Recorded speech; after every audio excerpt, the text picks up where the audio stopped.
Bones in London. By Edgar Wallace. Ward, Lock and Company, Limited. London and Melbourne. 1921.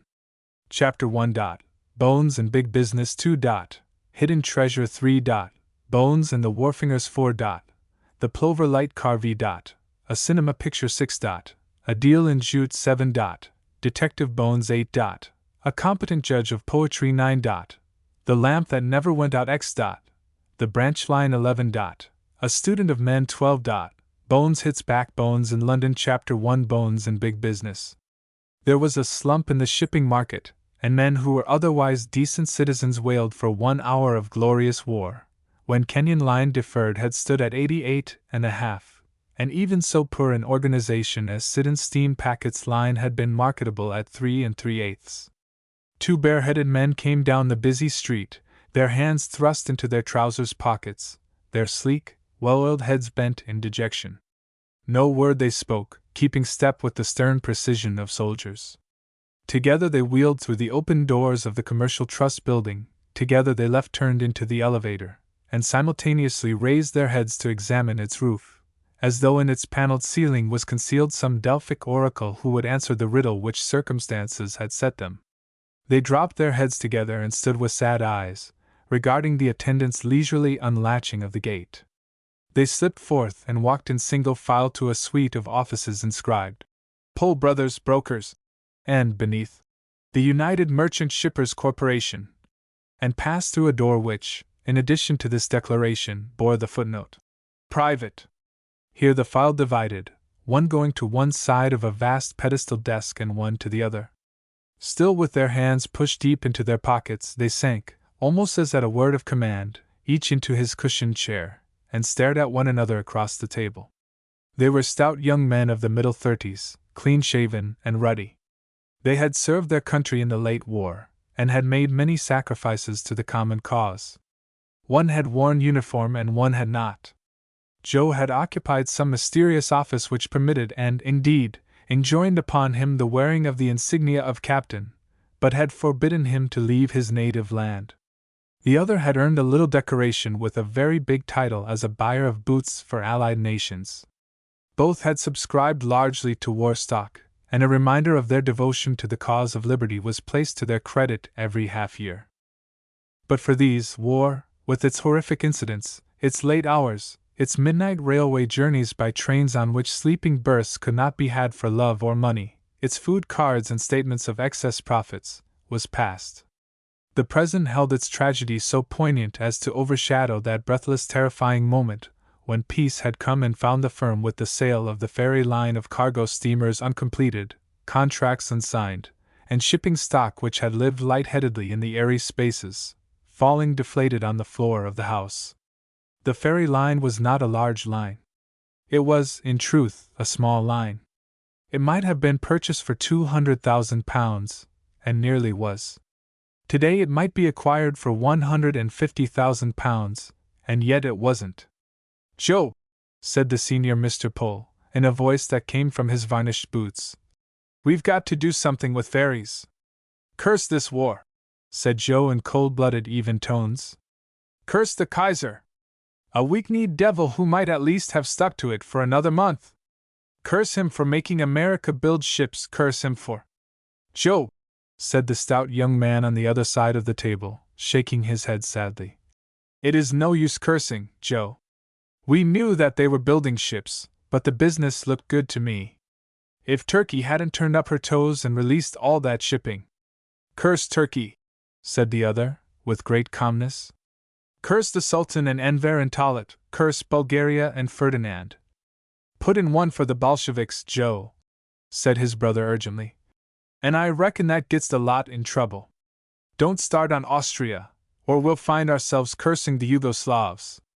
He sighed deeply, pursed his lips, and looked at his writing-pad intently. Joe and Fred Pohl had many faults, which they freely admitted, such as their generosity, their reckless kindness of heart, their willingness to do their worst enemies a good turn, and the like. They had others which they never admitted, but which were none the less patent to their prejudiced contemporaries. But they had virtues which were admirable. They were, for example, absolutely loyal to one another, and were constant in their mutual admiration and help. If Joe made a bad deal, Fred never rested until he had balanced things against the beneficiary. If Fred in a weak moment paid a higher price to the vendor of a property than he, as promoter, could afford, it was Joe who took the smug vendor out to dinner and, by persuasion, argument, and the frank expression of his liking for the unfortunate man, tore away a portion of his ill-gotten gains. "I suppose," said Joe, concluding his minatory exercises, and reaching for a cigar from the silver box which stood on the table midway between the two, "I suppose we couldn't hold Billing to his contract. Have you seen Cole about it, Fred?" The other nodded slowly. "Cole says that there is no contract. Billing offered to buy the ships, and meant to buy them, undoubtedly. But Cole says that if you took Billing into court, the judge would chuck his pen in your eye." "Would he now?" said Joe, one of whose faults was that he took things literally. "But perhaps if you took Billing out to dinner, Fred." "He's a vegetarian, Joe." He reached in his turn for a cigar, snipped the end and lit it. "And he's deaf. No, we've got to find a sucker, Joe. I can sell the Fairy May and the Fairy Belle. They're little boats, and are worth money in the open market. I can sell the wharfage and offices and the Goodwill." "What's the Goodwill worth, Fred?" "About 5 pence net," said the gloomy Fred. "I can sell all these, but it is the Fairy Mary and the Fairy Tilda that's breaking my heart. And yet, Joe, there ain't 2 ships of their tonnage to be bought on the market. If you wanted 2 ships of the same size and weight, you couldn't buy 'em for $1,000,000. No, you couldn't. I guess they must be bad ships, Joe." Joe had already guessed that. "I offered 'em to Sadler, of the White Anchor," Fred went on, "and he said that if he ever started collecting curios he'd remember me. Then I tried to sell 'em to the Coastal Cargo Line, the very ships for the Newcastle and Thames River trade, and he said he couldn't think of it now that the submarine season was over. Then I offered 'em to young Topping, who thinks of running a line to the West Coast, but he said that he didn't believe in fairies or Santa Claus or any of that stuff." There was silence. "Who named 'em Fairy Mary and Fairy Tilda?" asked Joe curiously. "Don't let's speak ill of the dead," begged Fred. "The man who had 'em built is no longer with us, Joe. They say that joy doesn't kill, but that's a lie, Joe. He died 2 days after we took 'em over, and left all his money, all our money, to a nephew." "I didn't know that," said Joe, sitting up. "I didn't know it myself till the other day, when I took the deed of sale down to Cole to see if there wasn't a flaw in it somewhere. I've wired him." "Who, Cole?" "No, the young nephew.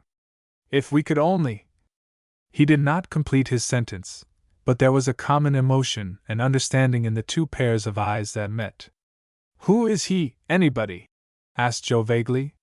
Fred broke off the ash of his cigar and nodded. "Anybody worth $500,000 is somebody, Joe," he said seriously. "This young fellow was in the army.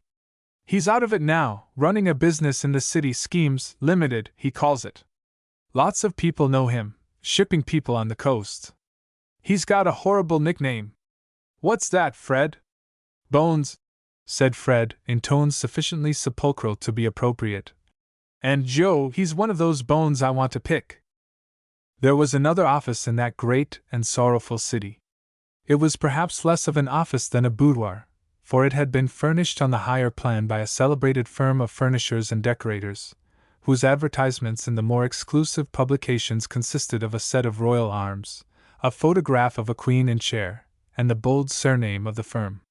It was furnished with such exquisite taste that you could neither blame nor praise the disposition of a couch or the set of a purple curtain. The oxidized silver grate, the Persian carpets, the rosewood desk, with its Venetian glass flower vase, were all in harmony with the paneled walls, the gentlemanly clock which ticked sedately on the Adam mantelpiece, the Sheraton chairs, the silver, or apparently so, wall sconces, the delicate electrolier with its ballet skirts of purple silk.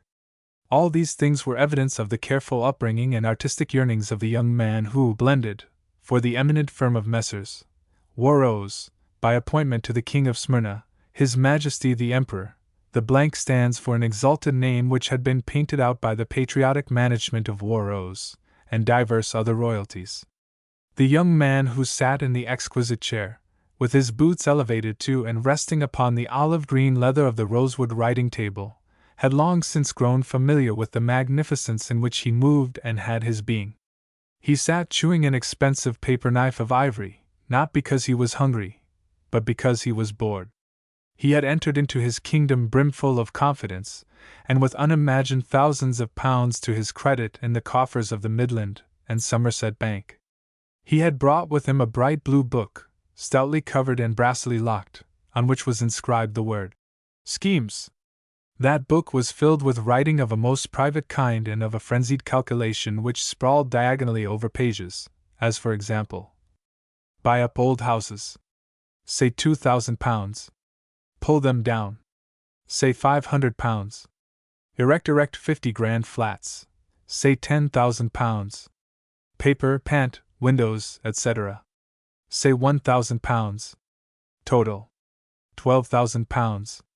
50 flats let at £80 per annum. £40,000. Net profit. Say 50%. Note. For good middle-class families, steady people. By this means doing good turn to working classes, solving housing problem, and making money which can be distributed to the poor. Mr. Augustus Tibbets, late of H.M. Hussar Rifles, was, as his door plate testified, the managing director of Schemes Limited.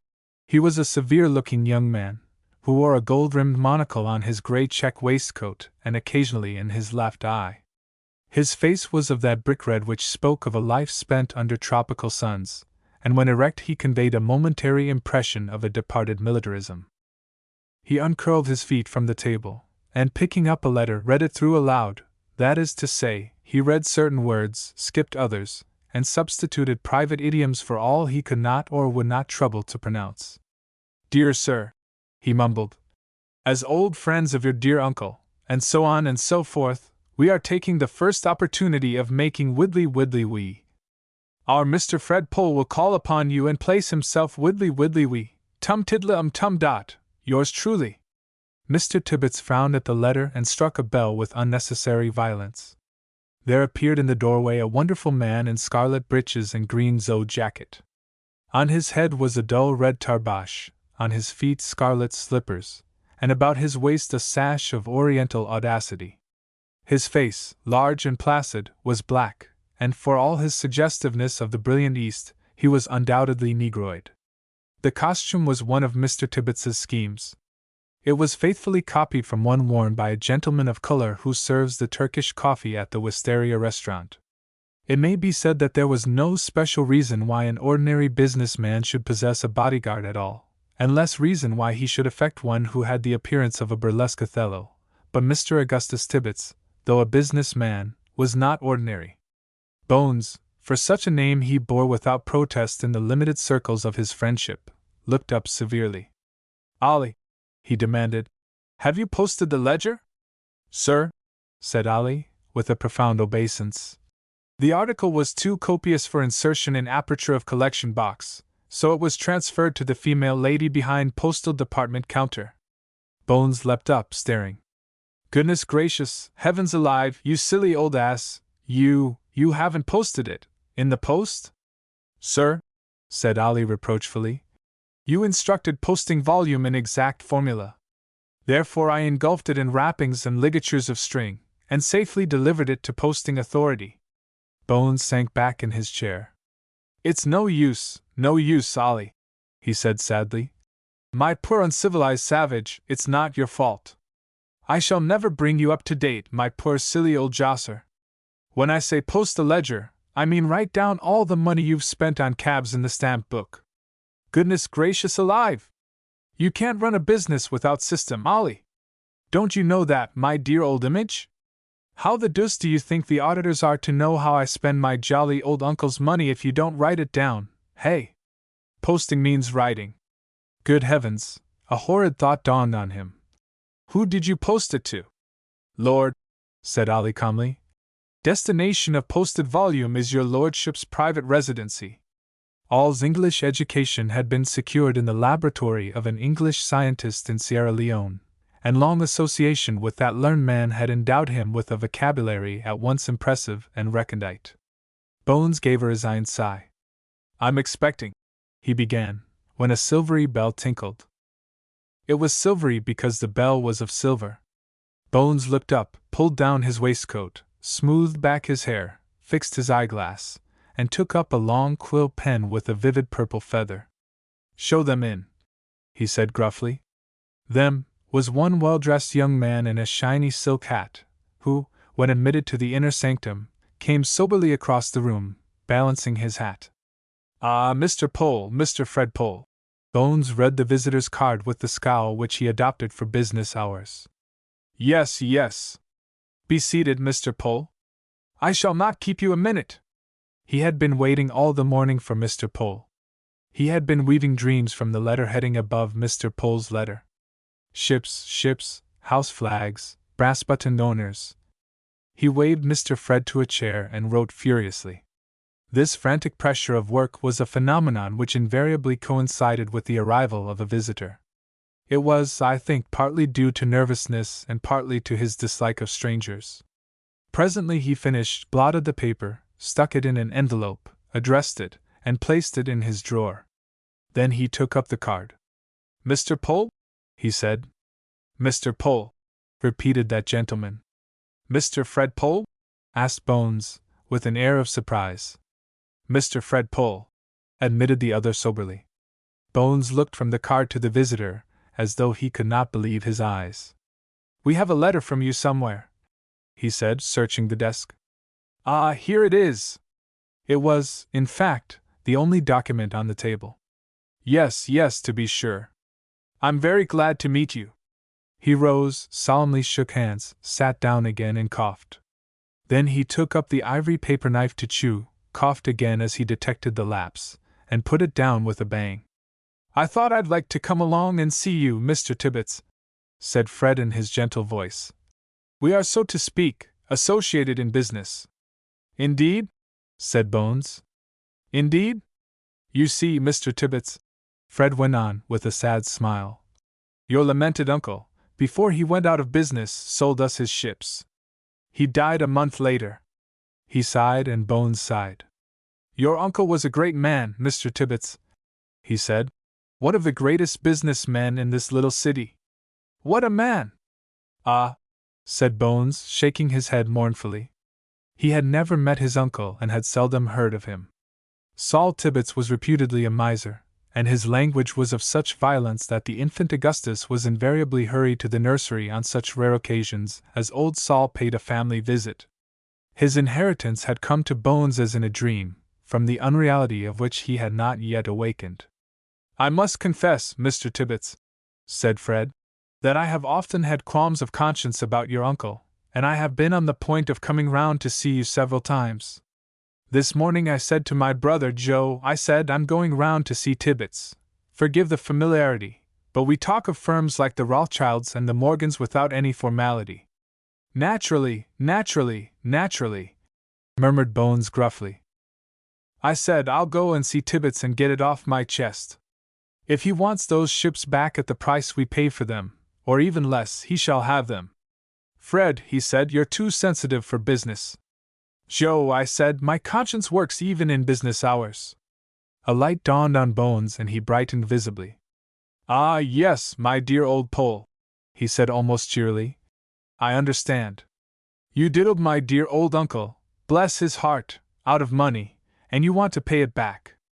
Fred Bones rose and extended his knuckly hand. "You're a jolly old sportsman, and you can put it there. What I was going to say," began Fred, seriously agitated. "Not a word. We'll have a bottle on this. What will you have, ginger beer or cider?" Mr. Fred suppressed a shudder with difficulty. Wait, Mr. Tibbets," he begged. "I think I ought to explain. We did not, of course, knowingly rob your uncle."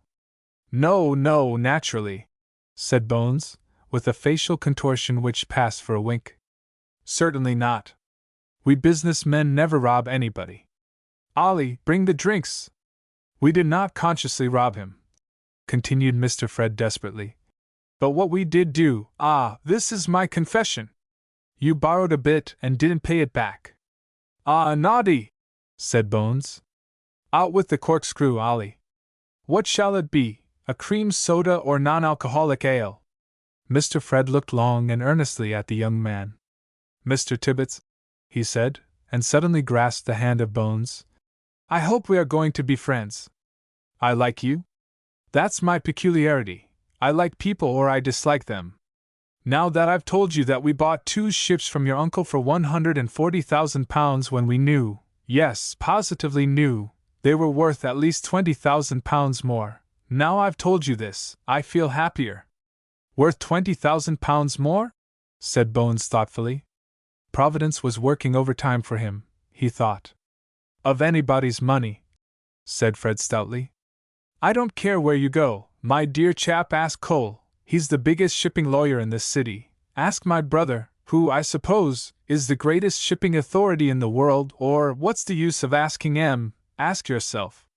If you're not Saul Tibbets all over again, if you haven't the instinct and the eye and the brain of a shipowner, why, I'm a Dutchman. That's what I am, a Dutchman. He picked up his hat and his lips were pressed tight, a gesture and a grimace which stood for grim conviction. What are they worth today? Asked Bones, after a pause. What are they worth today? Mr. Fred frowned heavily at the ceiling. Now, what are they worth today? I forget how much I've spent on 'em. They're in dock now. Bones tightened his lips, too. They're in dock now? He said. He scratched his nose. Dear old Fred Pole, he said. You're a jolly old soul. By Jove, that's not bad. Pole and soul rhyme. Did you notice it? Fred had noticed it. It's rum, said Bones, shaking his head. It is rum how things get about. How did you know, old fellow citizen, that I was going in for shipping? Mr. Fred Pole did not know that Bones was going in for shipping, but he smiled. There are few things that happen in the city that I don't know, he admitted modestly. The Tibbets line, said Bones firmly, will fly a house flag of purple and green diagonally, that is, from corner to corner. There will be a yellow anchor in a blue wreath in one corner, and a capital T in a red wreath in the other. Original, distinctly original, said Fred in wondering admiration. Wherever did you get that idea? I get ideas, confessed Bones, blushing. Sometimes in the night, sometimes in the day. The fleet, Bones liked the sound of the word and repeated it. The fleet will consist of the Augustus, the Sanders, a dear old friend of mine living at Hindhead, the Patricia, another dear old friend of mine living at Hindhead too, in fact, in the same house. To tell you the truth, dear old Fred Pole, she's married to the other ship. And there'll be the Hamilton, another precious old soul, a very, very, very, very dear friend of mine who's coming home shortly. Well, what shall we say, Mr. Tibbets? Said Fred, who had an early luncheon appointment. Would you care to buy the 2 boats at the same price we gave your uncle for them? Bones rang his bell. I'm a business man, dear old Fred, said he soberly. There's no time like the present, and I'll fix the matter, now. He said now, with a ferociousness which was intended to emphasize his hard and inflexible business character. Fred came into the private office of Pole and Pole after lunch that day, and there was in his face a great light and a peace which was almost beautiful. But never beamed the face of Fred so radiantly as the countenance of the waiting Joe. He lay back in his chair, his cigar pointing to the ceiling. Well, Fred? There was an anthem in his voice. Very well, Joe. Fred hung up his unnecessary umbrella. I've sold the ferries. Joe said it, and Fred said it. They said it together. There was the same lilt of triumph in each voice, and both smiles vanished at the identical instant. You've sold the ferries, they said. They might have been rehearsing this scene for months, so perfect was the chorus. Wait a bit, Joe, said Fred. Let's get the hang of this. I understand that you left the matter to me. I did, but Fred, I was so keen on the idea I had that I had to nip in before you. Of course, I didn't go to him as Pole and Pole. To him? What him? Asked Fred, breathing hard. To what's his name, Bones? Fred took his blue silk handkerchief from his pocket and dabbed his face. Go on, Joe, he he said sadly. I got him just before he went out to lunch. I sent up the United Merchant Shippers card. It's our company, anyway. Not a word about Pole and Pole. Oh, no, of course not, said Fred. And, my boy. This was evidently Joe's greatest achievement, for he described the fact with gusto. Not a word about the names of the ships. I just sold him 2 steamers, so and so tonnage, so and so classification. For how much? Fred was mildly curious. It was the curiosity which led a certain political prisoner to feel the edge of the axe before it beheaded him. 120,000! Cried Joe joyously. He's starting a fleet, he says. He's calling it the Tibbets Line, and bought a couple of ships only this morning. Fred examined the ceiling carefully before he spoke. Joe, he said, was it a firm deal? Did you put pen to paper? You bet your dear sweet life, said Joe, scornful at the suggestion that he had omitted such an indispensable part of the negotiation. So did I, Joe, said Fred. Those 2 ships he bought were the 2 ferries. There was a dead silence. Well, said Joe uneasily after a while, we can get a couple of ships. Where, Joe? You admitted yesterday there weren't 2 boats in the world on the market. Another long silence. I did it for the best, Fred. Fred nodded. Something must be done. We can't sell a man what we haven't got. Joe, couldn't you go and play golf this afternoon whilst I wangled this matter out? Joe nodded and rose solemnly. He took down his umbrella from the peg and his shiny silk hat from another peg, and tiptoed from the room. From 3 o'clock to 4 Mr. Fred Pole sat immersed in thought, and at last, with a big, heavy sigh, he unlocked his safe, took out his checkbook and pocketed it. Bones was on the point of departure, after a most satisfactory day's work, when Fred Pole was announced. Bones greeted him like unto a brother, caught him by the hand at the very entrance, and, still holding him thus, conducted him to one of his beautiful chairs.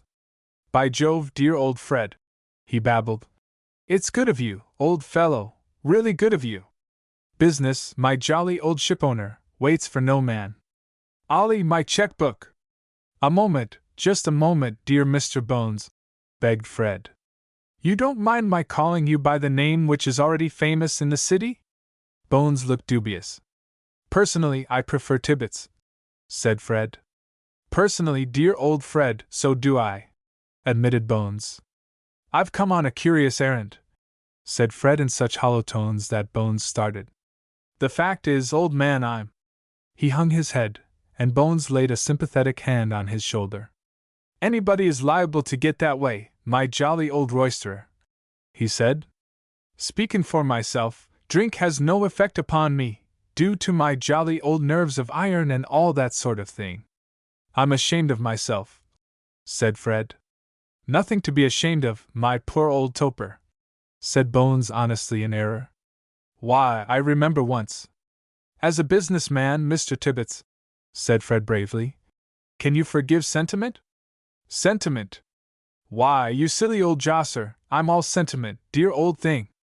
Why, I simply cry myself to sleep over dear old Charles What's-his-name's books. It's sentiment, said Fred brokenly. I just can't, I simply can't part with those 2 ships I sold you. Hey, said Bones. They were your uncle's, but they have an association for me and my brother which it would be, profane to mention. Mr. Tibbets, let us cry off our bargain. Bones sniffed and rubbed his nose. Business, dear old Fred, he said gently. Bear up and play the man, as dear old Francis Drake said when they stopped him playing cricket. Business, old friend. I'd like to oblige you, but... He shook his head rapidly. Mr. Fred slowly produced his checkbook and laid it on the desk with the sigh of one who was about to indite his last wishes. You shall not be the loser, he said, with a catch in his voice, for he was genuinely grieved. I must pay for my weakness. What is £500? What is 1,000 if it comes to that, Freddie? Said Bones. Gracious goodness, I shall be awfully disappointed if you back out. I shall be so vexed, really. 750? Asked Fred, with pleading in his eye. Make it 1,000, dear old Fred, said Bones, I can't add up 50s. So, in consideration, as Fred wrote rapidly and Bones signed more rapidly, of the sum of £1,000, say £1,000, the contract is between and C, was cancelled, and Fred became again the practical man of affairs. Dear old Fred, said Bones, folding the check and sticking it in his pocket. I'm going to own up, frankness is a vice with me, that I don't understand much about the shipping business. But tell me, my jolly old merchant, why do fellers sell you ships in the morning and buy 'em back in the afternoon? Business, Mr. Tibbets, said Fred, smiling. Just big business. Bones sucked an inky finger. Dinky business for me, dear old thing, he said. I've got 1,000 from you and 1,000 from the other Johnny who sold me 2 ships. Bless my life and soul. The other fellow, said Fred faintly. A fellow from the United Merchant Shippers? That was the dear lad, said Bones. And has he cried off his bargain too? Positively, said Bones. A very, very nice fellow. He told me I could call him Joe, jolly old Joe. Jolly old Joe, repeated Fred mechanically, as he left the office, and all the way home he was saying, Jolly old Joe. Chapter 2 Hidden Treasure. Mrs. Staleyborn's first husband was a dreamy fellow of a learned university. Her second husband had begun life at the bottom of the ladder as a 3-card trickster, and by strict attention to business and the exercise of his natural genius, had attained to the proprietorship of a bucket shop. When Mrs. Staleyborn was Miss Clara Smith, she had been housekeeper to Professor Whitland, a biologist who discovered her indispensability, and was only vaguely aware of the social gulf which yawned between the youngest son of the late Lord Bordeldine and the only daughter of Albert Edward Smith, mechanic. To the professor she was Miss H. Sapiens, an agreeable, featherless plantigrade biped of the genus Homo. She was also thoroughly domesticated and cooked like an angel, a nice woman who apparently never knew that her husband had a Christian name, for she called him Mr. Whitland, to the day of his death. The strain and embarrassment of the new relationship with her master were intensified by the arrival of a daughter, and doubled when that daughter came to a knowledgeable age. Marguerite Whitland had the inherent culture of her father, and the grace and delicate beauty which had ever distinguished the women of the house of Bordeldine. When the professor died, Mrs. Whitland mourned him in all sincerity. She was also relieved. One half of the burden which lay upon her had been lifted. The second half was wrestling with the binomial theorem at Cheltenham College. She had been a widow 12 months when she met Mr. Crestham Morris, and if the truth be told, Mr. Crestham Morris more fulfilled her conception as to what a gentleman should look like than had the professor. Mr. Crestham Morris wore white collars and beautiful ties, had a large gold watch chain over what the French call poetically a gilet de fantasy, but which he, in his own homely fashion, described as a fancy waistcoat. He smoked large cigars, was bluff and hearty, spoke to the widow. He was staying at Harrogate at the time in a hydropathic establishment, in a language which she could understand. Dimly she began to realize that the professor had hardly spoken to her at all.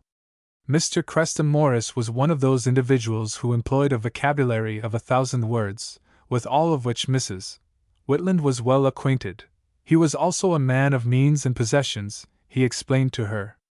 She, giving confidence for confidence, told of the house at Cambridge, the furniture, the library, the annuity of £300 earmarked for his daughter's education, but mistakenly left to his wife for that purpose, also the £4,300 invested in war stock, which was wholly her own. Mr. Crestham Morris became more agreeable than ever. In 3 months they were married.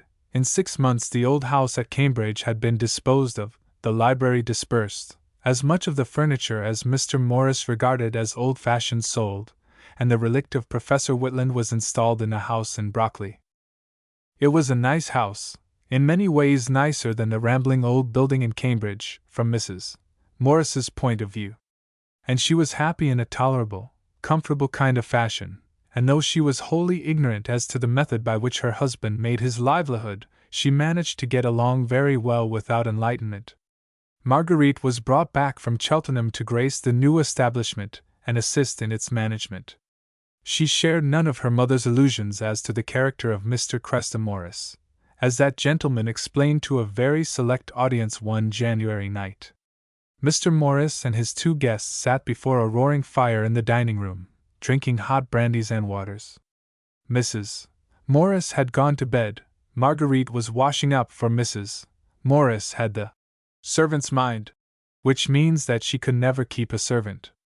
The sound of crashing plates had come to the dining room and interrupted Mr. Morris at a most important point of his narrative. He jerked his head round. "That's the girl," he said. "She's going to be a handful." "Get her married," said Job Martin wisely. He was a hatchet-faced man with a reputation for common sense. He had another reputation which need not be particularized at the moment. "Married?" scoffed Mr. Morris. "Not likely." He puffed at his cigar thoughtfully for a moment, then. "She wouldn't come in to dinner, did you notice that? We are not good enough for her. She's fly. Fly ain't the word for it. We always find her nosing and sneaking around." "Send her back to school," said the third guest. He was a man of 55, broad-shouldered, clean-shaven, who had literally played many parts, for he had been acting in a touring company when Morris first met him, Mr. Timothy Weber, a man not unknown to the Criminal Investigation Department. "She might have been useful," Mr. Morris went on regretfully. "Very useful indeed. She is as pretty as a picture, I'll give her that due. Now, suppose she—" Weber shook his head. "It's my way or no way," he said decidedly. "I've been a month studying this fellow, and I tell you I know him inside out." "Have you been to see him?" asked the second man. "Am I a fool?" replied the other roughly. "Of course I have not been to see him. But there are ways of finding out, aren't there? He is not the kind of lad that you can work with a woman, not if she's as pretty as paint." "What do they call him?" asked Morris. "Bones," said Weber, with a little grin. "At least, he has letters which start Dear Bones, so I suppose that's his nickname. But he's got all the money in the world. He is full of silly-ass schemes, and he's romantic." "What's that to do with it?" asked Job Martin, and Weber turned with a despairing shrug to Morris. "For a man who is supposed to have brains," he said, but Morris stopped him with a gesture. "I see the idea, that's enough." He ruminated again, chewing at his cigar, then, with a shake of his head, "I wish the girl was in it." "Why?" asked Weber curiously. "Because she's—" he hesitated. "I don't know what she knows about me. I can guess what she guesses. I'd like to get her into something like this, too. He was at a loss for a word. "Compromise?" suggested the more erudite Weber. "That's the word. I'd like to have her like that." He put his thumb down on the table in an expressive gesture. Marguerite, standing outside, holding the door handle, hesitating as to whether she should carry in the spirit kettle which Mr. Morris had ordered, stood still and listened. The houses in Oakley Grove were built in a hurry, and at best were not particularly soundproof. She stood fully a quarter of an hour whilst the three men talked in low tones, and any doubts she might have had as to the nature of her stepfather's business were dispelled. Again there began within her the old fight between her loyalty to her mother and loyalty to herself and her own ideals. She had lived through purgatory these past 12 months, and again she had resolved to end it all, only to be held by pity for the helpless woman she would be deserting. She told herself 100 times that her mother was satisfied in her placid way with the life she was living, and that her departure would be rather a relief than a cause for uneasiness. Now she hesitated no longer, and went back to the kitchen, took off the apron she was wearing, passed along the side passage, up the stairs to her room, and began to pack her little bag. Her mother was facing stark ruin. This man had drawn into his hands every penny she possessed, and was utilizing it for the furtherance of his own nefarious business. She had an idea, vague as yet, but later taking definite shape, that if she might not save her mother from the wreck which was inevitable, she might at least save something of her little fortune. She had nosed around, to such purpose that she had discovered her stepfather was a man who for years had evaded the grip of an exasperated constabulary. Some day he would fall, and in his fall bring down her mother. Mr. Crestham Morris, absorbed in the elaboration of the great plan, was reminded, by the exhaustion of visible refreshment, that certain of his instructions had not been carried out. "Wait a minute," he said. "I told that girl to bring in the kettle at 9:30. I'll go out and get it. Her Royal Highness would lower herself by bringing it in, I suppose." He found the kettle on the kitchen table, but there was no sign of Marguerite. This was the culmination of a succession of slights which she had put on him, and in a rage he walked along the passage and yelled up the stairs, "Marguerite!" There was no reply, and he raced up to her room. It was empty, but what was more significant, her dresses and the paraphernalia which usually ornamented her dressing table had disappeared. He came down a very thoughtful man. "She's hopped," he said laconically. "I was always afraid of that." It was fully an hour before he recovered sufficiently to bring his mind to a scheme of such fascinating possibilities that even his stepdaughter's flight was momentarily forgotten. On the following morning Mr. Tibbets received a visitor.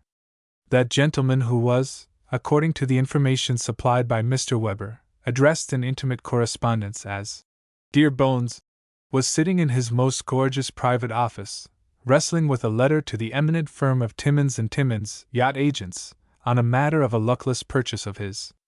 "Dear Sirs Gentlemen," ran the letter. Bones wrote as he thought faster than he wrote, and never opened a dictionary save to decide a bet. "I have told you 100,000 times that the yacht Luana I bought from your claint, a nice claint I must say, is a fraud and a swindle. It is much too big. £2,000 was a swindle outrageous. Well, I've got it now, so there's no use crying over spilt milk. But do like a golly old yacht seller get rid of it. Sell it to anybody even for a £1,000. I must have been mad to buy it, but he was such a plausible chap." This and more he wrote and was writing, when the silvery bell announced a visitor. It rang many times before he realized that he had sent his factotum, Ali Muhammad, to the south coast to recover from a sniffle, the after effects of a violent cold, which had been particularly distressing to both. 4 times the bell rang, and 4 times Bones raised his head and scowled at the door, muttering violent criticisms of a man who at that moment was 85 miles away. Then he remembered, leapt up, sprinted to the door, flung it open with an annoyed "Come in! What the deuce are you standing out there for?"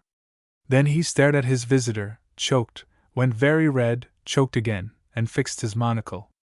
"Come in, young miss, come in," he said gruffly. "Jolly old bell's out of order. Awfully sorry and all that sort of thing. Sit down, won't you?" In the outer office there was no visible chair. The excellent Ali preferred sitting on the floor, and visitors were not encouraged. "Come into my office," said Bones. "My private office." The girl had taken him in with one comprehensive glance, and a little smile trembled on the corner of her lips as she followed the harassed financier into his holy of holies. "My little den," said Bones incoherently. "Sit down, jolly old young miss. Take my chair, it's the best. Mind how you step over that telephone wire." Ah! She did catch her feet in the flex, and he sprang to her assistance. "Upsy daisy, dear old young miss, I mean." It was a breathless welcome. She herself was startled by the warmth of it. He, for his part, saw nothing but grey eyes and a perfect mouth, sensed nothing but a delicate fragrance of a godlike presence. "I have come to see you," she began. "Jolly good of you," said Bones enthusiastically. "You've no idea how fearsomely lonely I get sometimes. I often say to people, look me up, dear old thing, any time between 10 and 12 or 2 and 4, don't stand on ceremony. I've come to see you," she began again. "You're a kind young miss," murmured Bones, and she laughed. "You're not used to having girls in this office, are you?" "You're the first," said Bones, with a dramatic flourish, "that ever burst tiddly-um-ty-um." To be mistaken for a welcome visitor, she was that, did she but guess it, added to her natural embarrassment. "Well," she said desperately, "I've come for work." He stared at her, refixing his monocle. "You've come for work, my dear old," my jolly old young miss? I've come for work. She nodded. Bones's face was very grave. You've come for work? He thought a moment, then. What work? Of course, he added in a flurry. There's plenty of work to do. Believe me, you don't know the amount I get through in this sanctum. That's Latin for private office. And the wretched old place is never tidy, never. I am seriously thinking. He frowned. Yes, I am very seriously thinking of sacking the lady who does the dusting. Why, do you know, this morning? Her eyes were smiling now, and she was to Bones's unsophisticated eyes, and indeed, to eyes sophisticated, superhumanly lovely. I haven't come for a dusting job. She laughed. Of course you haven't, said Bones in a panic. My dear old lady, my precious, my young person, I should have said, of course you haven't. You've come for a job, you've come to work. Well, you shall have it. Start right away. She stared. What shall I do? She asked.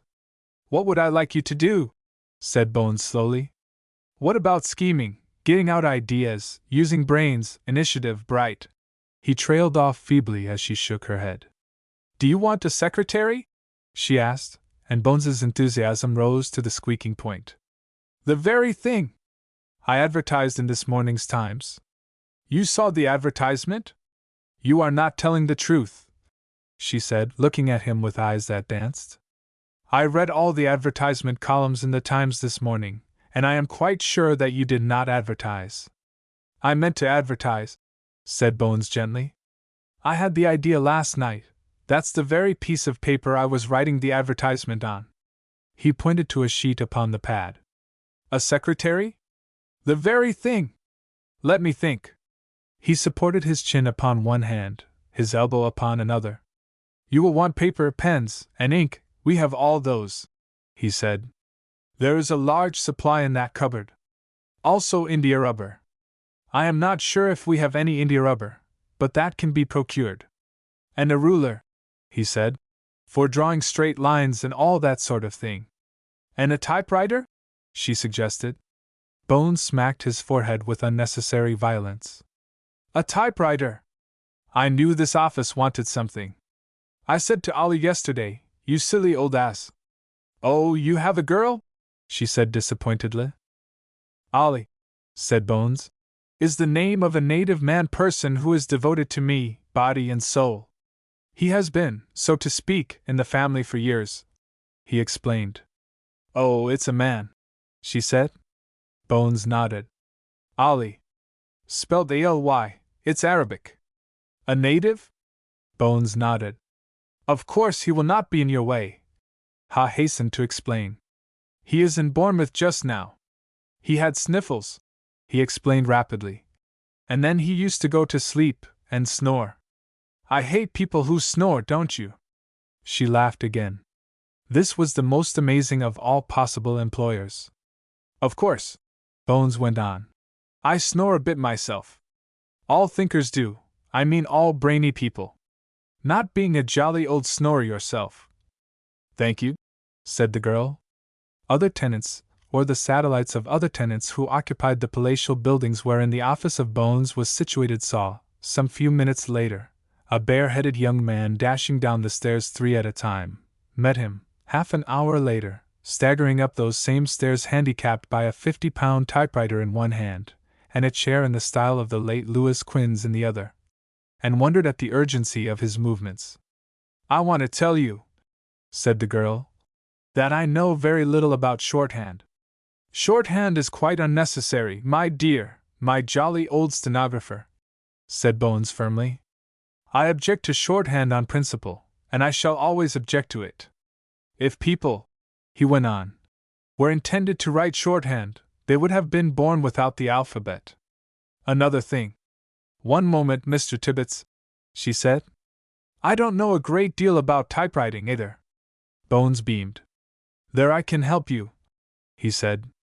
Of course it isn't necessary that you should know anything about typewriting. But I can give you a few hints, he said. This thing, when you jiggle it up and down, makes the thingummy-bob run along. Every time you hit one of these letters, I'll show you.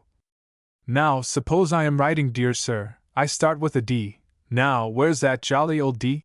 He scowled at the keyboard, shook his head, and shrugged his shoulders. I thought so, he said. There ain't a D. I had an idea that wicked old. Here's the D, she pointed out. Bones spent a strenuous but wholly delightful morning and afternoon. He was halfway home to his chambers in Curzon Street before he realized that he had not fixed the rather important question of salary. He looked forward to another pleasant morning making good that lapse. It was his habit to remain late at his office at least 3 nights a week, for Bones was absorbed in his new career. Schemes Limited was no meaningless title.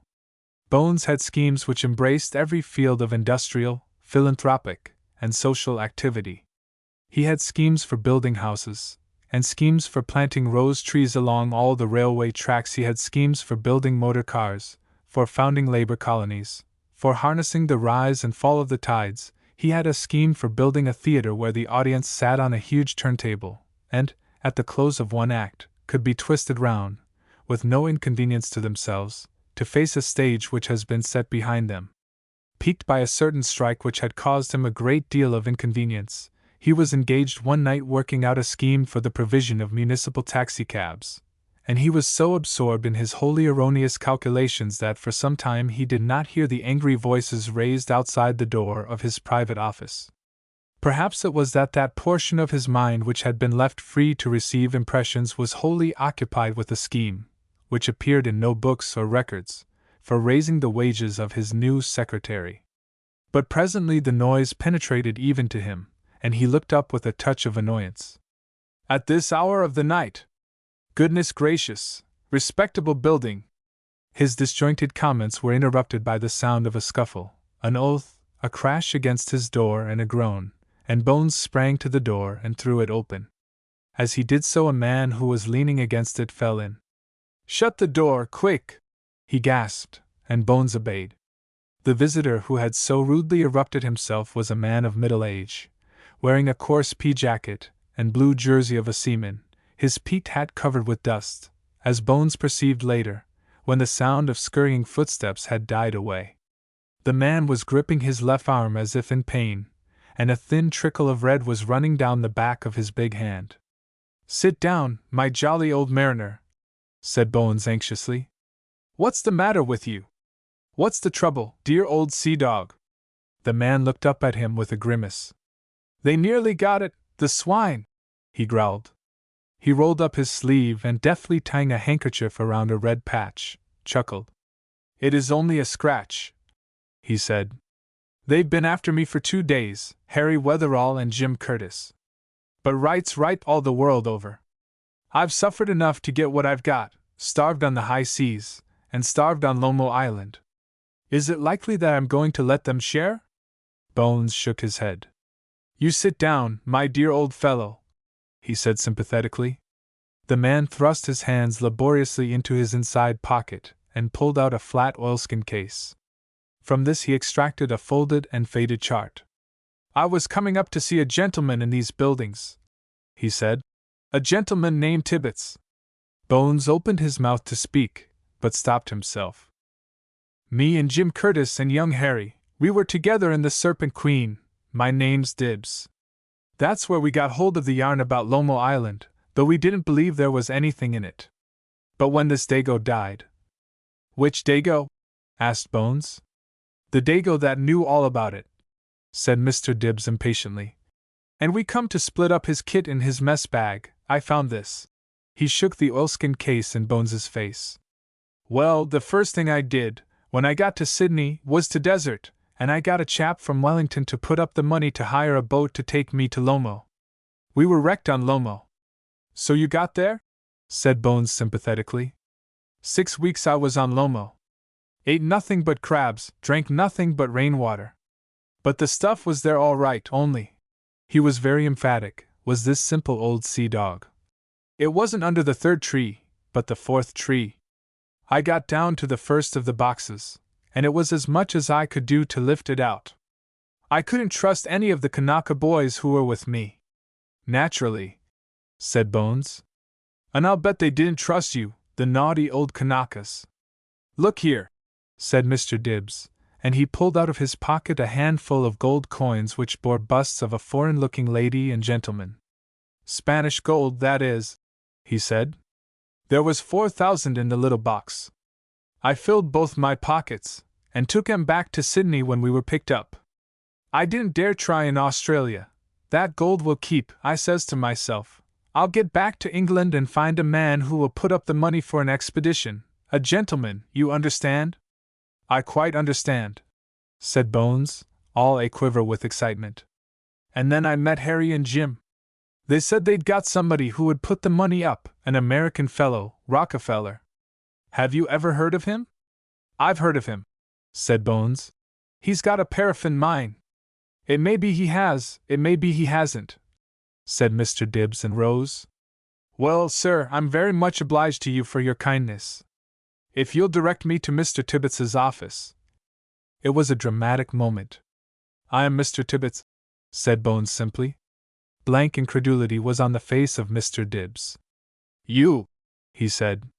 But I thought Mr. Tibbets was an older gentleman? Dear old treasure finder, said Bones. Be assured I am Mr. Tibbets. This is my office, and this is my desk. People think I am older because.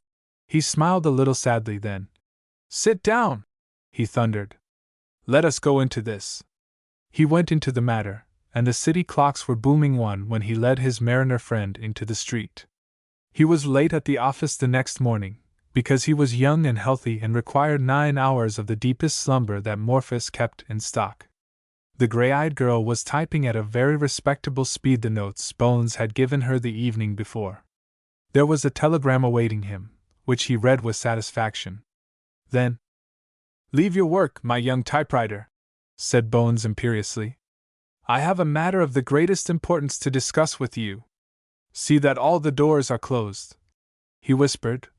Lock 'em if necessary. I hardly think that's necessary, said the girl.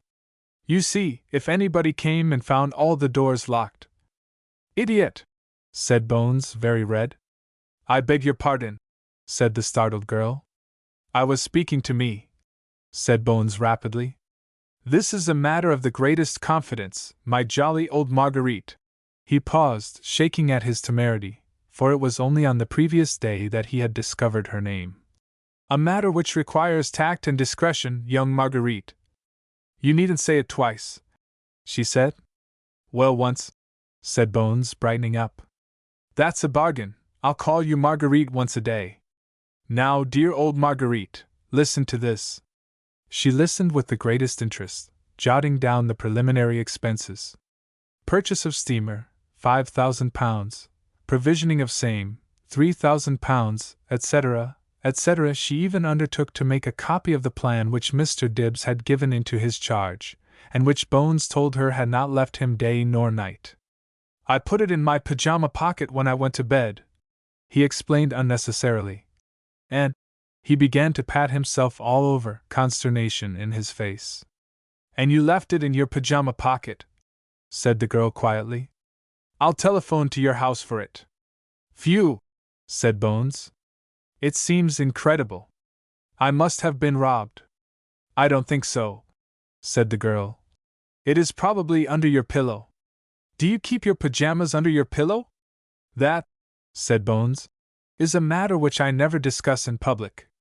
I hate to disappoint you, dear old Marguerite. I'm sorry, said the girl, with such a simulation of regret that Bones dissolved into a splutter of contrition. A commissionaire and a taxicab brought the plan, which was discovered where the girl in her wisdom had suggested. I'm not so sure how much money I'm going to make out of this, said Bones offhandedly, after a thorough and searching examination of the project. It is certain to be about £3,000, it may be £1 million or £2 million. It'll be good for you, dear old stenographer. She looked at him. I have decided, said Bones, playing with his paper knife, to allow you a commission of 7.5% on all profits. 7.5% on £2 million is, roughly, £50,000. She laughed her refusal. I like to be fair, said Bones. You like to be generous, she corrected him. And because I am a girl and pretty. Oh, I say, protested Bones feebly. Oh, really, you are not pretty at all. I am not influenced by your perfectly horrible young face, believe me, dear old Miss Marguerite. Now, I've a sense of fairness, a sense of justice. Now, listen to me, Mr. Tibbets. She swung her chair round to face him squarely. I've got to tell you a little story. Bones listened to that story with compressed lips and folded arms. He was neither shocked nor amazed, and the girl was surprised. Hold hard, young miss, he said soberly. If this is a jolly old swindle, and if the naughty mariner— His name is Weber, and he is an actor, she interrupted. And deuce said well he acted, admitted Bones. Well, if this is so, what about the other Johnny who's putting up 10,000 to my 15,000? This was a facer for the girl, and Bones glared his triumph. That is what the wicked old ship sailor said. Showed me the money, and I sent him straight off on the job. He said he'd got a stock exchange person named Morris. Morris, gasped the girl. That is my stepfather. Bones jumped up, a man inspired. The naughty old one, who married your sainted mother? He gurgled. My miss! My young and jolly old Marguerite!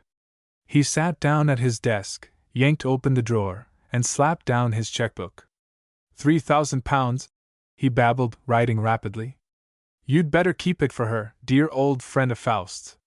But I don't understand, she said, bewildered. Telegram, said Bones briefly. Read it. She picked up the buff form and read. It was postmarked from Cowes and ran. In accordance your telegraphed instructions, have sold your schooner yacht to Mr. Dibbs, who paid cash. Did not give name of owner. Dibbs did not ask to see boat.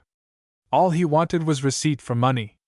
They are calling this afternoon for my 15,000, said Bones, cackling lightheadedly. Ring up jolly old Scotland Yard, and ask 'em to send me all the police they've got in stock. Chapter 3 Bones and the Wharfinger Sigh. The kite wheeling invisible in the blue heavens, the vulture appearing mysteriously from nowhere in the track of the staggering buck, possess qualities which are shared by certain favored human beings. No newspaper announced the fact that there had arrived in the city of London a young man tremendously wealthy and as tremendously inexperienced. There were no meetings of organized robber gangs, where masked men laid nefarious plans and plots, but the instinct which called the kite to his quarry and the carrion to the kill brought many strangers, who were equally strange to Bones and to one another, to the beautiful office which he had fitted for himself for the better furtherance of his business. One day a respectable man brought to Mr. Tibbets a plan of a warehouse. He came like a gale of wind, almost before Bones had digested the name on the card which announced his existence and identity. His visitor was red-faced and big, and had need to use a handkerchief to mop his brow and neck at intervals of every few minutes. His geniality was overpowering. Before the startled Bones could ask his business, he had put his hat upon one chair, hooked his umbrella on another, and was unrolling, with that professional tremblement of hand peculiar to all who unroll large stiff sheets of paper, a large colored plan, a greater portion of which was taken up by the River Thames, as Bones saw at a glance. He knew that blue stood for water, and twisting his neck he read, Thames. He therefore gathered that this was the plan of a property adjacent to the London River. You're a busy man, and I'm a busy man, said the stentorian man breathlessly. I've just bought this property, and if it doesn't interest you I'll eat my hat. My motto is small profits and quick returns. Keep your money at work, and you won't have to. Do you see what I mean? Dear old hurricane, said Bones feebly. This is awfully interesting, and all that sort of thing, but would you be so kind as to explain why and why you came in this perfectly informal manner? Against all the rules of my office, dear old thing, if you don't mind me snubbing you a bit. You are sure you aren't hurt? He asked. Not a bit, not a bit, bellowed the intruder. Honest John, I am John Staines. You have heard of me? I have, said Bones, and the visitor was so surprised that he showed it. You have? He said, not without a hint of incredulity. Yes, said Bones calmly. Yes, I have just heard you say it, honest John Staines. Any relation to John O'Gaunt? This made the visitor look up sharply. Ha ha! He said, his laugh lacking sincerity. You're a bit of a joker, Mr. Tibbets. Now, what do you say to this? This is Stevens' Wharf and Warehouse. Came into the market on Saturday, and I bought it on Saturday. The only river frontage which is vacant between Greenwich and Gravesend. Stevens, precious metal refiner, went broke in the war, as you may have heard. Now I am a man of few words and admittedly a speculator. I bought this property for £15,000. Show me a profit of £5,000 and it's yours. Before Bones could speak, he stopped him with a gesture. Let me tell you this. If you like to sit on that property for a month, you'll make a sheer profit of £20,000. You can afford to do it. I can't. I tell you there isn't a vacant wharfage between Greenwich and Gravesend, and here you have a warehouse with 30,000 feet of floor space, derricks, derrick, named after the hangman of that name. I'll bet you didn't know that. Cranes, everything in, well, it's not in apple pie order, he admitted, but it won't take much to make it so. What do you say? Bones started violently. Excuse me, old speaker, I was thinking of something else. Do you mind saying that all over again? Honest John Staines swallowed something and repeated his proposition. Bones shook his head violently. Nothing doing, he said. Wharves and ships, no. But Honest John was not the kind that accepts refusal without protest. What I'll do, said he confidentially, is this: I'll leave the matter for 24 hours in your hands. No go, my reliable old wharf seller, said Bones. I never go up the river under any possible circumstances. By Jove, I've got an idea. He brought his knuckly fist down upon the unoffending desk, and Honest John watched hopefully. Now yes, it's an idea. Bones seized paper, and his long feathered quill squeaked violently. That's it. 1,000 members at £10 a year, 400 bedrooms at, say, 10 shillings a night. How many is 400 times 10 shillings multiplied by 365? Well, let's say £20,000. That's it. A club. A club? Said Honest John blankly. A river club. You said Greenhithe, that's somewhere near Henley, isn't it? Honest John sighed. No, sir, he said gently. It's in the other direction, toward the sea. Bones dropped his pen and pinched his lip in an effort of memory. Is it? Now, what was I thinking about? I know, Maidenhead. Is it near Maidenhead? It's in the opposite direction from London, said the perspiring Mr. Staines. Oh. Bones's interest evaporated. No good to me, my old speculator. Wharves! Bah! He shook his head violently, and Mr. Staines aroused himself. I'll tell you what I'll do, Mr. Tibbets, he said simply. I'll leave the plans with you. I'm going down into the country for a night. Think it over. I'll call tomorrow afternoon. Bones still shook his head. No go, nothing doin'. Finish this palaver, dear old honesty. Anyway, no harm is done, urged Mr. Staines. I ask you, is there any harm done? You have the option for 24 hours. I'll roll the plans up so that they won't be in the way. Good morning. He was out of the office door before Bones could as much as deliver the preamble to the stern refusal he was preparing. At 3 o'clock that afternoon came 2 visitors. They sent in a card bearing the name of a very important Woking firm of land agents, and they themselves were not without dignity of bearing. There was a stout gentleman and a thin gentleman, and they tiptoed into the presence of Bones with a hint of reverence which was not displeasing. We have come on a rather important matter, said the thin gentleman. We understand you have this day purchased Stevens' Wharf. Staines had no right to sell it? Burst in the stout man explosively. A dirty mean trick, after all that he promised us. It is just his way of getting revenge, selling the property to a stranger. Mr. Soule. The thin gentleman's voice and attitude were eloquent of reproof. Please restrain yourself. My partner is annoyed, he explained, and not without reason. We offered £50,000 for Stevens, and Staines, in sheer malice, has sold the property, which is virtually necessary to our client, literally behind our backs. Now, Mr. Tibbets, are you prepared to make a little profit and transfer the property to us? But, began Bones. We will give you 60,000, said the explosive man. Take it or leave it, 60,000. But my dear old Boniface, protested Bones, I haven't bought the property, really and truly I haven't. Jolly old Staines wanted me to buy it, but I assure you I didn't. The stout man looked at him with glazed eyes, pulled himself together, and suggested huskily, Perhaps you will buy it, at his price, and transfer it to us. But why? Nothing to do with me, my old estate agent and auctioneer. Buy it yourself. Good afternoon. Good afternoon. He ushered them out in a cloud of genial commonplaces. In the street they looked at one another, and then beckoned Mr. Staines, who was waiting on the other side of the road. This fellow is either as wide as Broad Street or he's a babe in arms, said the explosive man huskily. Didn't he fall? Asked the anxious Staines. Not noticeably, said the thin man. This is your scheme, Jack, and if I dropped 4,000 over that wharf, there's going to be trouble. Mr. Staines looked very serious. Give him the day, he begged. I'll try him tomorrow. I haven't lost faith in that lad. As for Bones, he made an entry in his secret ledger. A person called Staines and 2 persons called Soul Brothers tried me with the old fiddle trick.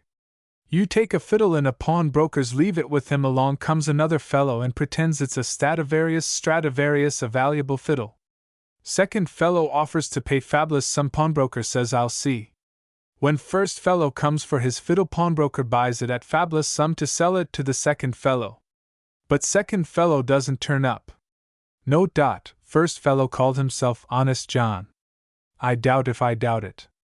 Bones finished his entries, locked away his ledger, and crossed the floor to the door of the outer office. He knocked respectfully, and a voice bade him come in. It is not usual for the principal of a business to knock respectfully or otherwise on the door of the outer office, but then it is not usual for an outer office to house a secretary of such transcendental qualities, virtue, and beauty as were contained in the person of Miss Marguerite Whitland. The girl half turned to the door and flashed a smile which was of welcome and reproof. Please, Mr. Tibbets, she pleaded, do not knock at my door. Don't you realize that it isn't done?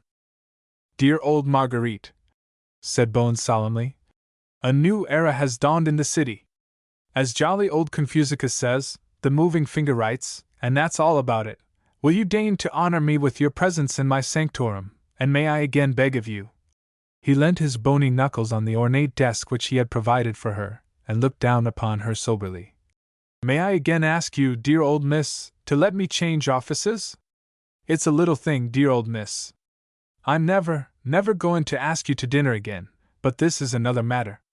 I am out of my element in such a place as— he waved his hand disparagingly towards his sanctum. I'm a rough old adventurer, used to sleeping in the snow, hardships. I can sleep anywhere. Anyway, you're not supposed to sleep in the office, smiled the girl, rising.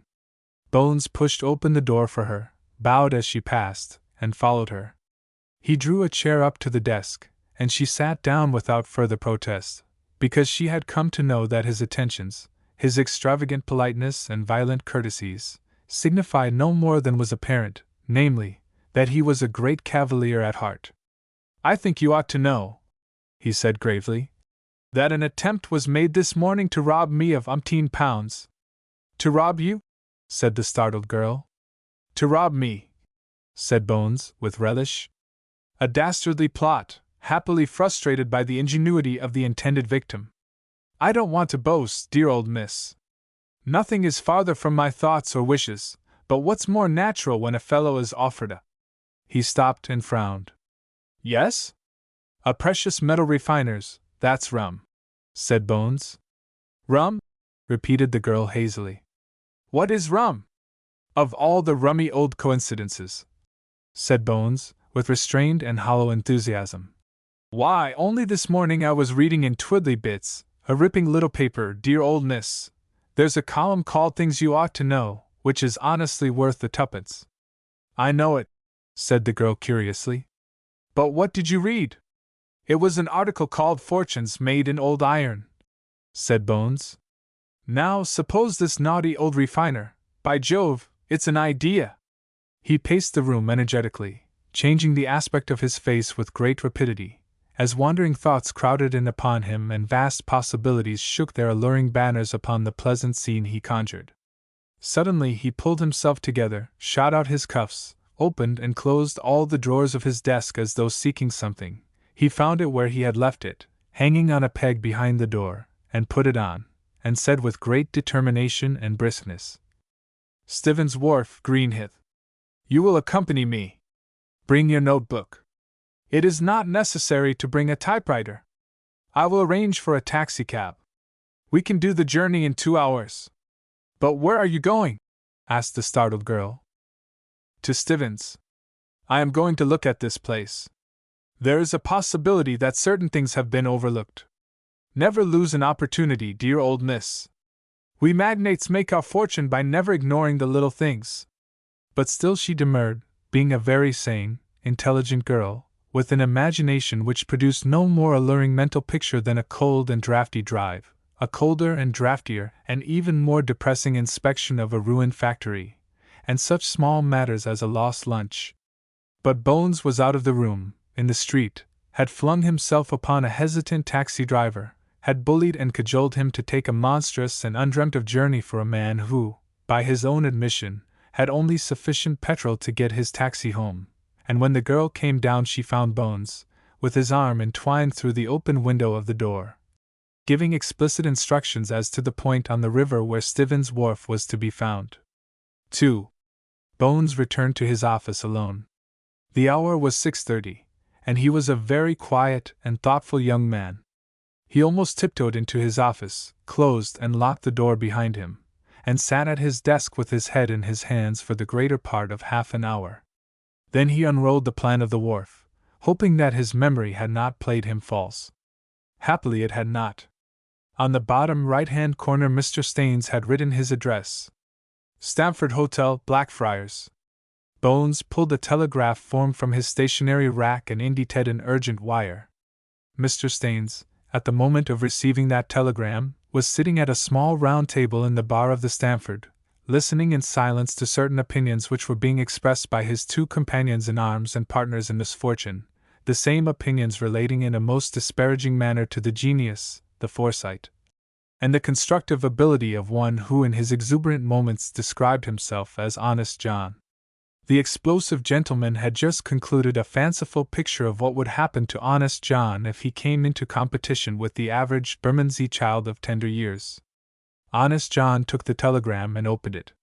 He read it and gasped. He stood up and walked to the light, and read it again, then returned, his eyes shining, his face slightly flushed. "You're clever, ain't you?" he asked. "You're wise, I don't think. Look at this." He handed the telegram to the nearest of his companions, who was the tall, thin, and non-explosive partner, and he in turn passed it without a word to his more choleric companion. "You don't mean to say he's going to buy it? That's what it says, doesn't it?" said the triumphant Mr. Staines. "It's a catch," said the explosive man suspiciously. "Not on your life," replied the scornful Staines. "Where does the catch come in? We've done nothing he could catch us for?" "Let's have a look at that telegram again," said the thin man, and having read it in a dazed way, remarked, "He'll wait for you at the office until 9. Well, Jack, nip up and fix that deal. Take the transfers with you. Close it and take his check. Take anything he'll give you, and get a special clearance in the morning, and anyway, the business is straight." Honest John breathed heavily through his nose and staggered from the bar, and the suspicious glances of the barman were, for once, unjustified, for Mr. Staines was laboring under acute emotions. He found Bones sitting at his desk, a very silent, taciturn Bones, who greeted him with a nod. "Sit down," said Bones. "I'll take that property. Here's my check." With trembling fingers Mr. Staines prepared the transfers. It was he who scoured the office corridors to discover two agitated charladies who were prepared to witness his signature for a consideration. He folded the check for £20,000 reverently and put it into his pocket, and was back again at the Stamford Hotel so quickly that his companions could not believe their eyes. "Well, this is the rummiest go I have ever known," said the explosive man profoundly. "You don't think he expects us to call in the morning and buy it back, do you?" Staines shook his head. "I know he doesn't," he said grimly. "In fact, he as good as told me that business of buying a property back was a fake." The thin man whistled. "The devil he did! Then what made him buy it?" "He's been there. He mentioned he had seen the property," said Staines. And then, as an idea occurred to them all simultaneously, they looked at one another. The stout Mr. Sole pulled a big watch from his pocket. "There's a caretaker at Stevens, isn't there?" he said. "Let's go down and see what has happened." Stevens Wharf was difficult of approach by night. It lay off the main Woolwich Road, at the back of another block of factories, and to reach its dilapidated entrance gates involved an adventurous march through a number of miniature shell craters. Night, however, was merciful in that it hid the desolation which is called Stevens from the fastidious eye of man. Mr. Sole, who was not aesthetic and by no means poetical, admitted that Stevens gave him the hump. It was 10 o'clock by the time they had reached the wharf, and 10:30 before their hammering on the gate aroused the attention of the night watchman, who was also the day watchman, who occupied what had been in former days the weighhouse, which he had converted into a weatherproof lodging. "Hullo!" he said huskily. "I was asleep." He recognized Mr. Sole, and led the way to his little bunkhouse. "Look here, Tester," said Sole, who had appointed the man. "Did a young swell come down here today?" "He did," said Mr. Tester. "And a young lady. They gave Mr. Staines's name, and asked to be showed round, and," he added, "I showed 'em round." "Well, what happened?" asked Staines. "Well," said the man, "I took him in the factory, in the big building, and then this young fellow asked to see the place where the metal was kept." "What metal?" asked 3 voices at one and the same time. "That's what I asked," said Mr. Tester, with satisfaction. "I told them Stevens dealt with all kinds of metal, so the gent says, 'What about gold?'" "What about gold?" repeated Mr. Staines thoughtfully. "And what did you say?" "Well, as a matter of fact," explained Tester, "I happen to know this place, living in the neighborhood, and I used to work here about 8 years ago, so I took him down to the vault." "To the vault?" said Mr. Staines. "I didn't know there was a vault. It's under the main office." "You must have seen the place," said Tester. "There's a big steel door with a key in it, at least, there was a key in it, but this young fellow took it away with him." Staines gripped his nearest companion in sin, and demanded huskily, "Did they find anything in the vault?" "Blessed if I know," said the cheerful Tester, never dreaming that he was falling very short of the faith which at that moment, and only at that moment, had been reposed in him. "They just went in. I've never been inside the place myself." "And you stood outside like a blinking image," said the explosive companion. "You stood outside like a blinking image, and didn't attempt to go in and see what they were looking at?" said Mr. Staines heatedly. "How long were they there?" "About 10 minutes." "And then they came out?" Tester nodded. "Did they bring anything out with them?" "Nothing," said Mr. Tester emphatically. "Did this fellow, what's his name, look surprised or upset?" persisted the cross-examining honest John. "He was a bit upset, now you come to mention it, agitated like, yes," said Tester, reviewing the circumstances in a new light. "His and was, so to speak, shaking." "Merciful Moses!" This pious ejaculation was from Mr. Staines. "He took away the key, you say?" "And what are you supposed to be here for?" asked Mr. Staines violently. "You allowed this fellow to come and take our property away. Where is the place?" Tester led the way across the littered yard, explaining en route that he was fed up, and why he was fed up, and what they could do to fill the vacancy which would undoubtedly occur the next day, and where they could go to, so far as he was concerned, and so, unlocking one rusty lock after another, passed through dark and desolate offices, full of squeaks and scampers, down a short flight of stone steps to a most uncompromising steel door at which they could only gaze. 3. Bones was at his office early the following morning, but he was not earlier than Mr. Staines, who literally followed him into his office and slammed down a slip of paper under his astonished and gloomy eye. Hey, what's this?" said Bones irritably. "What the deuce is this, my wicked old fiddle fellow?" "Your check," said Mr. Staines firmly. "And I'll trouble you for the key of our strong room." "The key of your strong room?" repeated Bones. "Didn't I buy this property?" "You did and you didn't. To cut a long story short, Mr. Tibbets, I have decided not to sell. In fact, I find that I have done an illegal thing in selling at all." Bones shrugged his shoulders. Remember that he had slept, or half slept, for some 9 hours, and possibly his views had undergone a change. What he would have done is problematical, because at that moment the radiant Miss Whitland passed into her office, and Bones's acute ear heard the snap of her door. "One moment," he said gruffly. "One moment, Old Honesty." He strode through the door which separated the private from the public portion of his suite, and Mr. Staines listened. He listened at varying distances from the door, and in his last position it would have required the most delicate of scientific instruments to measure the distance between his ear and the keyhole.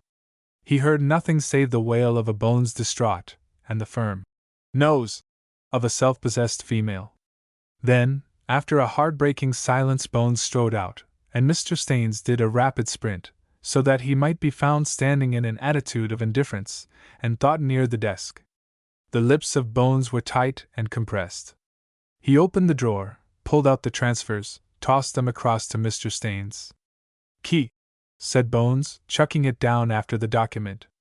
He picked up his check and tore it into 20 pieces. "That's all," said Bones, and Mr. Staines beat a tremulous retreat.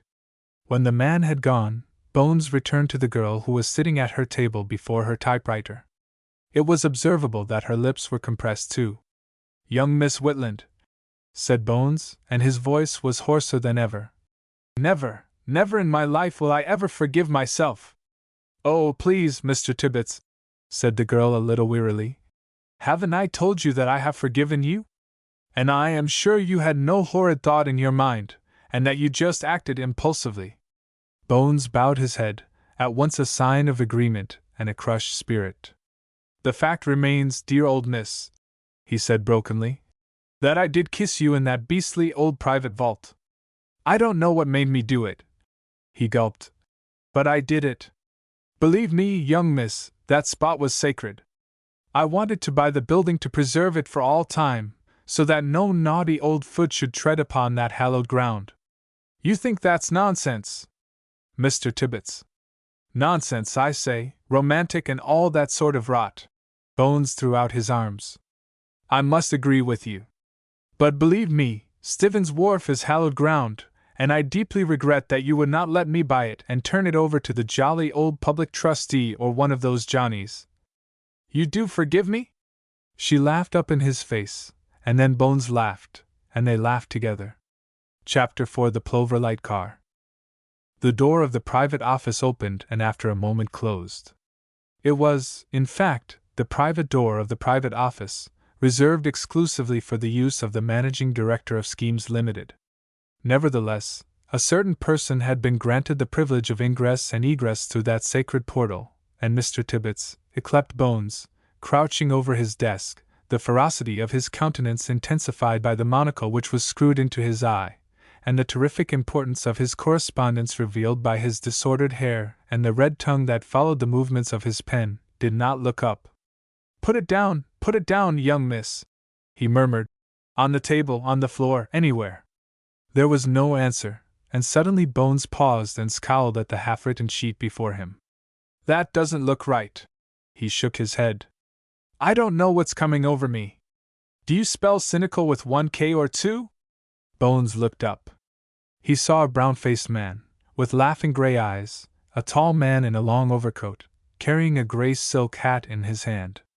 "Pardon me, my jolly old intruder," said Bones with dignity. "This is a private." Then his jaw dropped, and he leant on the desk for support. "Not my, good heavens!" he squeaked, and then leapt across the room, carrying with him the flex of his table lamp, which fell crashing to the floor. Ham, you poisonous old reptile! He seized the other's hand in his bony paw, prancing up and down, muttering incoherently. Sit down, my jolly old captain. Let me take your overcoat. Well, well, well. Give me your hat, dear old thing, dear old captain, I mean. This is simply wonderful. This is one of the most amazing experiences I've ever had, my dear old sportsman and officer. How long have you been home? How did you leave the territory? Good heavens! We must have a bottle on this. Sit down, you noisy devil, said Hamilton, pushing his erstwhile subordinate into a chair, and pulling up another to face him. So this is your boudoir?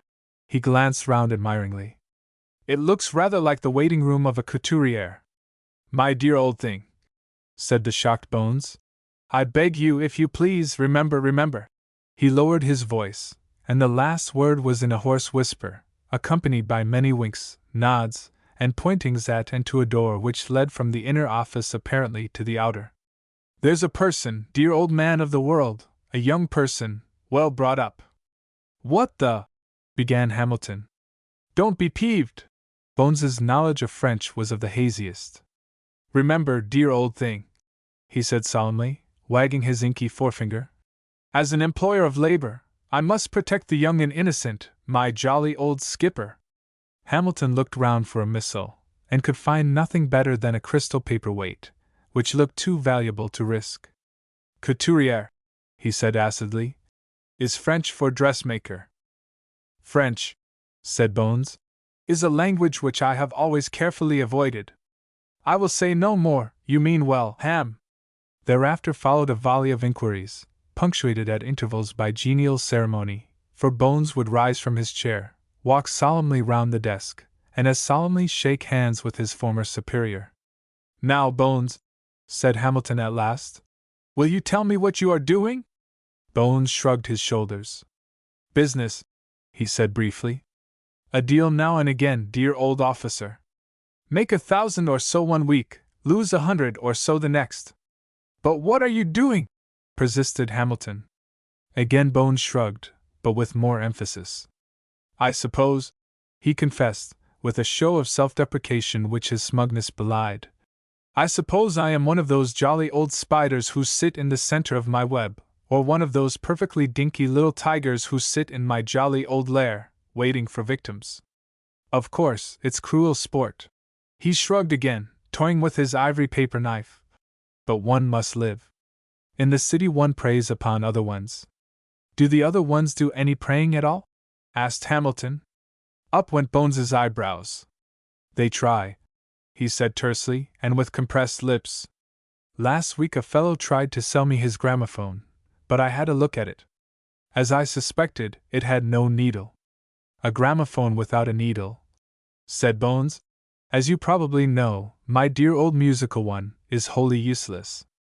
But you can buy them at a bob a box, said Hamilton. Bones's face fell. Can you really? He demanded. You are not pulling my leg, or anything? That's what the other fellow said. I do a little gambling, Bones went on. Not on the stock exchange or on the race course, you understand, but in exchanges. Money exchanges? Bones bowed his head. For example, he said, today a pound is worth 32 francs, tomorrow it is worth 34 francs. Today a pound is worth $4.77. As a matter of fact, it is $3.97. Interrupted Hamilton. 97 or 77, said Bones irritably. What is 4 shillings to men like you or me, Hamilton? We can well afford it. My dear chap, said Hamilton, pardonably annoyed. There is a difference of 4 shillings between your estimate and the rate. What is 4 shillings to you or me? Asked Bones again, shaking his head solemnly. My dear old Ham, don't be mean. There was a discreet tap on the door, and Bones rose with every evidence of agitation. Don't stir, dear old thing, he pleaded in a husky whisper. Pretend not to notice, dear old Ham. Don't be nervous, wonderful young lady. Then, clearing his throat noisily, come in, he roared in the tone that a hungry lion might have applied to one of the early Christian martyrs who was knocking by mistake on the door of his den. In spite of all injunctions, Hamilton did look, and he did stare, and he did take a great deal of notice, for the girl who came in was well worth looking at. He judged her to be about the age of 21. Pretty would be too feeble a word to employ in describing her. The russet brown hair, dressed low over her forehead, emphasized the loveliness of eyes set wide apart, and holding in their clear depths all the magic and mystery of womanhood. She was dressed neatly. He observed, too, that she had an open book under her arm and a pencil in her hand, and it dawned upon him slowly that this radiant creature was Bones's secretary. Bones's secretary. He stared at Bones, and that young man, very red in the face, avoided his eye. Bones was standing by the desk, in the attitude of an after-dinner speaker who was stuck for the right word. In moments of extreme agitation, Bones's voice became either a growl or a squeak. The bottom register was now in exercise. Did you want me, young miss?" he demanded gruffly. The girl at the door hesitated. "I'm sorry, I didn't know you were engaged. I wanted to see you about the Abyssinian Inn." Come in, certainly," said Bones more gruffly than ever. "A new complication, young miss?" She laid a paper on the desk, taking no more notice of Hamilton than if he were an ornament on the chimney-piece. "The first installment of the purchase price is due today," she said. "Is it?"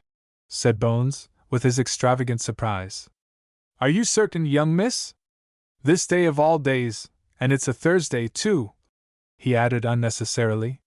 The girl smiled and curled her lip, but only for a second. Well, said Bones, "it's a matter of serious importance. The check, jolly old young miss, we will sign it, and you will send it off. Make it out for the full amount." "For the £3,000? said the girl. "For the £3,000, repeated Bones soberly. He put in his monocle and glared at her. "For the £3,000, he repeated. She stood waiting, and Bones stood waiting, he in some embarrassment as to the method by which the interview might be terminated and his secretary dismissed without any wound to her feelings. "Don't you think tomorrow would do for the check?" she asked. Certainly, said Bones. "Why not? Tomorrow's Friday, ain't it?" She inclined her head and walked out of the room, and Bones cleared his throat once more. "Bones!" The young man turned to meet Hamilton's accusing eye. "Bones!" said Hamilton gently. "Who is the lady?" "Who is the lady?" repeated Bones, with a cough. "The lady is my secretary, dear old inquisitor."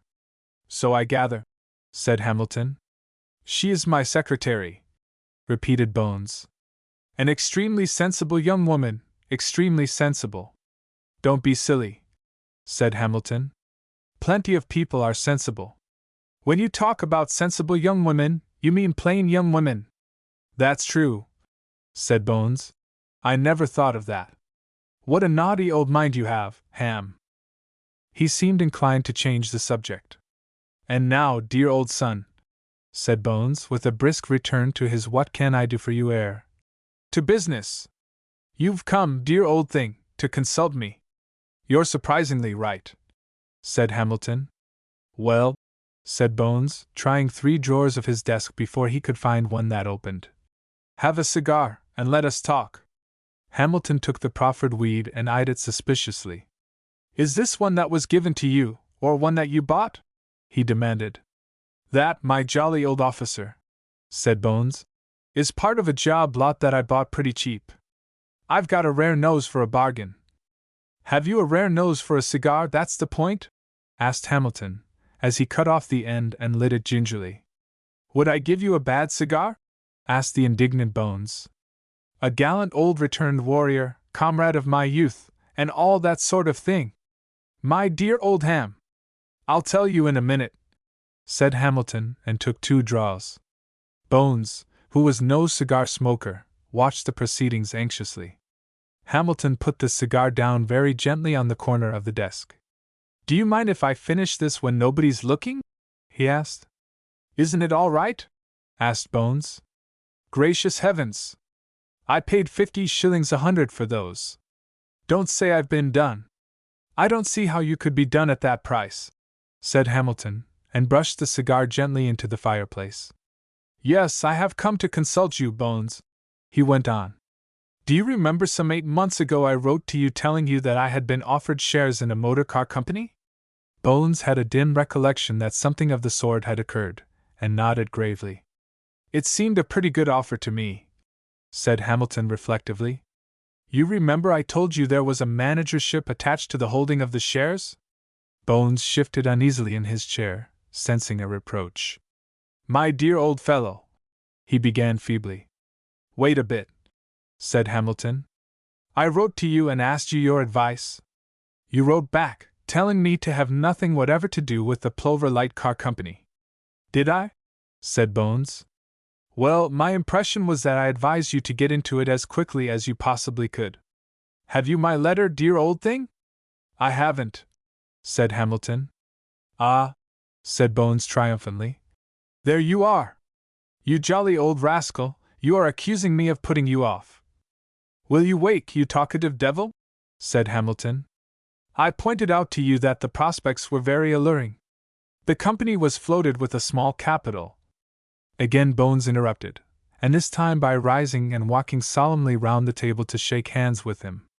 Hamilton, dear old skipper, he pleaded. I was a very busy man at that time. I admit I made a mistake, and possibly diddled you out of a fortune. But my intention was to write to you and tell you to get into it, and how I ever came to tell you not to get into it, well, my poor old speculator, I haven't the slightest idea. The company, began Hamilton.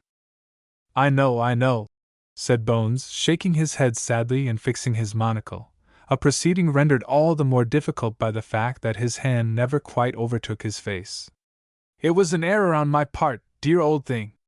I know the company well. Makes a huge profit. You can see the car all over the town. I think the jolly old partridge. Plover, said Hamilton. Plover, I mean. They've got another kind of car called the partridge, explained Bones. Why, it's one of the best in the market. I thought of buying one myself. And to think that I put you off that company. Tut, tut! Anyway, dear old man, he said, brightening up, most of the good fish is in the sea, and it only goes bad when it comes out of the sea. Have you ever noticed that, my dear old naturalist? Wait a moment. Will you be quiet? Said the weary Hamilton. I'm trying to tell you my experiences. I put the money, £4,000, into this infernal company. Eh? I put the money into the company, I tell you, against your advice. The company is more or less a swindle. Bones sat down slowly in his chair and assumed his most solemn and businesslike face. Of course, it keeps within the law, but it's a swindle, none the less. They've got a wretched broken-down factory somewhere in the north, and the only Plover car that's ever been built was made by a Scottish contractor at a cost of about twice the amount which the company people said that they would charge for it. What did I say? Said Bones quietly. Poor old soul, I do not give advice without considering matters, especially to my dearest friend. A company like this is obviously a swindle. You can tell by the appearance of the cars. There was only one car ever made, interrupted Hamilton. I should have said car, said the unperturbed Bones. The very appearance of it shows you that the thing is a swindle from beginning to end. Oh, why did you go against my advice, dear old Ham? Why did you? You humbug, said the wrathful Hamilton. You were just this minute apologizing for giving me advice. That, said Bones cheerfully, was before I'd heard your story. Yes, Ham, you've been swindled. He thought a moment. £4,000. And his jaw dropped. Bones had been dealing in large sums of late, and had forgotten just the significance of £4,000 to a young officer. He was too much of a little gentleman to put his thoughts into words, but it came upon him like a flash that the money which Hamilton had invested in the Plover Light Car Company was every penny he possessed in the world, a little legacy he had received just before Bones had left the coast, plus all his savings for years. Ham, he said hollowly, I am a jolly old rotter. Here I've been bluffing and swanking to you when I ought to have been thinking out a way of getting things right. Hamilton laughed. I'm afraid you're not going to get things right, Bones, he said. The only thing I did think was that you might possibly know something about this firm. At any other moment Bones would have claimed an extensive acquaintance with the firm and its working, but now he shook his head, and Hamilton sighed. Sanders told me to come up and see you, he said. Sanders has great faith in you, Bones. Bones, when very red, coughed, picked up his long-plumed pen and put it down again. At any rate, said Hamilton, you know enough about the city to tell me this. Is there any chance of my getting this money back? Bones rose jerkily. Ham, he said, and Hamilton sensed a tremendous sincerity in his voice. That money's going to come back to you, or the name of Augustus Tibbets goes down in the jolly old records as a failure. A minute later Captain Hamilton found himself handshook from the room. Here for Bones was a great occasion. With both elbows on the desk, and 2 hands searching his hair, he sat worrying out what he afterwards admitted was the most difficult problem that ever confronted him. After half an hour's hair-pulling he went slowly across his beautiful room and knocked discreetly on the door of the outer office. Miss Marguerite Whitland had long since grown weary of begging him to drop this practice. She found it a simple matter to say, "Come in," and Bones entered, closing the door behind him, and stood in a deferential attitude 2 paces from the closed door. "Young miss," he said quietly, "may I consult you?" "You may even consult me," she said as gravely. "It is a very curious problem, dear old Marguerite," said Bones in a low, hushed tone. "It concerns the future of my very dearest friend, the very dearest friend in all the world," he said emphatically. "Of the male sex," he added hastily. "Of course, friendships between jolly old officers are on a different plane, if you understand me, to friendships between. I mean to say, dear old thing, I'm not being personal or drawing comparisons, because the feeling I have for you." Here his eloquence ran dry. She knew him now well enough to be neither confused nor annoyed nor alarmed when Bones broke forth into an exposition of his private feelings. Very calmly she returned the conversation to the rails. "It is a matter which concerns a very dear friend of yours," she said suggestively, and Bones nodded and beamed. "Of course you guessed that," he said admiringly. "You're the jolliest old typewriter that ever lived. I don't suppose any other young woman in London would have." "Oh, yes, they would," she said. "You'd already told me. I suppose that you've forgotten it. Well, to cut a long story short, dear old Miss Marguerite," said Bones, leaning confidentially on the table and talking down into her upturned lace, "I must find the whereabouts of a certain rascal or rascals, trading or masquerading, knowingly or unknowingly, to the best of my knowledge and belief, as the—" He stopped and frowned. "Now, what the dickens was the name of that bird?" he said. "Pheasant, partridge, ostrich, bat, flying fish, sparrow. It's something to do with eggs. What are the eggs you eat?" "I seldom eat eggs," said the girl quietly. "But when I do they are the eggs of the common domestic fowl." "It ain't him," said Bones, shaking his head. "No, I've got it, Plover, the Plover Light Car Company." The girl made a note on her pad. "I want you to get the best men in London to search out this company. If necessary, get 2 private detectives or even 3. Set them to work at once, and spare no expense. I want to know who's running the company. I'd investigate the matter myself, but I'm so fearfully busy, and where their offices are." "Tell the detectives," said Bones, warming to the subject, "to hang around the motor car shops in the West End. They're bound to hear a word dropped here and there, and—" "I quite understand," said the girl. Bones put out his lean paw and solemnly shook the girl's hand. "If," he said, with a tremble in his voice, "if there's a typewriter in London that knows more than you, my jolly old Marguerite, I'll eat my head."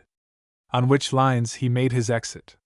5 minutes later the girl came into the office with a slip of paper. "The Plover Motor Car Company is registered at 604 Grassetchett Street," she said. "It has a capital of £80,000, of which £40,000 is paid up. It has works at Kenwood, in the northwest of London, and the managing director is Mr. Charles O. Soames."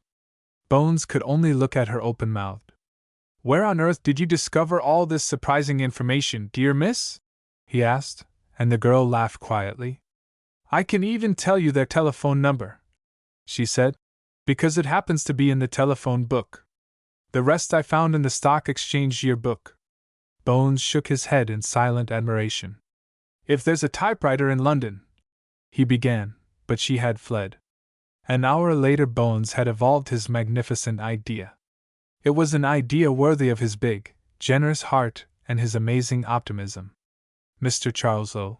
Soames, who sat at a littered table in his shirt sleeves, was a man with a big shock of hair and large and heavily drooping mustache, and a black chin. He smoked a big, heavy pipe, and at the moment Bones was announced, his busy pencil was calling into life a new company offering the most amazing prospects to the young and wealthy. He took the card from the hands of his very plain typist, and suppressed the howl of joy which rose to his throat.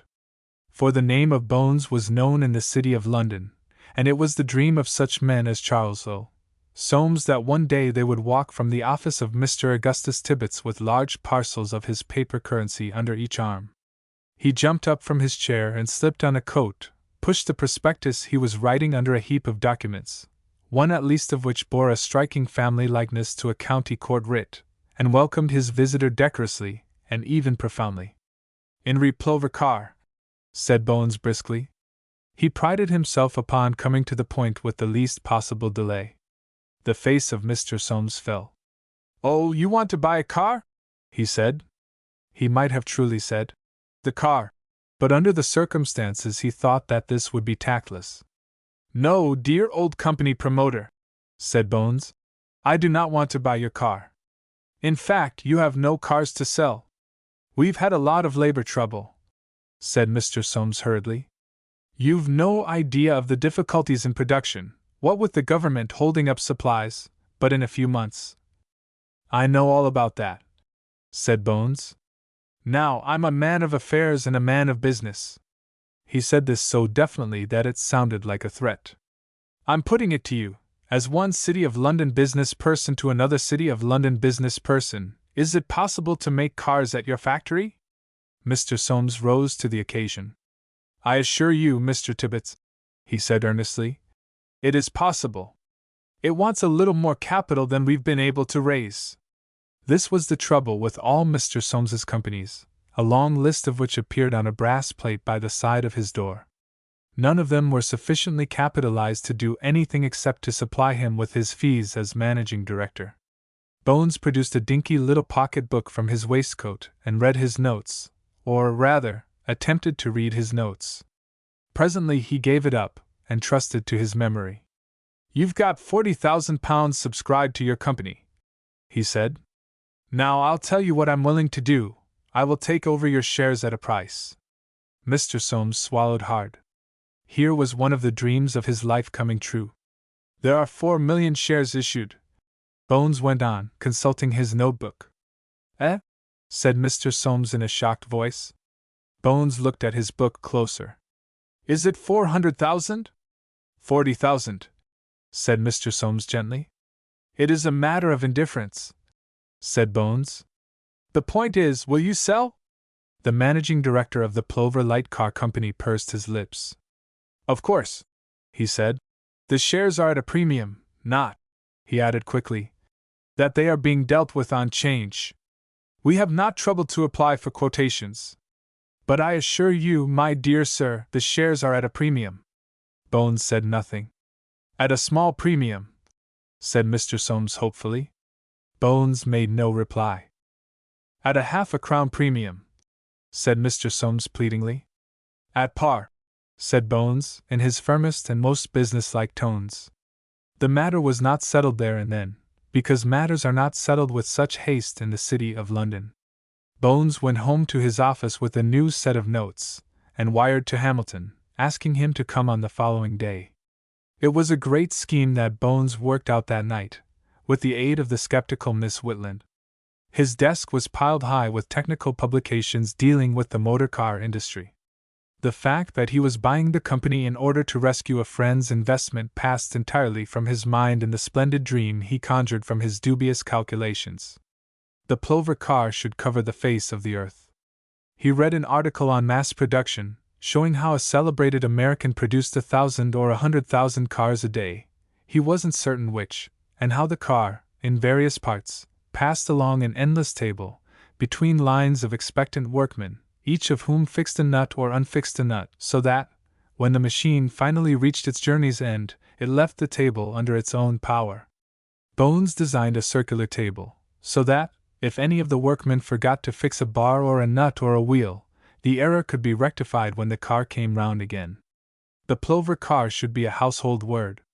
Its factories should spread over North London, and every year there should be a dinner with Bones in the chair, and a beautiful secretary on his right, and Bones should make speeches announcing the amount of the profits which were to be distributed to his thousands of hands in the shape of bonuses. Hamilton came promptly at 10 o'clock, and he came violently.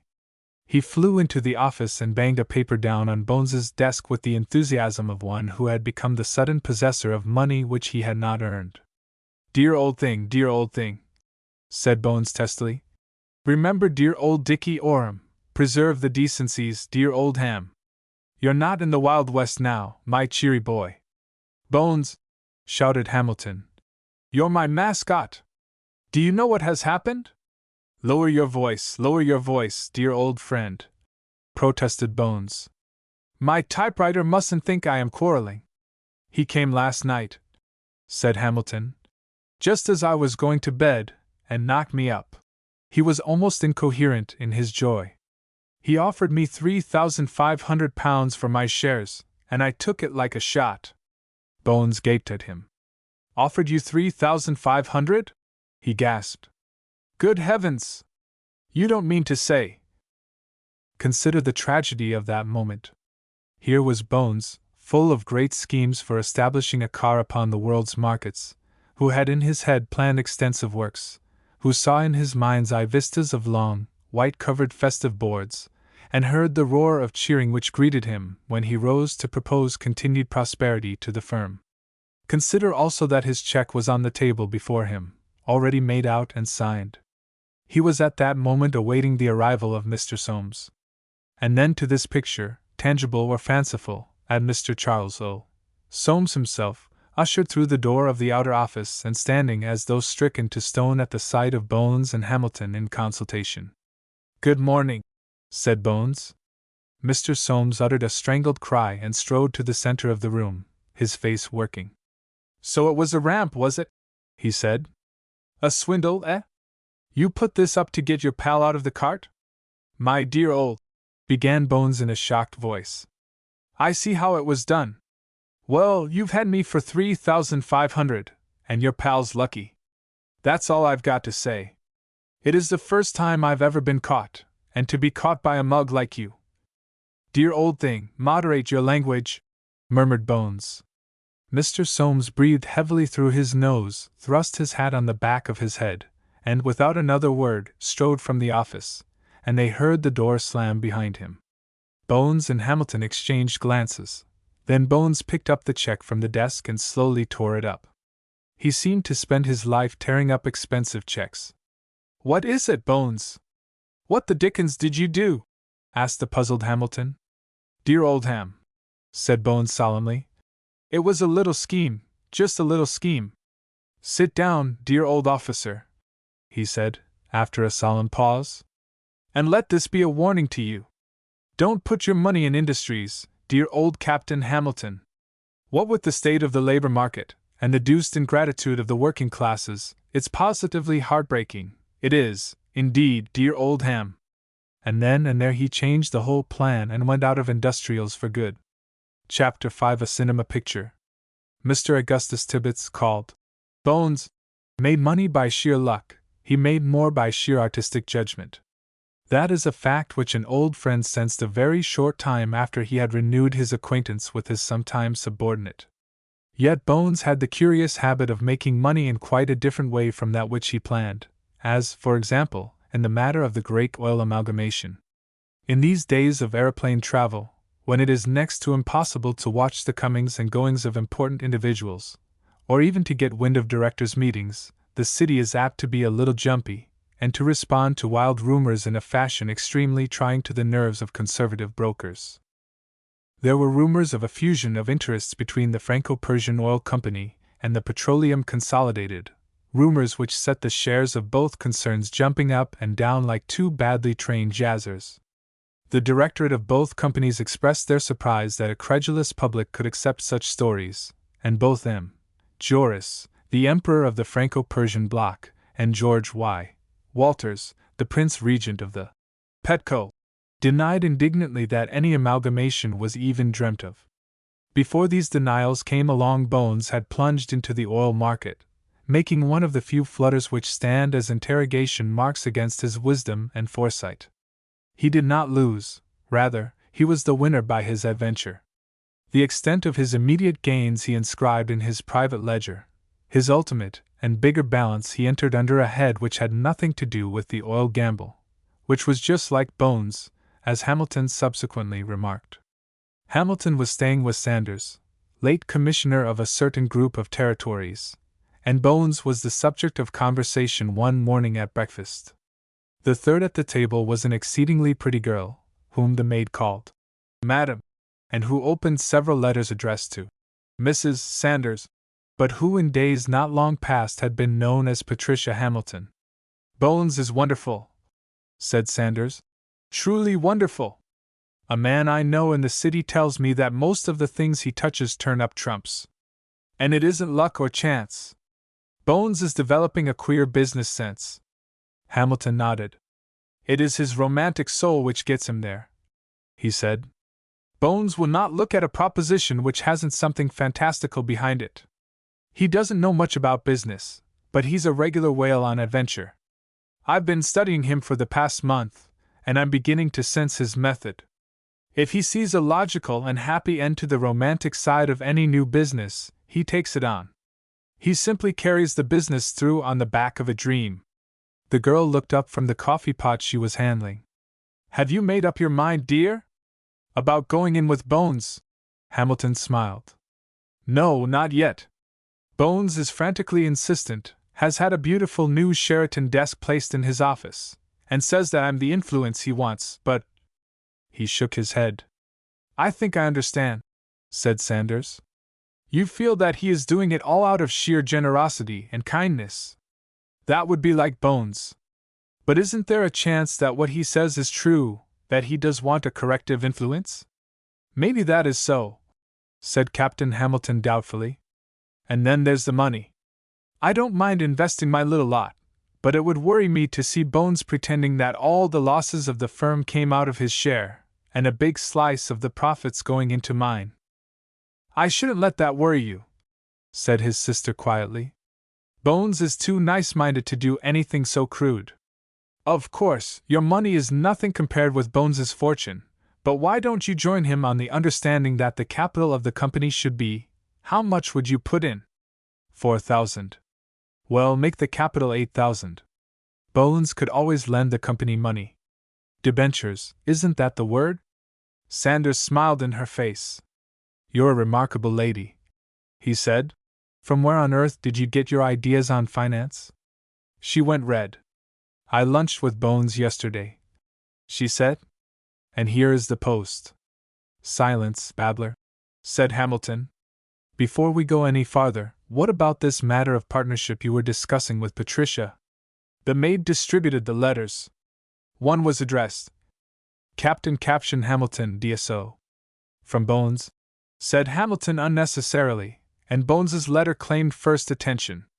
It was a frantic and an ecstatic epistle, heavily underlined and exclaimed, "Dear old Oldham." It ran, "You simply must join me in magnificent new scheme plan. Wonderful profits. The most extraordinary chance for a fortune." "For heaven's sake, what's this?" asked Hamilton, handing the letter across to his sister and indicating an illegible line. "It looks like a bad girl's leg to me." "My dear," said the shocked Mrs. Sanders, and studied the vile calligraphy. "It certainly does look like that," she admitted, "and I see, legacy is the word. A Bad Girl's Legacy is the title of the play story picture. Bones never crossed anything out. There's a studio at Tunbridge and 2 cameras and a fellow awfully nice fellow who understands it. A pot of money. The story can be improved immensely. Come in, a dear old man, magnificent chance. See me at office earliest possible time. Thine in art for art's sake. Bones. From which I gather that Bones is taking a header into the cinema business," said Sanders. "What do you say, Hamilton?" Hamilton thought a while. "I'll see Bones," he said. He arrived in town soon after 10, but Bones had been at his office 2 hours earlier, for the fever of the new enterprise was upon him, and his desk was piled high with notes, memoranda, price lists, and trade publications. Bones, in his fine rage of construction, flew to the technical journals as young authors fly to the thesaurus. As Hamilton entered the office, Bones glared up. "A chair," said the young man peremptorily. "No time to be lost, dear old artist. Time is on the wing, the light is fadin', and if we want to put this jolly old country, God bless it, in the forefront." Bones put down his pen and leant back in his chair. "Ham," he said, "I had a bit of a pow-pow with your sacred and sainted sister, bless her jolly old heart. That's where the idea arose." "Are you on?" "I'm on," said Hamilton, and there was a moving scene. Bones shook his hands and spoke broken English. "There's your perfectly twee little desk, dear old officer," he said, pointing to a massive piece of furniture facing his own. "And there's only one matter to be settled." He was obviously uncomfortable, and Hamilton would have reached for his checkbook, only he knew his Bones much better than to suppose that such a sordid matter as finance could cause his agitation. "Ham," said Bones, clearing his throat and speaking with an effort. "Old comrade of 100 gallant encounters, and dear old friend." "What's the game?" asked Hamilton suspiciously. "There's no game," said the depressed Bones. "This is a very serious piece of business, my jolly old comrade. As my highly respected partner, you're entitled to use the office as you like, come in when you like, go home when you like. If you have a pain in the tum-tum, dear old friend, just go to bed and trust old Bones to carry on. Use any paper that's going, help yourself to nibs, you'll find there's some beautiful nibs in that cupboard. In fact, do as you jolly well like. But, repeated Hamilton. "On one point alone, dear old thing," said Bones miserably yet heroically. "We do not share." "What's that?"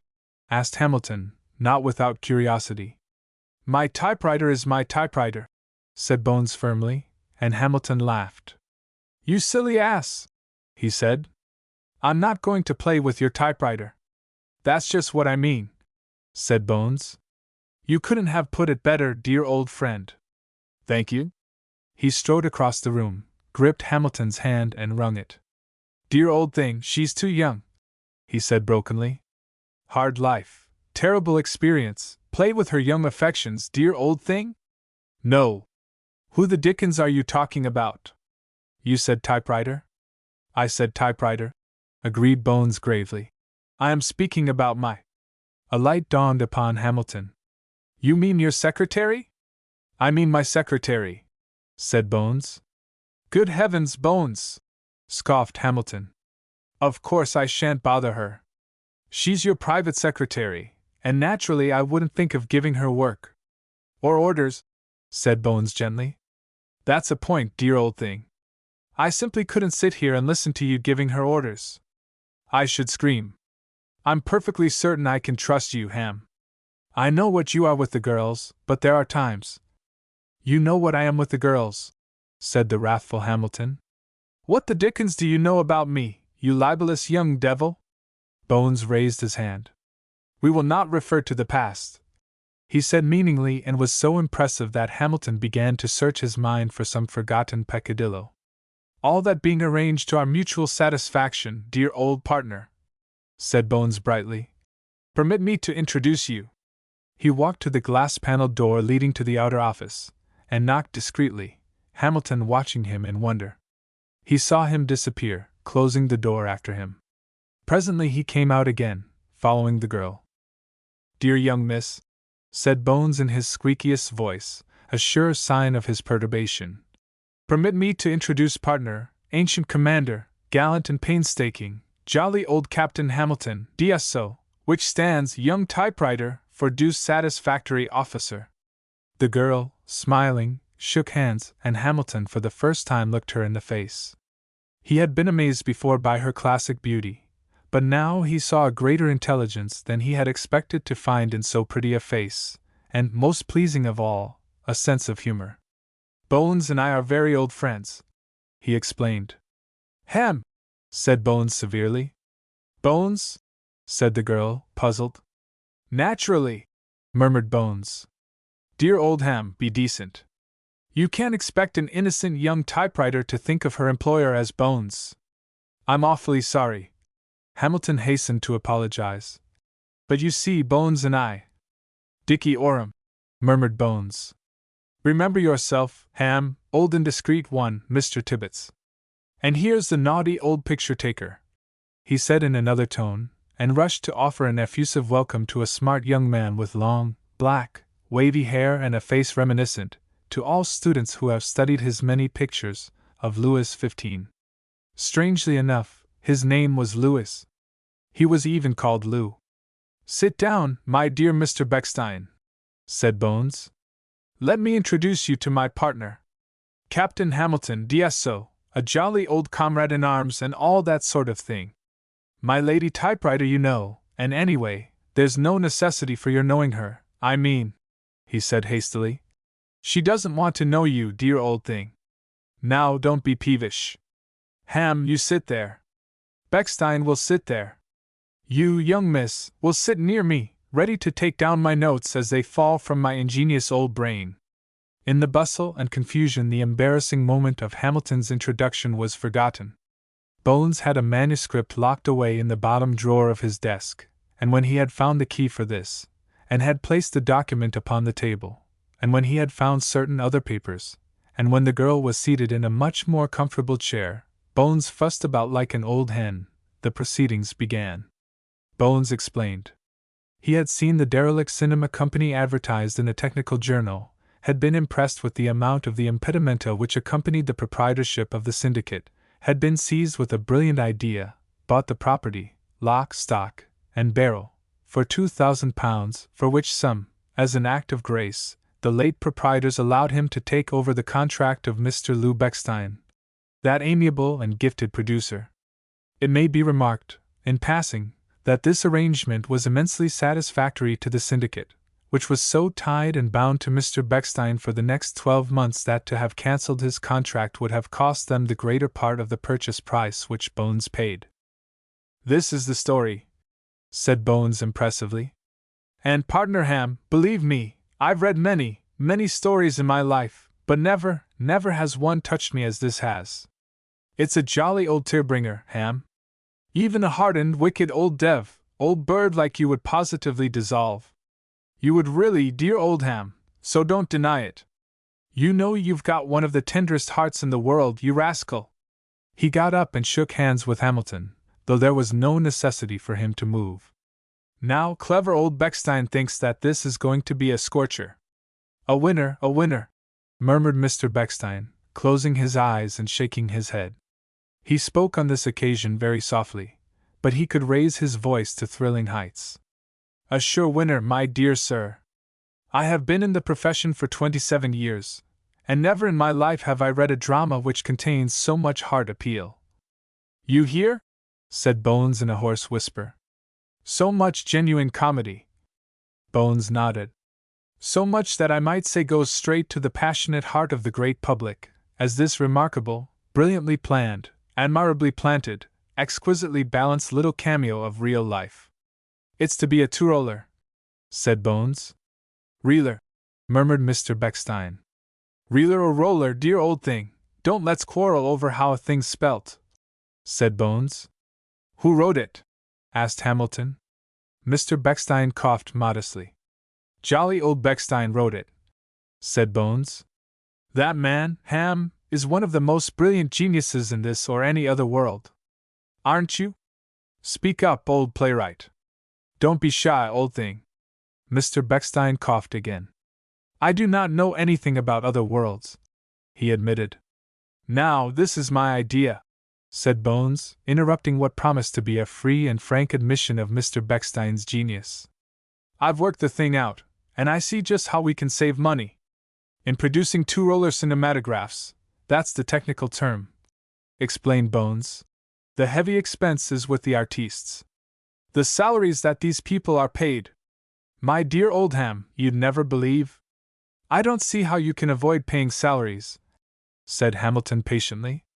I suppose even actors have to live. Ah, said Mr. Bechstein, shaking his head. Of course, dear old thing. But why pay outside actors? Said Bones triumphantly. He glared from one face to the other with a ferocity of expression which did no more than indicate the strength of his conviction. Why not keep the money in the family, dear Oldham? That's what I ask you. Answer me that. He leaned back in his chair, thrust his hands in his trousers pockets, and blandly surveyed his discomfited audience. But you've got to have actors, my dear chap, said Hamilton. Naturally and necessarily, replied Bones, nodding with very large nods. And we have them. Who is Jasper Brown, the villain who tries to rob the poor girl of her legacy and casts the vilest aspersions upon her jolly old name? Who is? Asked the innocent Hamilton. You are, said Bones. Hamilton gasped. Who is Frank Finett, the young and handsome soldier? Well, not necessarily handsome, but pretty good-looking, who rescues the girl from her sad predicament. Well, that can't be me anyway, said Hamilton. It is not, said Bones. It is me. Who is the gorgeous but sad old innocent one who's chased by you, Ham, till the poor little soul doesn't know which way to turn, until this jolly young officer steps brightly on the scene, whistling a merry tune, and throwing his arms about her, saves her, dear old thing, from her fate, or, really, from a perfectly awful rotten time. Who is she? Asked Hamilton softly. Bones blinked and turned to the girl slowly. My dear old miss, he said. What do you think? What do I think? Asked the startled girl. What do I think about what? There's a part, said Bones. There's one of the grandest parts that was ever written since Shakespeare shut his little copybook. You're not suggesting that I should play it? She asked, open-mouthed. Made for you, dear old typewriter, positively made for you, that part, murmured Bones.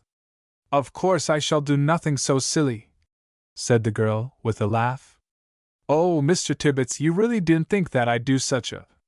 She didn't finish the sentence, but Hamilton could have supplied the 3 missing words without any difficulty. Thereafter followed a discussion, which in the main consisted of joint and several rejection of parts. Marguerite Whitland most resolutely refused to play the part of the bad girl, even though Bones promised to change the title to the good girl. Even though he wheedled his best, even though he struck attitudes indicative of despair and utter ruin, even though the gentle persuasiveness of Mr. Lou Bechstein was added to his entreaties. And Hamilton as resolutely declined to have anything to do with the bad man. Mr. Bechstein solved the difficulty by undertaking to produce the necessary actors and actresses at the minimum of cost. Of course you won't play, Bones? Said Hamilton. I don't know, said Bones. I'm not so sure, dear old thing. I've got a lot of acting talent in me, and I feel the part. That's a technical term you won't understand. But surely, Mr. Tibbets, said the girl reproachfully, you won't allow yourself to be photographed embracing a perfectly strange lady? Bones shrugged his shoulders. Art, my dear old typewriter, he said. She'll be no more to me than a bit of wood, dear old miss. I shall embrace her and forget all about it the second after. You need have no cause for apprehension, really and truly. I am not at all apprehensive, said the girl coldly, and Bones followed her to her office, showering explanations of his meaning over her shoulder. On the 3rd day Hamilton went back to Twickenham a very weary man. Bones is really indefatigable, he said irritably, but yet admiringly. He has had those unfortunate actors rehearsing in the open fields, on the highways and byways. Really, old Bones has no sense of decency. He's got one big scene which he insists upon taking in a private park. I shudder to think what will happen if the owner comes along and catches Bones and his wretched company. Sanders laughed quietly. What do you think he'll do with the film? He he asked. Oh, he'll sell it, said Hamilton. I tell you, Bones is amazing. He has found a city man who is interested in the film industry, a stockbroker or something, who has promised to see every bit of film as it is produced and give him advice on the subject. And incredible as it may sound, the first half-dozen scenes that Bones has taken have passed muster. Who turns the handle of the camera? Asked the girl. Bones, said Hamilton, trying not to laugh. He practiced the revolutions on a knife-cleaning machine. The fourth day it rained, but the fifth day Bones took his company in a hired motor into the country, and blissfully ignoring such admonitions as, "Trespassers will be shot," he led the way over a wall to the sacred soil of an Englishman's stately home. Bones wanted the wood, because one of his scenes was laid on the edge of a wood. It was the scene where the bad girl, despairing of convincing anybody as to her inherent goodness, was taking a final farewell of the world before leaving a life which had held nothing but sadness and misunderstanding, to quote the title which was to introduce this touching episode. Bones found the right location, fitted up his camera, placed the yellow-faced girl — the cinema artiste has a somewhat bilious appearance when facing the lens — and began his instructions. Now you walk on here, dear old miss, what's your name? You come from that tree with halting footsteps, like this, dear old thing. Watch and learn. Bones staggered across the greensward, clasping his brow, sank on his knees, folded his arms across his chest, and looked sorrowfully at the heavens, shaking his head. Hamilton screamed with laughter. Behave yourself, naughty old skeptic, said Bones severely. After half an hour's preliminary rehearsal, the picture was taken, and Bones now prepared to depart. But Mr. Lou Beckstein, from whose hands Bones had taken, not only the direction of the play, but the very excuse for existence, let fall a few uncomfortable words. Excuse me, Mr. Tibbets, he said in the sad, bored voice of an artiste who is forced to witness the inferior work of another. It is in this scene that the two lawyers must be taken, walking through the wood, quite unconscious of the unhappy fate which has overtaken the heiress for whom they are searching. True, said Bones, and scratched his nose. He looked round for likely lawyers. Hamilton stole gently away. Now, why the dickens didn't you remind me, you careless old producer, to bring 2 lawyers with me? Asked Bones. Dash it all, there's nothing here that looks like a lawyer. Couldn't it be taken somewhere else? Mr. Beckstein had reached the stage where he was not prepared to make things easy for his employer. Utterly impossible, he said. You must have exactly the same scenery. The camera cannot lie. Bones surveyed his little company, but without receiving any encouragement. Perhaps I might find a couple of fellows on the road, he suggested. It is hardly likely, said Mr. Lou Beckstein, that you will discover in this remote country village 2 gentlemen arrayed in faultlessly fitting morning coats and top hats. I don't know so much about that, said the optimistic Bones, and took a short cut through the wood, knowing that the grounds made an abrupt turn where they skirted the main road. He was halfway through the copse when he stopped. Now, Bones was a great believer in miracles, but they had to be very spectacular miracles. The fact that standing in the middle of the woodland path were 2 middle-aged gentlemen in top hats and morning coats seemed to Bones to be a mere slice of luck. It was, in fact, a miracle of the first class. He crept silently back, raced down the steps to where the little party stood. Camera! He hissed. Bring it along, dear old thing. Don't make a noise! Ham, old boy, will you help? You other persons stay where you are. Hamilton shouldered the camera, and on the way up the slope Bones revealed his fell intention. There is no need to tell these silly old jossers what we're doing, he said. You see what I mean, Ham, old boy. We'll just take a picture of them as they come along. Nobody will be any the wiser, and all we'll have to do will be to put a little note in. All the time he was fixing the camera on the tripod, focusing the lens on a tree by the path. It was amazing how quickly Bones mastered the technique of any new hobby he took up. From where Hamilton crouched in the bushes he could see the 2 men plainly. His heart quaked, realizing that one at least was possibly the owner of the property on which he was trespassing, and he had all an Englishman's horror of trespass. They were talking together, these respectable gentlemen, when Bones began to turn the handle.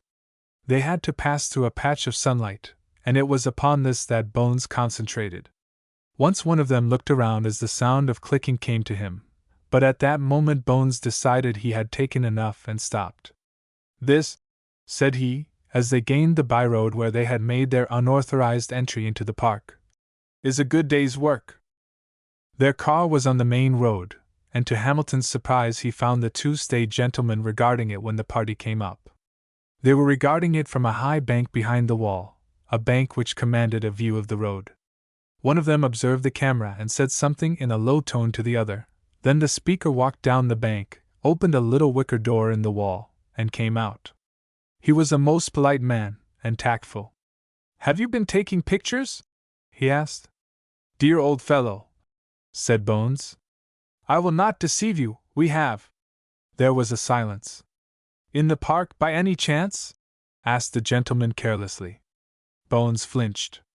He felt rather guilty, if the truth be told. "The fact is," he began. The elderly man listened to the story of the bad girl's legacy, its genesis, its remarkable literary qualities, and its photographic value. He seemed to know a great deal about cinematographs, and asked several questions. "So you have an expert who sees the pieces as they are produced?" he asked. "Who is that?" "Mr. Tim Lewis," said Bones. "He's one of the—" "Lewis?"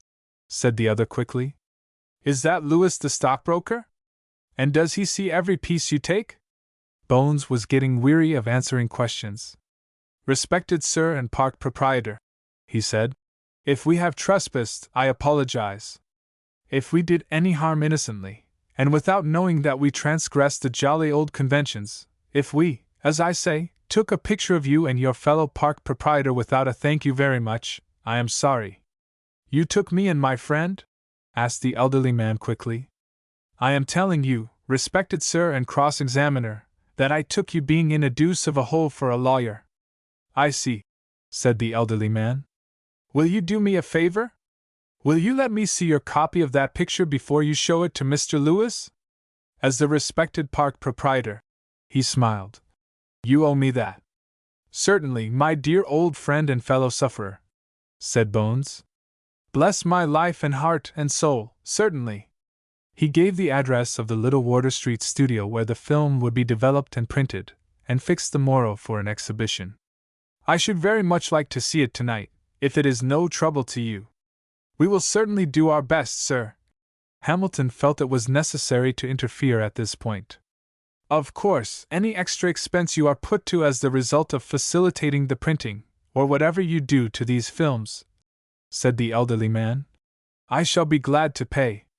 He was waiting for Bones and Hamilton at 9 o'clock that night in the dingy little private theater which Bones, with great difficulty, had secured for his use. The printing of the picture had been accelerated, and though the print was slightly speckled, it was a good one. The elderly man sat in a chair and watched it reeled off, and when the lights in the little theater went up, he turned to Bones with a smile.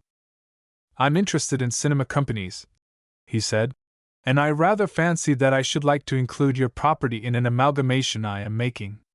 I could assist you to fix a price," he said to the astonished Bones, "if you would tell me frankly, as I think you will, just what this business has cost you from first to last." "My dear old amalgamator," said Bones reproachfully, "is that business? I ask you?" "It may be good business," said the other. Bones looked at Hamilton. They and the elderly man, who had driven up to the door of the Wardour Street studio in a magnificent car, were the only three people, besides the operator, who were present. Hamilton nodded. "Well," said Bones, "business, dear old thing, is my weakness. Buying and selling is my passion and lobby. From first to last, after paying jolly old brick dust, this thing is going to cost me more than £3,000, say, 3,500. The elderly man nodded. "Let's make a quick deal," he said. "I'll give you £6,000 for the whole concern, with the pictures as you have taken them, negatives, positives, cameras, etc. Is it a bargain?" Bones held out his hand. They dined together, a jubilant Bones and a more jubilant Hamilton, at a little restaurant in Soho.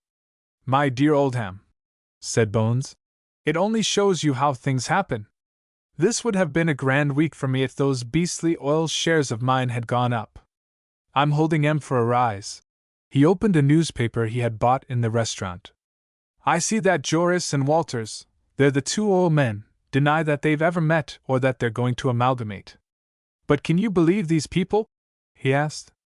My dear old thing, the mendacity of these wretched financiers.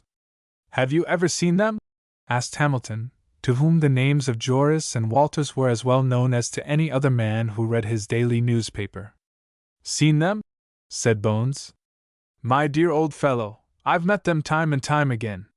Two of the jolliest old birds in the world. Well, here's luck. At that particular moment Mr. Walters and Mr. Joris were sitting together in the library of a house in Berkeley Square, the blinds being lowered and the curtains being drawn, and Mr. Walters was saying, We'll have to make this thing public on Wednesday. My dear fellow, I nearly fainted when I heard that impossible young person had photographed us together. When do you go back to Paris? I think I had better stay here, said Mr. Joris. Did the young man bleed you? Only for 6,000, said the pleasant Mr. Walters. I hope the young beggar's a bear in oil, he added viciously. But Bones, as we know, was a bull. Chapter 6: A Deal in Jute. It is a reasonable theory that every man of genius is two men, one visible, one unseen and often unsuspected by his counterpart. For who has not felt the shadow's influence in dealing with such as have the spark?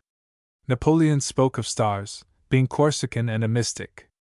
Those who met him in his last days were uneasily conscious that the second Bonaparte had died on the eve of Waterloo, leaving derelict his brother, a stout and commonplace man who was in turn sycophantic, choleric, and pathetic, but never great. Noticeable is the influence of the shadow in the process of money-making. It is humanly impossible for some men to be fortunate. They may amass wealth by sheer hard work and hard reasoning, but if they seek a shorter cut to opulence, be sure that short cut ends in a cul-de-sac where sits a bankruptcy judge and a phalanx of stony-faced creditors. Luck is not for them. They were born single. For others, the whole management of life is taken from their hands by their busy second, who ranges the world to discover opportunities for his partner. So it comes about that there are certain men, and Augustus Tibbets, or, as he was named, Bones, was one of these, to whom the increments of life come miraculously. They could come in no other way, be he ever so learned and experienced. Rather would a greater worldliness have hampered his familiar and in time destroyed its power, just as education destroys the more subtle instincts.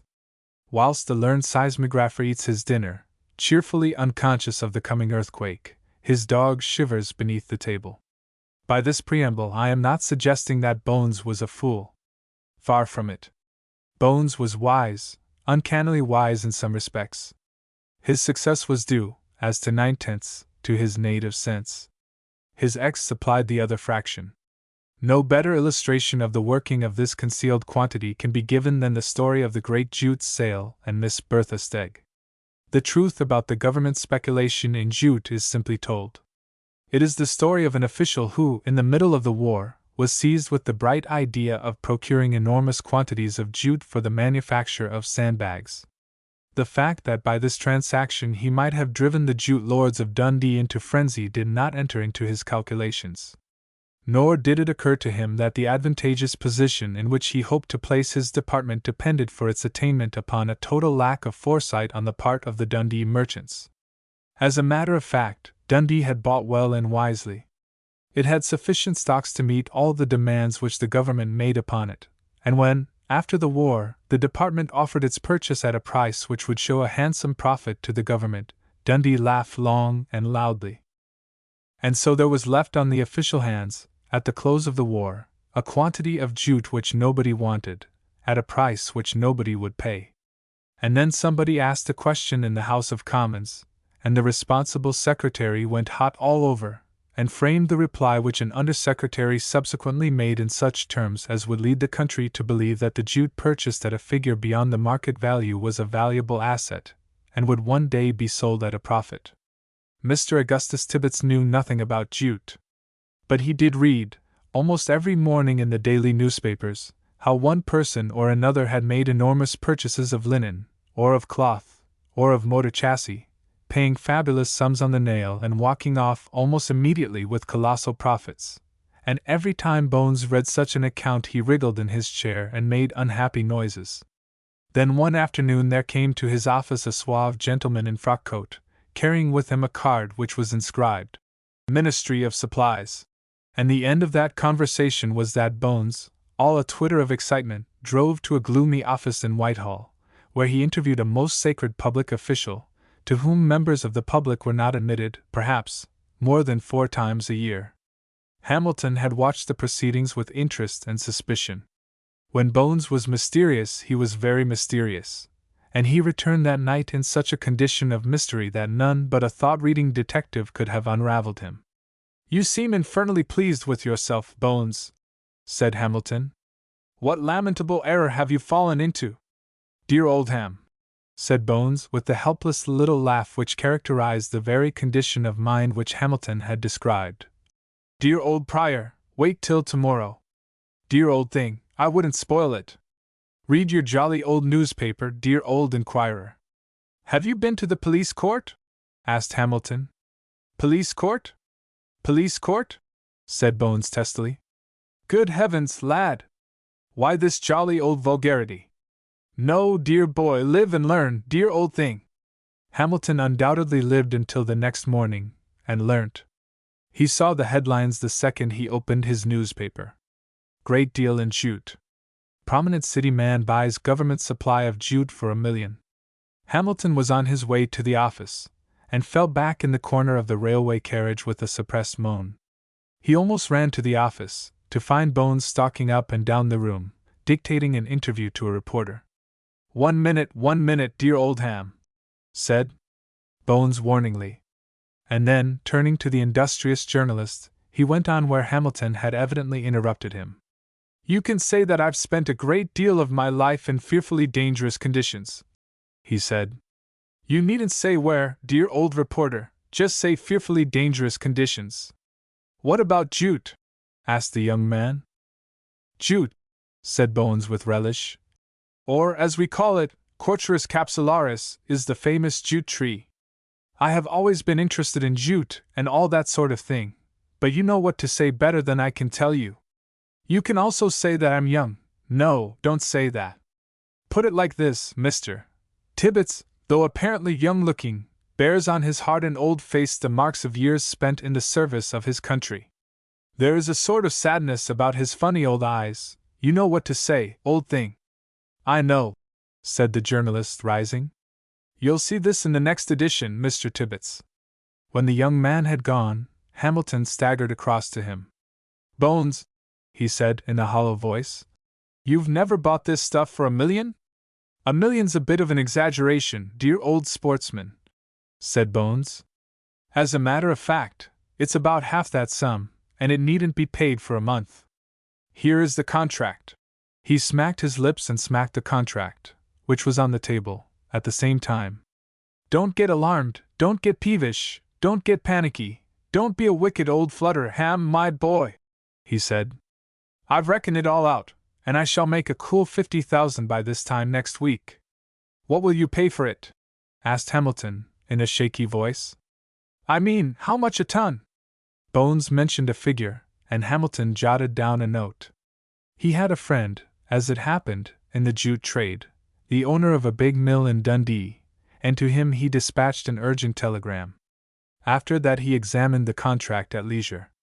On the 4th page of that interesting document was a paragraph, the 7th, to this effect: "Either parties to this contract may, for any reason whatsoever, by giving notice either to the Ministry of Supplies, Department 9, or to the purchaser at his registered office, within 24 hours of the signing of this contract, cancel the same." He read this over to Bones. "That's rum," he said. "What is the idea?" "My jolly old captain," said Bones in his lordly way, "how should I know? I suppose it's in case the old government get a better offer. Anyway, dear old timidity, it's a contract that I'm not going to terminate, believe me." The next afternoon Bones and Hamilton returned from a frugal lunch at a nearby tavern, and reached the imposing entrance of the building in which New Schemes Limited was housed simultaneously, or perhaps it would be more truthful to say a little later, than a magnificent limousine. It was so far ahead of them that the chauffeur had time to descend from his seat, open the highly polished door, and assist to the honored sidewalk a beautiful lady in a large beaver coat, who carried under her arm a small portfolio. There was a certain swing to her shoulder as she walked, a certain undulatory movement of hip, which spoke of a large satisfaction with the world as she found it. Bones, something of a connoisseur and painfully worldly, pursed his lips and broke off the conversation in which he was engaged, and which had to do with the prospective profits on his jute deal, and remarked tersely, "Ham, dear old thing, that is a chinchilla coat worth £1,200. Hamilton, to whom the mysteries of feminine attire were honest mysteries, accepted the sensational report without demur. "The way you pick up these particular bits of information, Bones, is really marvelous to me. It isn't as though you go out a lot into society. It isn't as though women are fond of you or make a fuss of you." Bones coughed. "Dickie Orham. Remember dear old Richard," he murmured. "My private life, dear old fellow, if you will forgive me snubbing you, is a matter on which nobody is an authority except A. Tibbets. Esq. There's a lot you don't know, dear old Ham. I was thinking of writing a book about it, but it would take too long."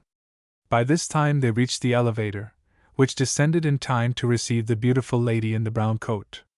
Bones removed his hat, smoothed his glossy hair, and with a muttered, "After you, dear old friend. Age before honesty," bundled Hamilton into the lift, and followed him. The elevator stopped at the third floor, and the lady got out. Bones, his curiosity overcoming his respect for age or his appreciation of probity, followed her, and was thrilled to discover that she made straight for his office. She hesitated for a moment before that which bore the word "private," and passed on to the outer and general office. Bones slipped into his own room so quickly that by the time Hamilton entered he was sitting at his desk in a thoughtful and studious attitude. It cannot be said that the inner office was any longer entitled to the description of sanctum sanctorum. Rather was the Holy of Holies the larger and less ornate apartment wherein sat a being whose capable little fingers danced over complicated banks of keys. The communicating door opened and the being appeared. Hamilton, mindful of a certain agreement with his partner, pretended not to see her. "There's a lady who wishes a private interview with you, Mr. Tibbets," said the girl. Bones turned with an exaggerated start. "A lady?" he said in a tone of incredulity. "Gracious heavens!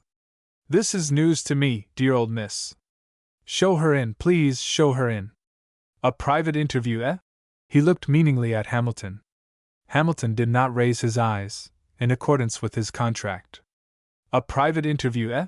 said Bones louder. "Does she want to see me by myself? Perhaps you would like to see her in my room," said the girl. "I could stay here with Mr. Hamilton." Bones glared at the unconscious Hamilton. "That is not necessary, dear old typewriter," he said stiffly. "Show the young woman in, please." The young woman came in.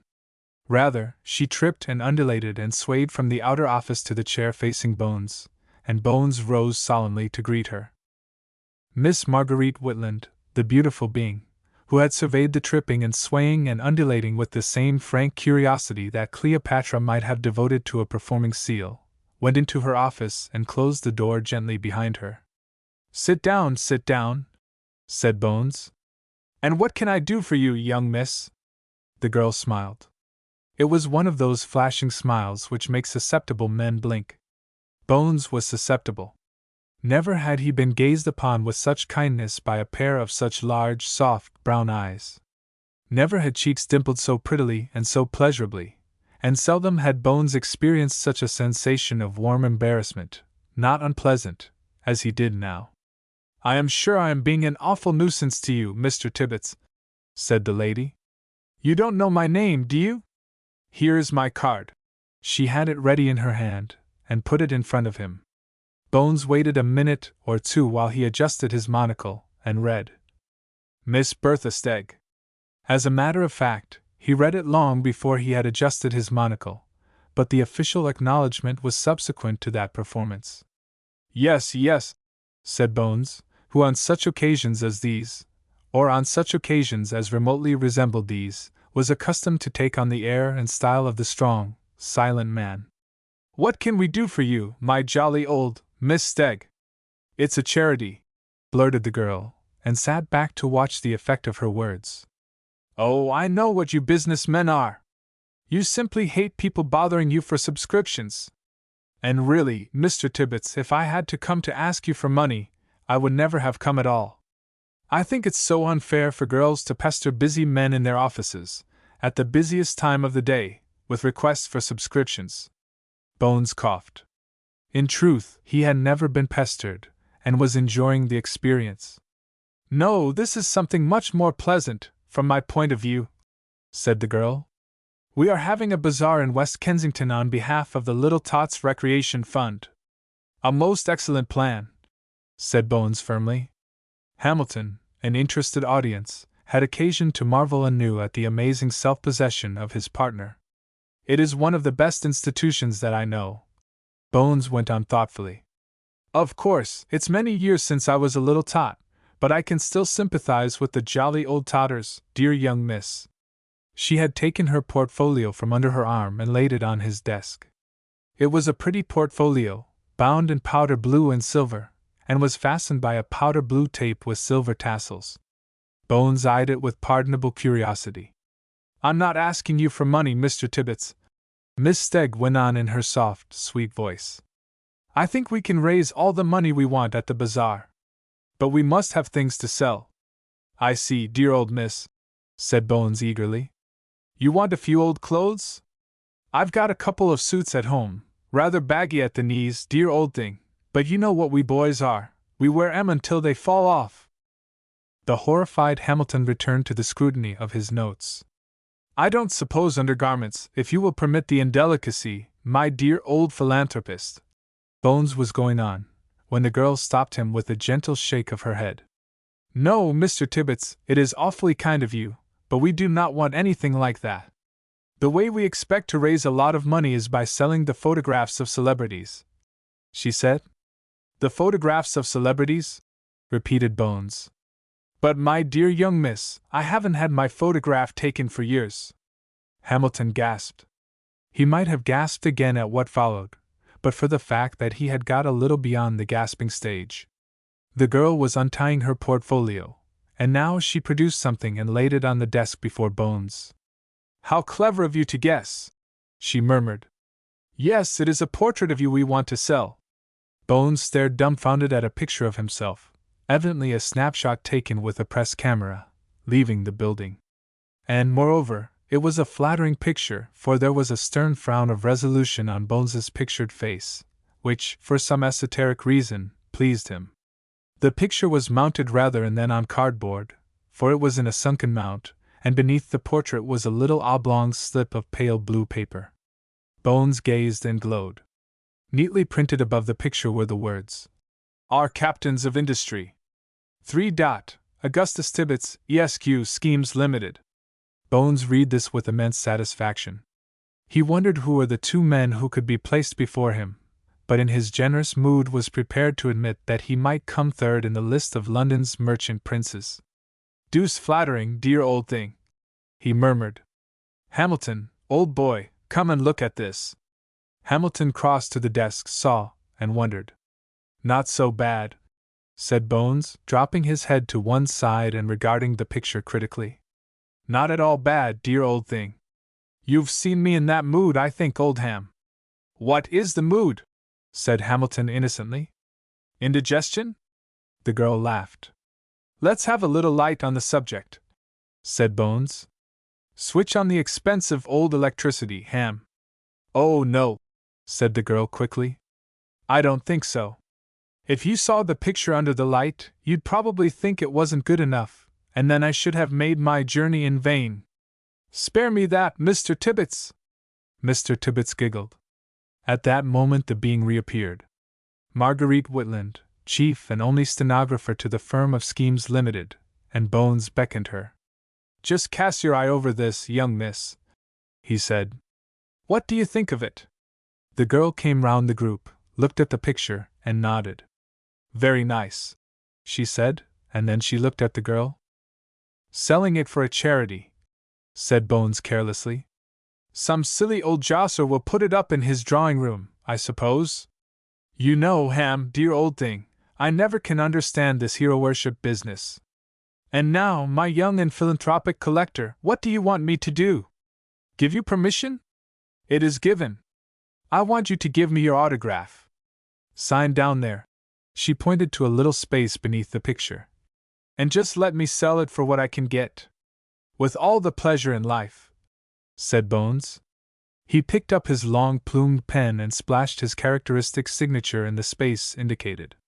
And then Miss Marguerite Whitland did a serious thing, an amazingly audacious thing, a thing which filled Bones's heart with horror and dismay. Before Bones could lift the blotting pad, her forefinger had dropped upon the signature and had been drawn across, leaving nothing more than an indecipherable smudge. My dear old typewriter! Gasped Bones. My dear old miss! Confound it all! Hang it all, I say! Dear old thing! You can leave this picture, madam. Miss, murmured Bones from force of habit. Even in his agitation he could not resist the temptation to interrupt. You can leave this picture, Miss Stegg, said the girl coolly. Mr. Tibbets wants to add it to his collection. Miss Stegg said nothing. She had risen to her feet, her eyes fixed on the girl's face, and, with no word of protest or explanation, she turned and walked swiftly from the office. Hamilton opened the door, noting the temporary suspension of the undulatory motion. When she had gone, they looked at one another, or rather, they looked at the girl, who, for her part, was examining the photograph. She took a little knife from the desk before Bones and inserted it into the thick cardboard mount, and ripped off one of the layers of cardboard. And so Bones's photograph was exposed, shorn of all mounting. But what was more important, beneath his photograph was a check on the Third National Bank, which was a blank check and bearing Bones's undeniable signature in the bottom right-hand corner. The signature was decipherable through the smudge. Bones stared. Most curious thing I've ever seen in my life, dear old typewriter, he said. Why, that's the very banking establishment I patronize. I thought it might be, said the girl. And then it dawned upon Bones, and he gasped. Great Moses! He howled. There is no prettier word for it. That naughty Miss Thingamajig was making me sign a blank check. My autograph! My sacred aunt! Autograph on a check! Bones babbled on as the real villainy of the attempt upon his finances gradually unfolded before his excited vision. Explanations were to follow. The girl had seen a paragraph warning people against giving their autographs, and the police had even circulated a rough description of two well-dressed women, who, on one pretext or another, were securing from the wealthy, but the unwise, specimens of their signatures. My young and artful typewriter, said Bones, speaking with emotion, you have probably saved me from utter ruin, dear old thing. Goodness only knows what might have happened, or where I might have been sleeping tonight, my jolly old Salvationist, if your beady little eye hadn't penetrated like a corkscrew through the back of that naughty old lady's neck and read her evil intentions. I don't think it was a matter of my beady eye, said the girl, without any great enthusiasm for the description. As my memory. I can't understand it, said Bones, puzzled. She came in a beautiful car. Hired for 2 hours for 25 shillings, said the girl. But she was so beautifully dressed. She had a chinchilla coat. Imitation beaver, said Miss Marguerite Whitland, who had few illusions. You can get them for £15 at any of the West End shops. It was a very angry Miss Bertha Stegg who made her way in some haste to Pimlico. She shared a first-floor suite with a sister, and she burst unceremoniously into her relative's presence, and the elder Miss Stegg looked round with some evidence of alarm. What's wrong? She asked. She was a tall, bony woman, with a hard, tired face, and lacked most of her sister's facial charm. Turned down, said Bertha briefly. I had the thing signed, and then one omits the description she gave of Miss Marguerite Whitland, which was uncharitable. Smudged the thing with her fingers. She tumbled to it, said Clara. Has she put the splits on you? I shouldn't think so, said Bertha, throwing off her coat and her hat, and patting her hair. I got away too quickly, and I came on by the car.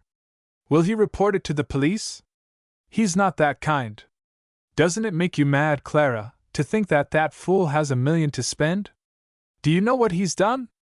Made perhaps £100,000 in a couple of days. Wouldn't that rile you? They discussed Bones in terms equally unflattering. They likened Bones to all representatives of the animal world whose characteristics are extreme foolishness. But at last they came into a saner, calmer frame of mind. Miss Clara Stegg seated herself on the frosy sofa, indispensable to a Pimlico-furnished flat, and with her elbow on one palm and her chin on another, reviewed the situation.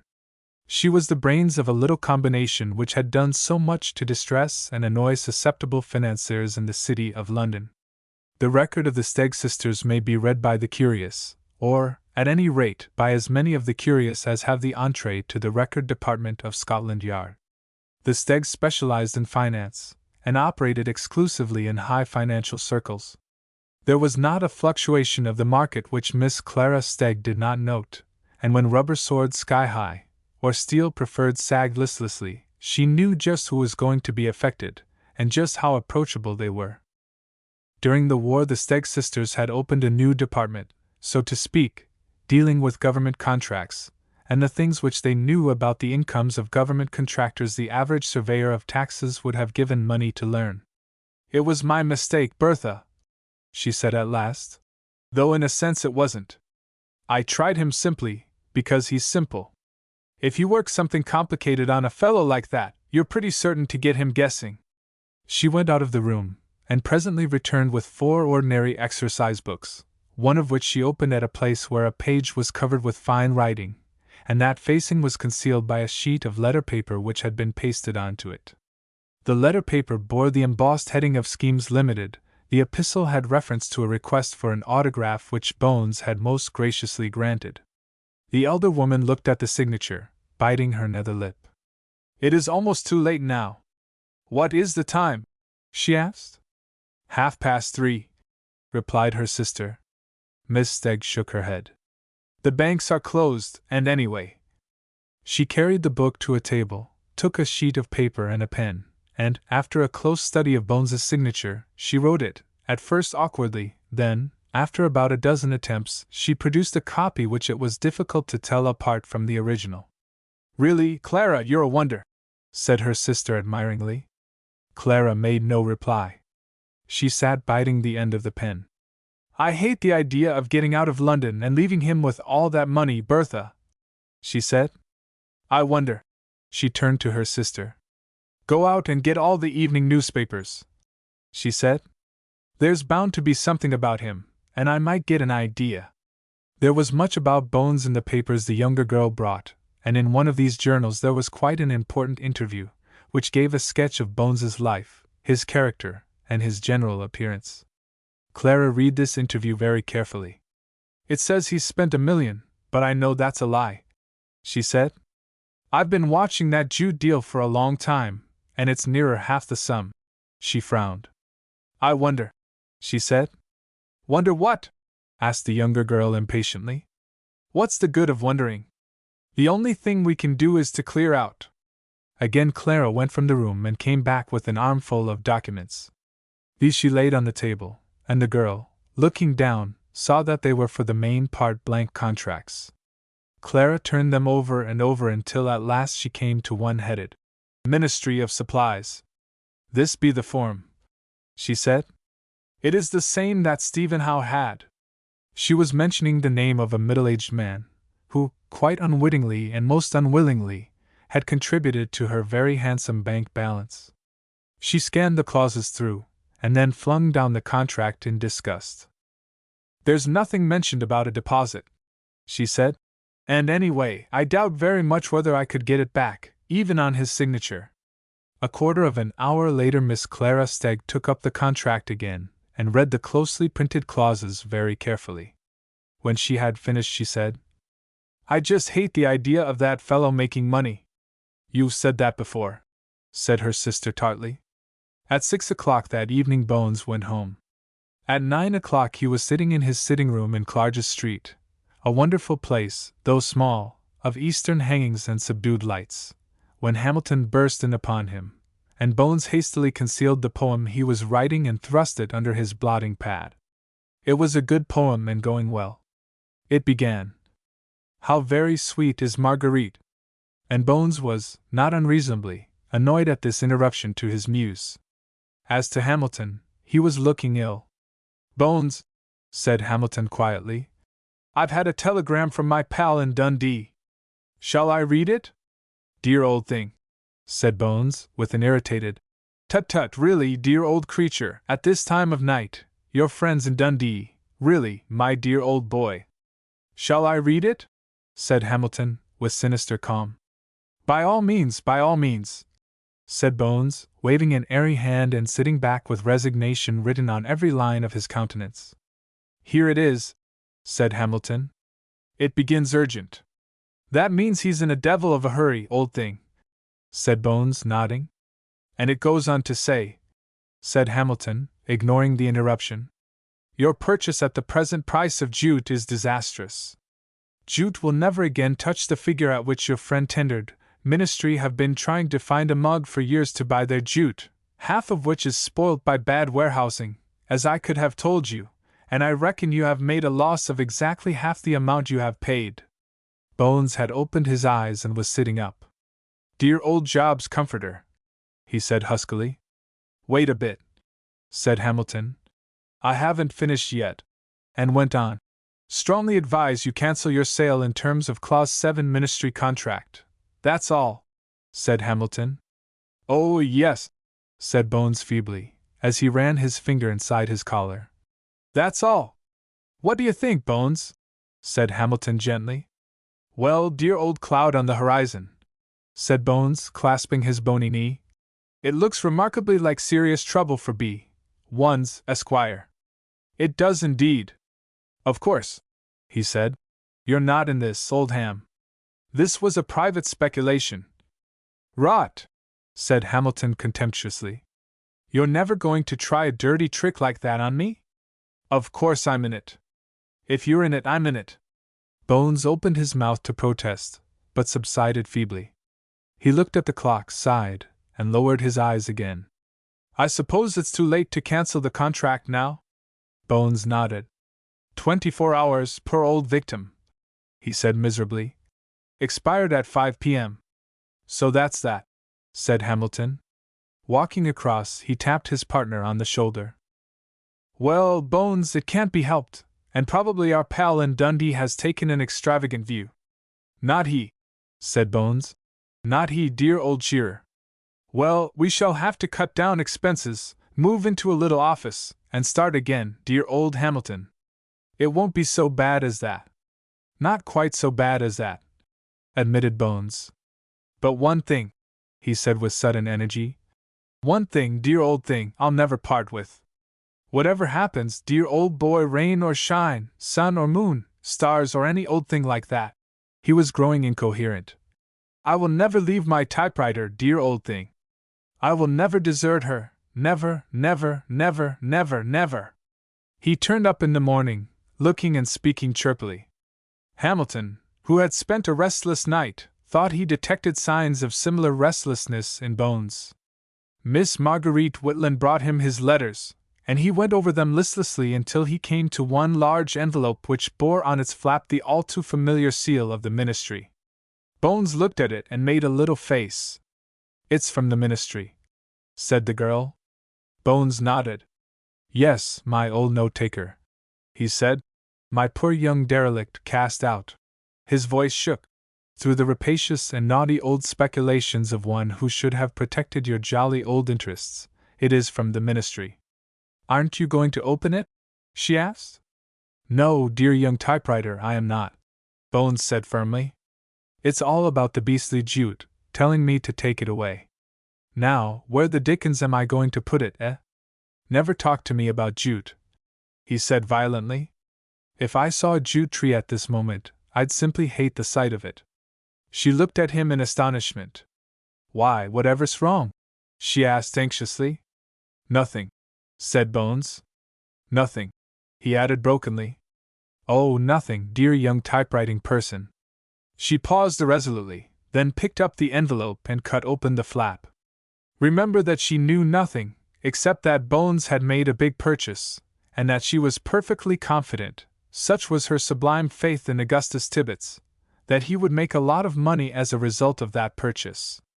Therefore the consternation on her face as she read its contents. Why, she stammered, you've never done, whatever made you do that? Do what?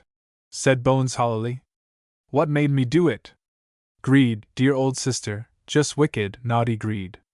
But I thought, she said, bewildered, you were going to make so much out of this deal? Ha ha, said Bones without mirth. But weren't you? She asked. I don't think so, said Bones gently. Oh, so that was why you cancelled the contract? Hamilton jumped to his feet. Cancelled the contract? He said incredulously. Cancelled the contract? Squeaked Bones. What a naughty old storyteller you are. But you have, said the girl. Here's a note from the ministry, regretting that you should have changed your mind and taken advantage of Clause 7. The contract was cancelled at 4:49. Bones swallowed something. This is spiritualism, he said solemnly. I'll never say a word against jolly old Brigham Young after this. In the meantime, two ladies who had arrived in Paris, somewhat weary and bedraggled, were taking their morning coffee outside the Café de la Paix. Anyway, my dear, said Clara viciously in answer to her sister's plaint, we've given that young devil a bit of trouble. Perhaps they won't renew the contract, and anyway, it'll take a bit of proving that he did not sign that cancellation I handed in. As a matter of fact, Bones never attempted to prove it. Chapter 7 Detective Bones. Mr. Harold de Vinny was a large man, who dwelt at the dead end of a massive cigar. He was big and broad-shouldered, and automatically jovial. Between the hours of 6 p.m. and 2 a.m. he had earned the name of Good Fellow, which reputation he did his best to destroy between 10 a.m. and 4 p.m. He was one of four stout fellows who controlled companies of imposing stability, the kind of companies that have such items in their balance sheets as sundry debtors, £107,402 12_S_, 7_D_. People feel, on reading such airy lines, that the company's assets are of such magnitude that the sundry debtors are only included as a careless afterthought. Mr. de Vinny was so rich that he looked upon any money which wasn't his as an illegal possession, and when Mr. Augustus Tibbets, on an occasion, stepped in and robbed him of £17,500, Mr. de Vinny's family doctor was hastily summoned, figuratively speaking. Literally, he had no family, and swore by certain patent medicines, and straw was spread before the temple of his mind. A certain Captain Hamilton, late of H.M. Huss's, but now a partner in the firm of Tibbets and Hamilton, Limited, after a short, sharp bout of malaria, went off to Brighton to recuperate, and to get the wheezy noises out of his head. To him arrived on a morning a special courier in the shape of one Ali, an indubitable Cairo boy, but reputedly pure Arab, and a Hajj, moreover, entitled to the green scarf of the veritable pilgrimage to Mecca. Ali was the body servant of Augustus Tibbets, called by his intimates Bones, and he was arrayed in the costume which restaurateurs insist is the everyday kit of a true Easterner, especially such Easterners as serve after-dinner coffee. Hamilton, not in the best of tempers, malaria leaves you that way, and dazzled by this apparition in scarlet and gold, blinked. "Oh man," he said testily in the Arabic of the coast, "why do you walk in the world dressed like a so-and-so?" You can be very rude in Arabic, especially in coast Arabic garnished with certain Swahili phrases. "Sir," said Ali, "these garmentures are expressly designated by Tibeti. Embellishments of auriferous metal give wealthiness of appearance to subject, but attract juvenile research and investigation." Hamilton glared through the window onto the front, where a small but representative gathering of the Juvenile Research Committee waited patiently for the reappearance of one whom in their romantic fashion they had termed the Raja of Bong. Hamilton took the letter and opened it. It was, of course, from Bones, and was extremely urgent. Thus it went. "Dear old part, I've had an offer of Brown's, you know, the big boot shop, several boot shop all over London. Old Brown's going out of the business syndicate trying to buy, so I nipped in for £105,000, got lock, stock and barrel. Syndicate awfully sore. All well here except poor young typewriter cut her finger slicing bread, doctor says not dangerous. Hamilton breathed quickly. He gathered that Bones had bought a boot shop, even a collection of boot shops, and he was conscious of the horrible fact that Bones knew nothing about boots. He groaned. He was always groaning, he thought, and seldom with good reason. Bones was in a buying mood. A week before he had bought the Weekly Sunspot, which was a satirical weekly review of human affairs. The possibilities of that purchase had made Hamilton go hot and moisty. He had gone home one evening, leaving Bones dictating a leading article which was a violent attack on the government of the day, and had come in the following morning to discover that the paper had been resold at £1,000 profit to the owners of a rival journal which described itself as a weekly symposium of thought and fancy. But boots, and £105,000. This was serious. Yet there was no occasion for groaning or doubt or apprehension, for, even whilst Hamilton was reading the letter, Bones was shaking his head violently at Mr. de Vinny, of the Fitfine Shoe Syndicate, who had offered him £15,000 profit on the turnover. And at the identical moment that Hamilton was buying his ticket for London, Bones was solemnly shaking hands with the secretary of the Fitfine Shoe Syndicate, Mr. de Vinny having violently, even apoplectically, refused to meet Bones, with one hand, and holding in the other a cheque which represented a profit of £17,500. It was one of Bones's big deals, and reduced Hamilton to a condition of blind confidence in his partner. Nevertheless, a week later Bones, reading his morning paper, reached and passed, without receiving any very violent impression, the information that Mr. John Sicker, the well-known private detective, had died at his residence at Clapham Park. Bones read the item without interest. He was looking for bargains, an early morning practice of his because the buying fever was still upon him. Hamilton, sitting at his desk, endeavoring to balance the firm's accounts from a paying-in book and a cheque-book, the counterfoils of which were only occasionally filled in, heard the staccato "Swindle! Swindle!"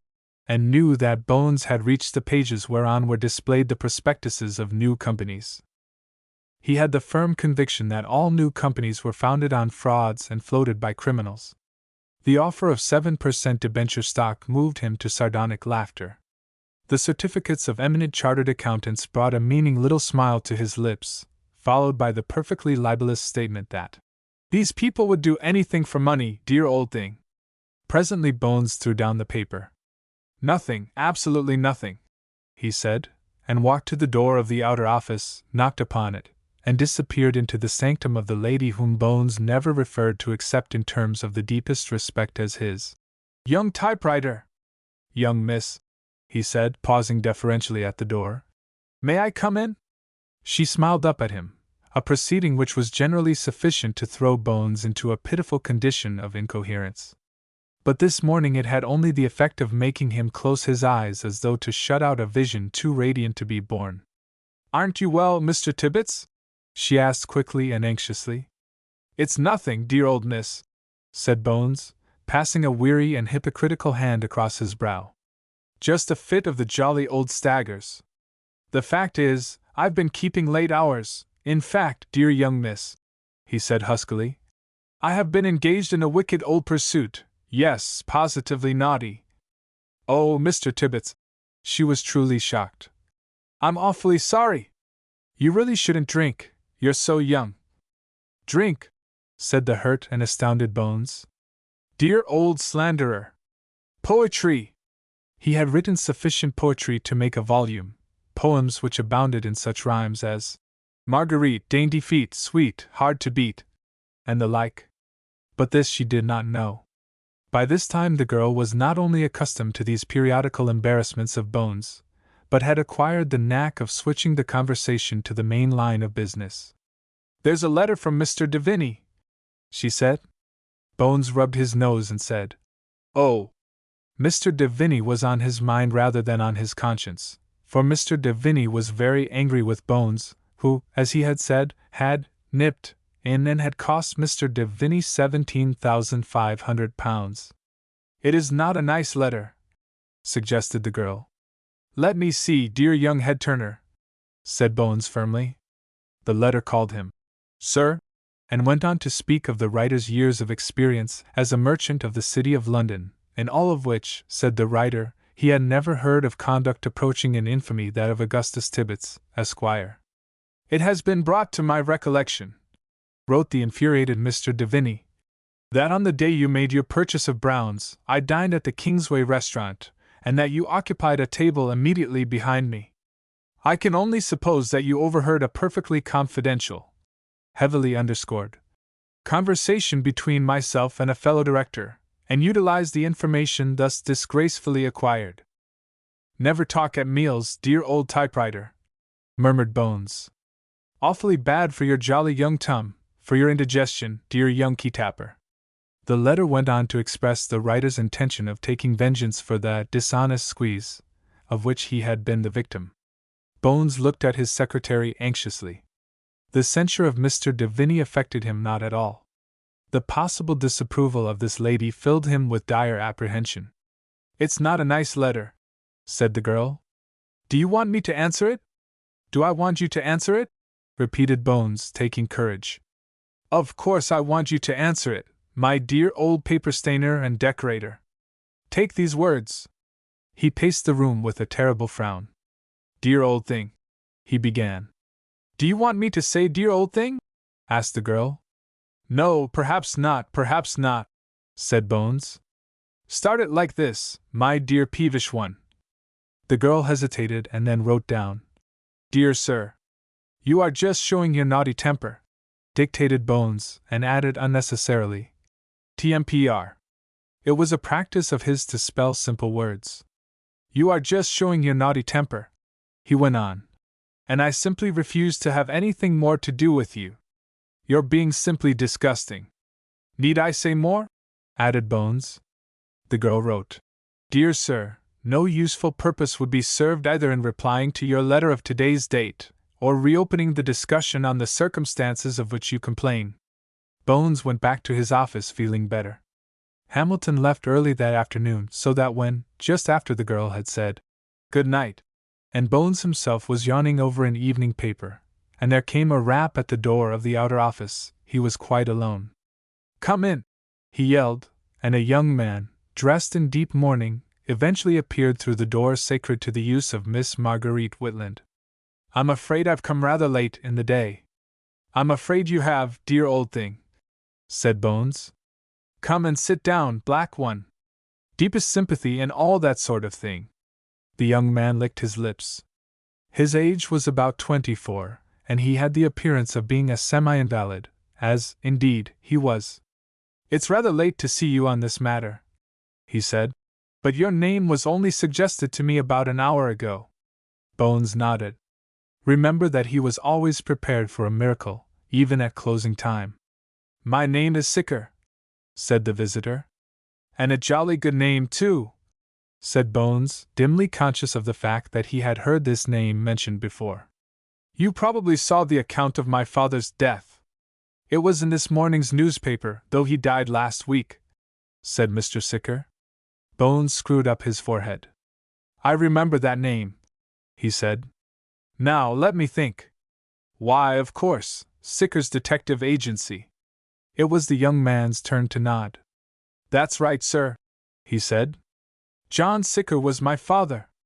I'm his only son." Bones waited. "I've heard it said, Mr. Tibbets," said the young man. "At least, it has been represented to me, that you are on the lookout for likely businesses that show a profit." "That's right," agreed Bones. "That show me a big profit." He added, "Well, Sicker's Detective Agency has made $2,000 a year clear for 20 years, said the young man. "We've got one of the best lists of clients in the kingdom, and almost every big business man in the city is on our list. With a little more attention than my father has been able to give to it for the last 2 years, there's a fortune in it." Bones was sitting upright now, his eyes shining. The amazing possibilities of such an acquisition were visible to his romantic eye. "You want to sell it, my poor old Sherlock?" he demanded, then, remembering the part he was called upon to play, shook his head. "No, no, old thing. Deeply sorry and all that sort of thing, but it can't be done. It's not my line of business at all, not," he added, "that I don't know a jolly sight more about detectivizing than a good many of these clever ones. But it's really not my game. What did you want for it?" "Well," said the young man, hesitating, "I thought that 3 years' purchase would be a bargain for the man who bought it." £6,000, said Bones. "Yes," agreed the other. "Of course, I won't ask you to buy the thing blindfolded. You can put the accounts in the hands of your lawyer or your accountant, and you will find that what I have said is true, that my father took 2,000 a year out of his business for years. It's possible to make it 4,000. And as to running it, there are 3 men who do all the work, or rather 1, Hilton, who's in charge of the office and gives the other fellows their instructions." "But why sell it, my sad old improvidence?" said Bones. "Why chuck away 2,000 a year for 6,000 cash?" "Because I'm not well enough to carry it on," said young Mr. Sicker, after a moment's hesitation. "And besides, I can't be bothered. It interferes with my other profession. I'm a musician. And a jolly good profession, too," said Bones, shaking hands with him across the table. "I'll sleep on this. Give me your address and the address of your accountants, and I'll come over and see you in the morning." Hamilton was at his desk the next morning at 10 o'clock. Bones did not arrive until 11, and Bones was monstrously preoccupied. When Hamilton saluted him with a cheery "Good morning," Bones returned a grave and noncommittal nod. Hamilton went on with his work until he became conscious that somebody was staring at him, and looking up, caught Bones in the act. "What the devil are you looking at?" asked Hamilton. "At your boots," was the surprising reply. "My boots?" Hamilton pulled them back through the knee-hole of the desk and looked at them. "What's the matter with the boots?" "Mud stains, old carelessness," said Bones tersely. "You've come from Twickenham this morning." "Of course I've come from Twickenham. That's where I live," said Hamilton innocently. "I thought you knew that." "I should have known it," said Bones with great gravity, "even if I hadn't known it, so to speak. You may have observed, my dear Hamilton, that the jolly old mud of London differs widely, that is to say, is remarkably different. For instance, the mud of Twickenham is different from the mud of Balham. There's what you might call a subtle difference, dear junior partner, which an unimaginative old rascal like you wouldn't notice. Now, the mud of Peckham," said Bones, waving his forefinger, "is distinguished by a certain darkness." "Wait a bit," said Hamilton. "Have you bought a mud business or something?" "No," said Bones. "And yet this conversation seems familiar to me," mused Hamilton. "Proceed with your argument, good gossip." "My argument," said Bones, "is that you have Twickenham mud on your boots, therefore you come from Twickenham. It is evident that on your way to the station you stopped to buy a newspaper, that something was on your mind, something made you very thoughtful, something on your jolly old conscience, I'll bet." "How do you know that?" asked Hamilton. "There's your Times on the table," said Bones triumphantly. "Unopened." "Quite true," said Hamilton. "I bought it just before I came into the office." "Hum," said Bones. "Well, I won't deceive you, dear old partner. I've bought Sickers." Hamilton put down his pen and leaned back in his chair. "Who's Sickers?" "Sickers Detective Agency," began Bones, "is known from one end." "Oh, I see." "Phew!" whistled Hamilton. "You were doing a bit of detecting." Bones smirked. "Got it at once, my dear old person," he said. "You know my methods." Hamilton's accusing eye met his, and Bones coughed. "But what on earth do you expect to do with a detective agency, Bones?" asked Hamilton, strolling across and lighting a cigarette. "That's a type of business there isn't any big demand for. And how is it going to affect you personally? You don't want your name associated with that sort of thing," Bones explained. "It was a property he could sit on." Bones had always been looking for such a business. The management was capable of carrying on, and all that Bones need do was to sit tight and draw a dividend. As to his name, he had found a cunning solution to that difficulty. I take it over, by arrangement with the lawyer in the name of Mr. Seneb, and I'll bet you won't guess, dear old Ham, how I got that name. It's Bones spelled backwards, said Hamilton patiently. You tried that bit of camouflage on me years ago. Bones sniffed disappointedly and went on. For once he was logical, brief in his explanation, and convincing. Yet Hamilton was not altogether convinced. He was waiting for the inevitable. And presently it came. But of course I'm not going to leave it entirely alone, old Ham, said Bones, shrugging his shoulders at the absurdity of such a suggestion. The business can be doubled if a man with a capable, up-to-date conception of modern crime. Hamilton made a hooting noise, derisive and insulting. Meaning you? He said, at the conclusion of his lamentable exhibition. Meaning me, Ham, my fat old skeptic, said Bones gently. I don't think, dear old officer, you quite realize just what I know about criminal investigation. You silly ass, said Hamilton. Detective agencies don't criminally investigate. That's done by the real police.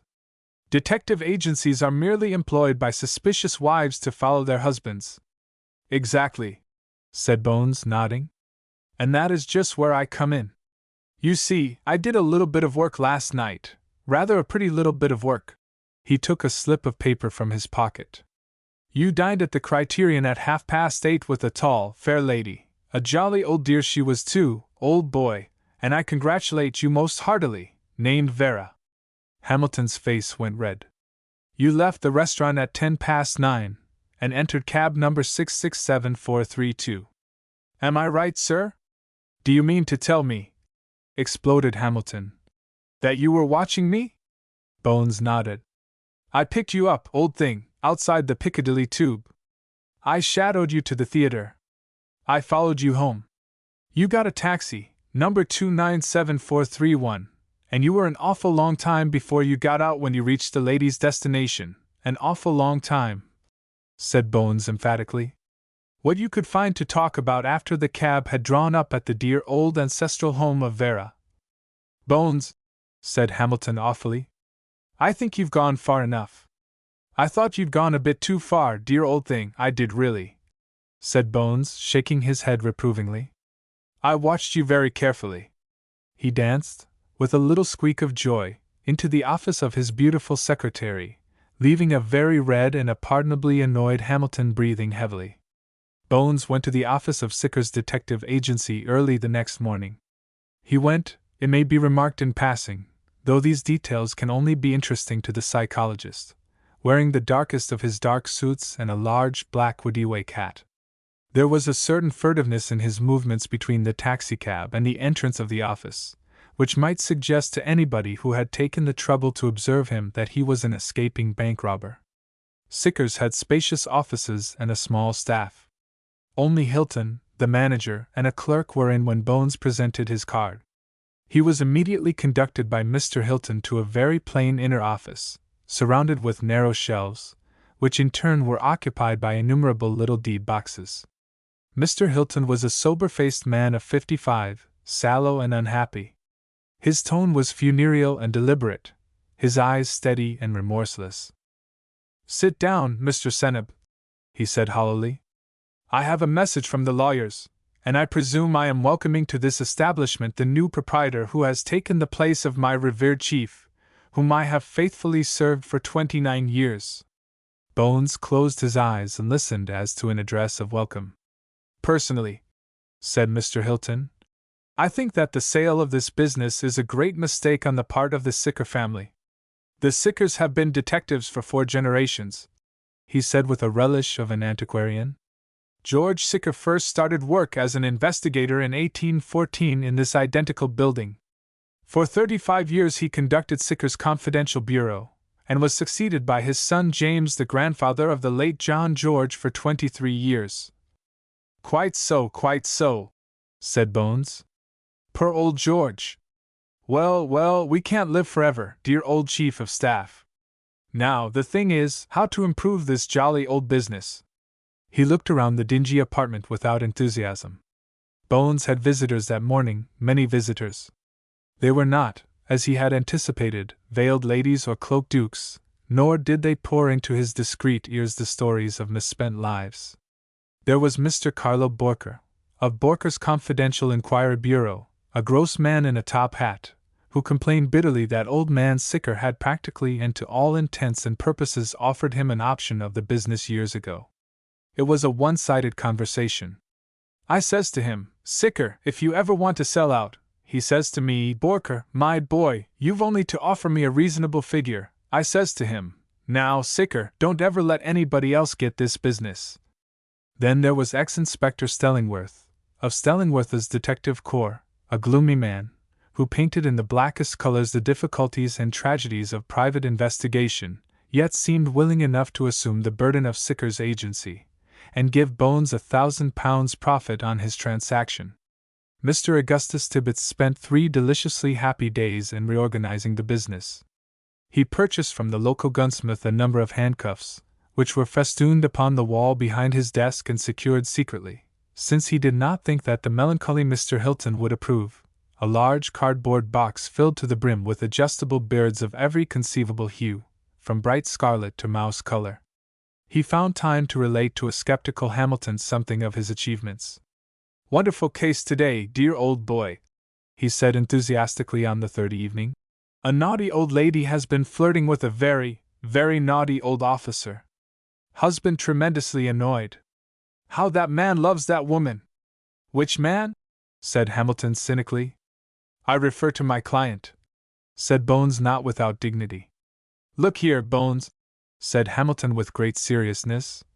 Do you think this is a very nice business you are in? Personally, I think it's immoral. What do you mean, immoral? Demanded the indignant Bones. Prying into other people's lives, said Hamilton. Lives, retorted the oracular Bones, are meant to be pried into, dear old thing. An examination of jolly old motives is essential to scientific progress. I feel I am doing a public duty, he went on virtuously, exposing the naughty, chastising the sinful, and all that sort of thing. But honestly, said Hamilton persistently, do you think it's the game to chase around collecting purely private details about people's goings-on? Certainly, said Bones firmly. Certainly, dear old thing. It's a public duty. Never let it be written on the fair pages of Thigamy that a Tibbets shrank back when the call of patriotism, all that sort of thing, you know what I mean? I don't, said Hamilton. Well, you're a jolly old dense one, said Bones. And let me say here and now, he rammed his bony knuckles on the table and withdrew them with an ouch, to suck away the pain. Let me tell you that, as the Latin poet said, ad what's his name, ad Thigamy. Everything human's frightfully interesting. Bones turned up at his detective office the next morning, full of zeal, and Hilton immediately joined him in his private office. Well, we finished one case today, I think, said Hilton with satisfaction. It has been very hard trailing him, but I got a good man on the job, and here's the record. He held in his hand a sheaf of papers. Very good, said Bones. Excellent. I hope we shall bring the malefactor to justice. He's not exactly a malefactor, demurred Hilton. It is a job we were doing for one of our best clients. Excellent, excellent, murmured Bones. And well, we've done it, I'm sure. He leant back in his chair and half closed his eyes. Tell me what you have discovered. This man's a bit of a fool in some ways, said Hilton. Which man, the client? No, the fellow we've been trailing. Yes, yes, said Bones. Go on. In fact, I wonder that Mr. De Vinny bothered about him. De Vinny? Said Bones, sitting up. Harold De Vinny, the moneyed one? That's him. He's one of our oldest customers, said Hilton. Indeed, said Bones, this time without any enthusiasm at all. You see, a man did him in the eye, explained Mr. Hilton. Swindled him, and all that sort of thing. Well, I think we have got enough to make this chap look silly. Oh, yes, said Bones politely. What have you got? Well, it appears, said Hilton, that this chap is madly in love with his typist. Which chap? Said Bones. The fellow who did Mr. Deviney in the eye, replied the patient Mr. Hilton. He used to be an officer on the west coast of Africa, and was known as Bones. His real name is Tibbets. Oh, yes, said Bones. Well, we've found out all about him, continued Hilton. He's got a flat in Jermyn Street, and this girl of his, this typist girl, dines with him. She's not a bad-looking girl, mind you. Bones rose to his feet, and there was in his face a terrible look. Hilton, he said, do you mean that you have been shadowing a perfectly innocent man and a charming, lovely old typewriter that couldn't say goo to a booze? Bones was pardonably agitated. Do you mean to tell me that this office descends to this low practice of prying into the private lives of virtuous gentlemen and typewriters? Shame upon you, Hilton! His voice shook. Give me that report. He thrust the report into the fire. Now call up Mr. Borker, and tell him I want to see him on business, and don't disturb me, because I am writing a letter. He pulled a sheet of paper from his stationery rack and wrote furiously. He hardly stopped to think. He scarcely stopped to spell. His letter was addressed to Mr. Deviney, and when, on the following day, Mr. Borker took over the business of Sicker's agency, that eminent firm of investigators had one client the less. Chapter 8: A Competent Judge of Poetry. There were times when Mr. Crestham Morris was called by that name. There were other moments when he was Mr. Staleyborn.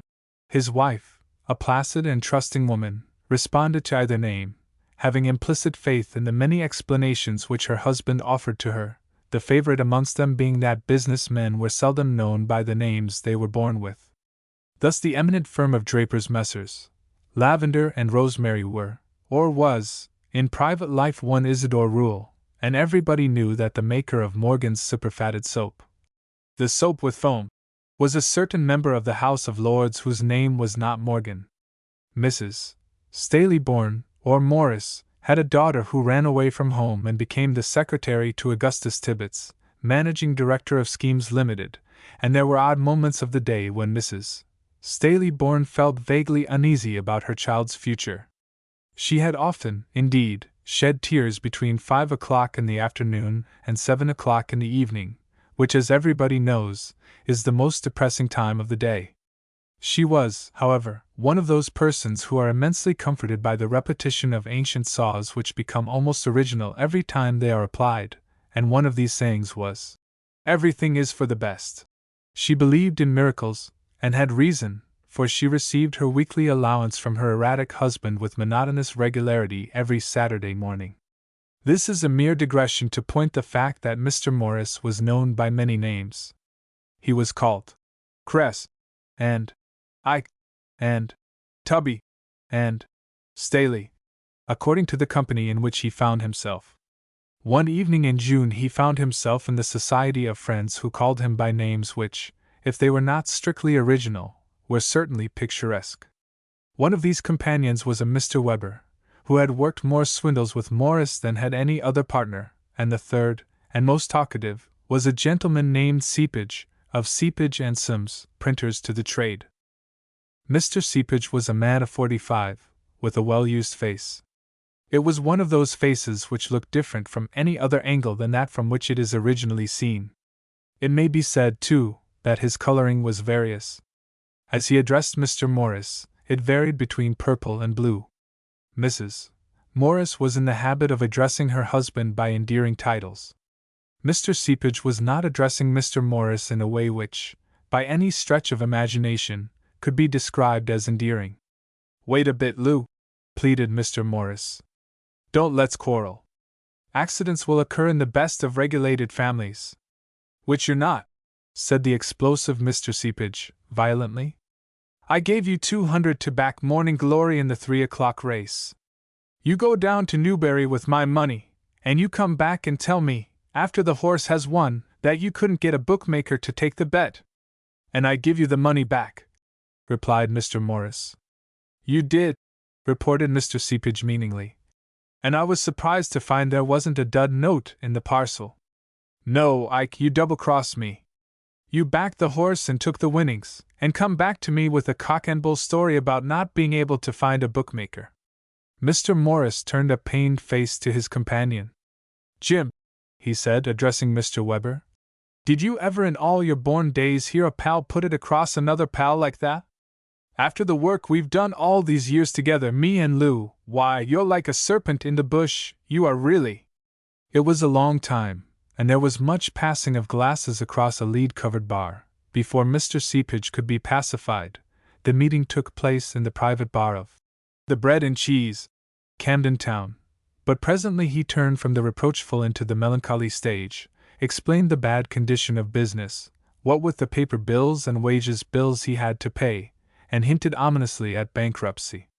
In truth, the firm of Seepage was in a bad way. The police had recently raided the premises and nipped in the bud a very promising order for 500,000 sweepstake tickets, which were being printed surreptitiously, for Mr. Seepage dealt in what is colloquially known as snide printing. Whether Mr. Crestham Morris had indeed swindled his partner of many crimes, and had backed Morning Glory at a remunerative price for his own profit, is a painful question which need not be too closely examined. It is certain that Seepage was in a bad way, and as Mr. Morris told himself with admirable philosophy, even if he had won a packet of money, 1,000 or so would not have been sufficient to get Mr. Seepage out of the cart. Something has got to be done, said Mr. Crestham Morris briskly.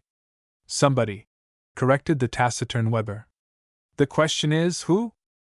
I tell you, boys, I'm in a pretty bad way, said Seepage earnestly. I don't think, even if I'd backed that winner, I could have got out of trouble. The business is practically in pawn.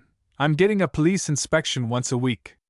I've got a job now which may save my bacon, if I can dodge the splits, an order for 1,000,000 leaflets for a Hamburg lottery house.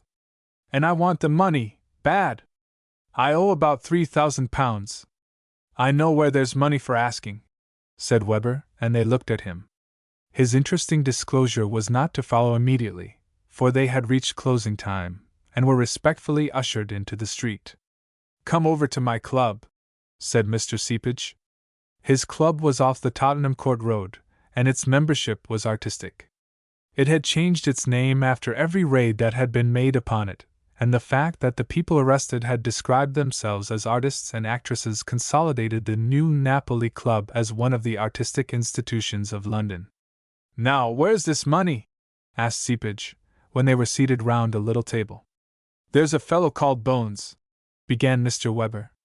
Oh, him, interrupted Mr. Morris, in disgust. Good heavens! You're not going to try him again? We'd have got him before if you hadn't been so clever, said Weber. I tell you, he's rolling in money. He's just moved into a new flat in Devonshire Street that can't cost him less than £600 a year. How do you know this? Asked the interested Morris. Well, confessed Weber, without embarrassment, I've been working solo on him, and I thought I'd be able to pull the job off myself.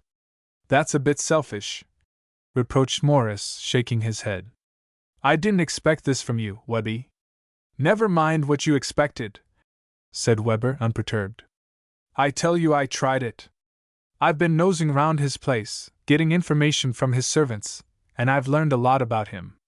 Mind you, said Mr. Weber, I'm not quite certain how to use what I know to make money. If I'd known that, I shouldn't have told you two chaps anything about it. But I've got an idea that this chap Bones is a bit sensitive on a certain matter, and Cully Trang, who's forgotten more about human men than I ever knew, told me that, if you can get a mug on his sensitive spot, you can bleed him to death. Now, 3 heads are better than 1, and I think, if we get together, we'll lift enough stuff from Mr. Blinking Bones to keep us at Monte Carlo for 6 months. Then, said Mr. Seepage impressively, let us put our eads together. In emotional moments that enterprising printer was apt to overlook the box where the little H's were kept. Bones had indeed moved into the intellectual atmosphere of Devonshire Street. He had hired a flat of great beauty and magnificence, with lofty rooms and distempered walls and marble chimney-pieces, for all the world like those rooms in the catalogues of furniture dealers which so admirably show off the £50 drawing-room suite offered on the easiest terms. My dear old thing, he said, describing his new splendors to Hamilton. "You ought to see the jolly old bathroom." "What do you want a bath for?"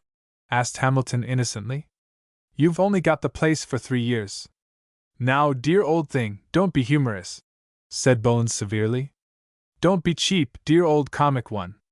The question is," said Hamilton, "why the dickens do you want a new flat? Your old flat was quite a palatial establishment. Are you thinking of setting up housekeeping?" Bones turned very red. In his embarrassment he stood first upon one leg and then the other, lifting his eyebrows almost to the roof of his head to let in his monocle, and lifted them as violently to let it out again. Don't pry, dear old Ham," he said testily. "Great heavens and Moses!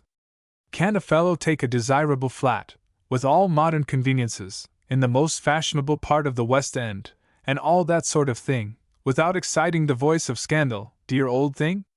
I'm surprised at you, really I am, Ham." "I am Ham," he repeated. "That sounds good," he said, brightening up. "Am Ham.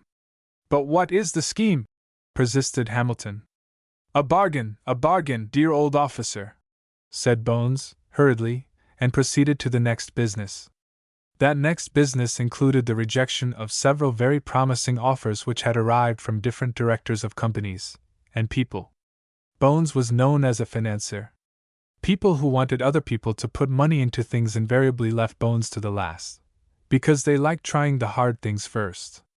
The inventor and patentee of the reaping machine that could be worked by the farmer in his study, by means of push keys, was sure, sooner or later, to meet a man who scratched his chin and said, "Hard luck, but why don't you try that man Tibbets? He's got an office somewhere around. You'll find it in the telephone book. He's got more money than he knows what to do with, and your invention is the very thing he'd finance." As a rule, it was the very thing that Bones did not finance. Companies that required £10,000 for the extension of their premises, and the fulfillment of the orders which were certain to come next year, drafted through their secretaries the most wonderful letters, offering Bones a seat on their board, or even 2 seats, in exchange for his autograph on the southeast corner of a check. These letters usually began somehow like this: "At a moment when the eyes of the world are turned upon Great Britain, and when her commercial supremacy is threatened, it behoves us all to increase production." And usually there was some reference to the patriotic duty of capital. There was a time when these appeals to his better nature would have moved Bones to amazing extravagance, but happily that time was before he had any money to speak about. For Bones was growing in wisdom and in wheeliness as the days passed. Going through the pile of correspondence, he came upon a letter which he read thoughtfully, and then read again before he reached to the telephone and called a number. In the city of London there was a business-like agency which supplied him with a great deal of useful information, and it was to these gentlemen that he addressed his query. "Who are Messrs. Seepage and Sims?" He waited for some time with the receiver at his ear, a faraway look in his eyes, and then the reply came. "A little firm of printers run by a rascal named Seepage, who has been twice bankrupt, and is now insolvent. His firm has been visited by the police for illegal printing several times, and the firm is in such a low condition that it has a job to pay its wages bill." "Thank you," said Bones. "Thank you, dear old commercial guardian. What is the business worth?" "It's worth your while to keep away from it," said the humorous reply, and Bones hung up the receiver. "Ham, old dear," he said, and Hamilton looked up. "Suppose," said Bones, stretching out his legs and fixing his monocle, "suppose, my jolly old accountant and partner, you were offered a business which was worth—" He paused. "Which was worth your while keeping away from it. That's a pretty good line, don't you think, old literary critic?" "A very good line," said Hamilton calmly. "But you have rather a loud-speaking telephone, and I think I have heard the phrase before." "Oh, have you?" said Bones, by no means abashed. "Still, it's a very good line. And suppose you were offered this printing business for £15,000, what would you say?" "It depends on who was present," said Ham. "And where I was. For example, if I were in the gorgeous drawing-room of your wonderful flat, in the splendid presence of your lovely lady wife-to-be." Bones rose and wagged his finger. Is nothing sacred to you, dear old ham? He choked. Are the most tender emotions, dear old thing, which have ever been experienced by any human being. Oh, shut up, said Hamilton, and let's hear about this financial problem of yours. Bones was ruffled, and blinked, and it was some time before he could bring himself back to sordid matters of business. Well, suppose this jolly old brigand offered you his perfectly beastly business for £15,000, what would you do? Send for the police, said Hamilton. Would you now? Said Bones, as if the idea struck him for the first time. I never have sent for the police, you know, and I've had simply terrible offers put up to me. Or put it in the waste-paper basket, said Hamilton, and then in surprise, why the dickens are you asking all these questions? Why am I asking all these questions? Repeated Bones. Because, old thing, I have a hump. Hamilton raised incredulous eyebrows. I have what the Americans call a hump. A hump? Said Hamilton, puzzled. Oh, you mean a hunch. Hump or hunch, it's all the same, said Bones airily. But I've got it. What exactly is your hunch? There's something behind this, said Bones, tapping a finger solemnly on the desk. There's a scheme behind this, there's a swindle, there's a ramp. Nobody imagines for one moment that a man of my reputation could be taken in by a barefaced swindle of this character. I think I have established in the city of London something of a tradition, he said. You have, agreed Hamilton. You're supposed to be the luckiest devil that ever walked up Broad Street. I never walk up Broad Street, anyway, said Bones, annoyed. It is a detestable street, a naughty old street, and I should ride up it, or at least I shall in a day or two. Buying a car? Asked Hamilton, interested. I'll tell you about that later, said Bones evasively, and went on. Now, putting two and two together, you know the conclusion I've reached? Four? Suggested Hamilton. Bones, with a shrug, ended the conversation then and there, and carried his correspondence to the outer office, knocking, as was his wont, until his stenographer gave him permission to enter. He shut the door, always a ceremony, behind him and tiptoed toward her. Marguerite Whitland took her mind from the letter she was writing, and gave her full attention to her employer. May I sit down, dear young typewriter? Said Bones humbly. Of course you can sit down, or stand up, or do anything you like in the office. Really, she said with a laugh. Really, Mr. Tibbets, I don't know whether you're serious sometimes. I'm serious all the time, dear old flicker of keyboards, said Bones, seating himself deferentially, and at a respectful distance.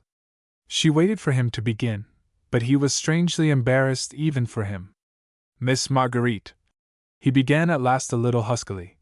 The jolly old poet is born and not. Oh, have you brought them? She asked eagerly, and held out her hand. Do show me, please. Bones shook his head. No, I have not brought them, he said. In fact, I can't bring them yet.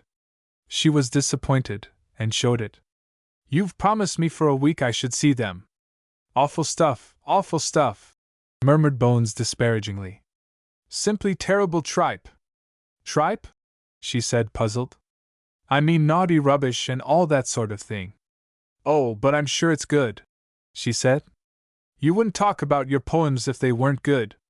Well, admitted Bones, I'm not so sure, dear old arbitrator elegantus, to use a Roman expression, I'm not so sure you're not right. What of these days those poems will be given to this wicked old world, and then you'll see.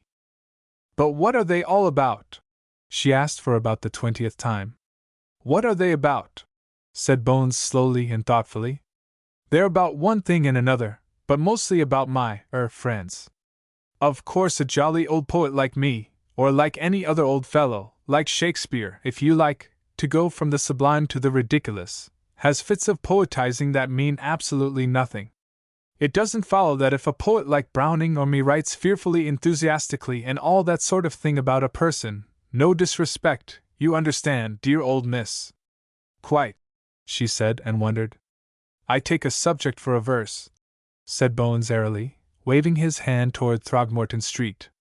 A bus, a fuss, a tram, a lamb, a hat, a cat, a sunset, a little flower growing on the river's brim, and all that sort of thing. Any old subject, dear old miss, that strikes me in the eye, you understand?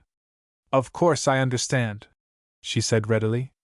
A poet's field is universal, and I quite understand that if he writes nice things about his friends he doesn't mean it. Oh, but doesn't he? Said Bones truculently. Oh, doesn't he, indeed? That just shows what a fat lot you know about it, jolly old Miss Marguerite. When I write a poem about a girl— Oh, I see, they're about girls, said she a little coldly. About a girl, said Bones, this time so pointedly that his confusion was transferred immediately to her. Anyway, they don't mean anything, she said bravely. My dear young miss. Bones rose, and his voice trembled as he laid his hand on the typewriter where hers had been a second before. My dear old miss, he said, jingling with the letters A and E, as though he had originally put out his hand to touch the keyboard, and was in no way surprised and distressed that the little hand which had covered them had been so hastily withdrawn. I can only tell you. There is your telephone bell, she said hurriedly. Shall I answer it? And before Bones could reply she had disappeared. He went back to his flat that night with his mind made up. He would show her those beautiful verses. He had come to this conclusion many times before, but his heart had failed him. But he was growing reckless now. She should see them, priceless verses, written in a most expensive book, with the monogram W.M. stamped in gold upon the cover. And as he footed it briskly up Devonshire Street, he recited, O Marguerite, thou lovely flower, I think of thee most every hour, with eyes of grey and eyes of blue, that change with every passing hue, thy lovely fingers beautifully typing, how sweet and fragrant is thy writing. He thought he was reciting to himself, but that was not the case. People turned and watched him, and when he passed the green doorway of Dr. Harkley Bockley, the eminent brain specialist, they were visibly disappointed. He did not unlock the rosewood door of his flat, but rang the silver bell. He preferred this course. Ollie, his co-servant, in his new livery of blue and silver, made the opening of the door something only less picturesque than the opening of Parliament. This intention may not have been unconnected with the fact that there were 2 or 3 young ladies, and very young at that, on the landing, waiting for the door of the opposite flat to open. Ollie opened the door. The lower half of him was blue and silver, the upper half was Oxford shirt and braces, for he had been engaged in cleaning the silver. What the deuce do you mean by it? Demanded Bones wrathfully. Haven't I given you a good uniform, you blithering jackass? What the deuce do you mean by opening the door, in front of people, too, dressed like a dashed naughty boy? Silver's forks require lubrication for evening repast, said Ollie reproachfully. Bones stalked on to his study. It was a lovely study, with a carpet of beautiful blue. It was a study of which a man might be proud. The hangings were of silk, and the suite was also of silk, and also of blue silk. He sat down at his Louis XVI table, took a virgin pad, and began to write. The inspiration was upon him, and he worked at top speed. I saw a little bird, a little bird, a little bird, floating in the sky, he wrote. Ever so high. Its pretty song came down to me, and it sounded like your voice the other afternoon at tea. And in its flight I remembered the night when you came home to me. He paused at the last, because Marguerite Whitland had never come home to him, certainly not at night. The proprieties had to be observed, and he changed the last few lines to, I remember the day when you came away to Margate on the sea. He had not seen his book of poems for a week, but there was a blank page at the end into which the last, and possibly the greatest, might go. He pulled the drawer open. It was empty. There was no mistaking the fact that that had been the drawer in which the poems had reposed, because Bones had a very excellent memory. He rang the bell and Ollie came, his Oxford shirt and braces imperfectly hidden under a jersey which had seen better days. Ollie, and this time Bones spoke rapidly and in coast Arabic. In this drawer was a beautiful book in which I had written many things. Ollie nodded. Master, that I know, for you are a great poet, and I speak your praises whenever I go into the cafe, for Hafiz did not write more beautifully than you. What the deuce? Spluttered Bones in English. Do you mean by telling people about me, you scoundrel? What the deuce do you mean by it, you naughty old ebony?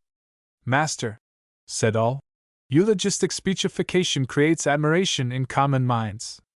He was so unruffled, so complacent, that Bones could only look at him in wonder. There was, too, about Ali Muhammad a queer look of guilty satisfaction, as of one who had been surprised in a good act. Master, he said, it is true that, contrary to modest desires of humble poets, I have offered praises of your literature to unauthorized persons, sojourning in high-class Café King's Arms, for my evening refreshment. Also desiring to create pleasant pleasure and surprise your servant from his own emoluments authorized preparation of said poems in real print work. Bones gasped. You were going to get my things printed? Oh you.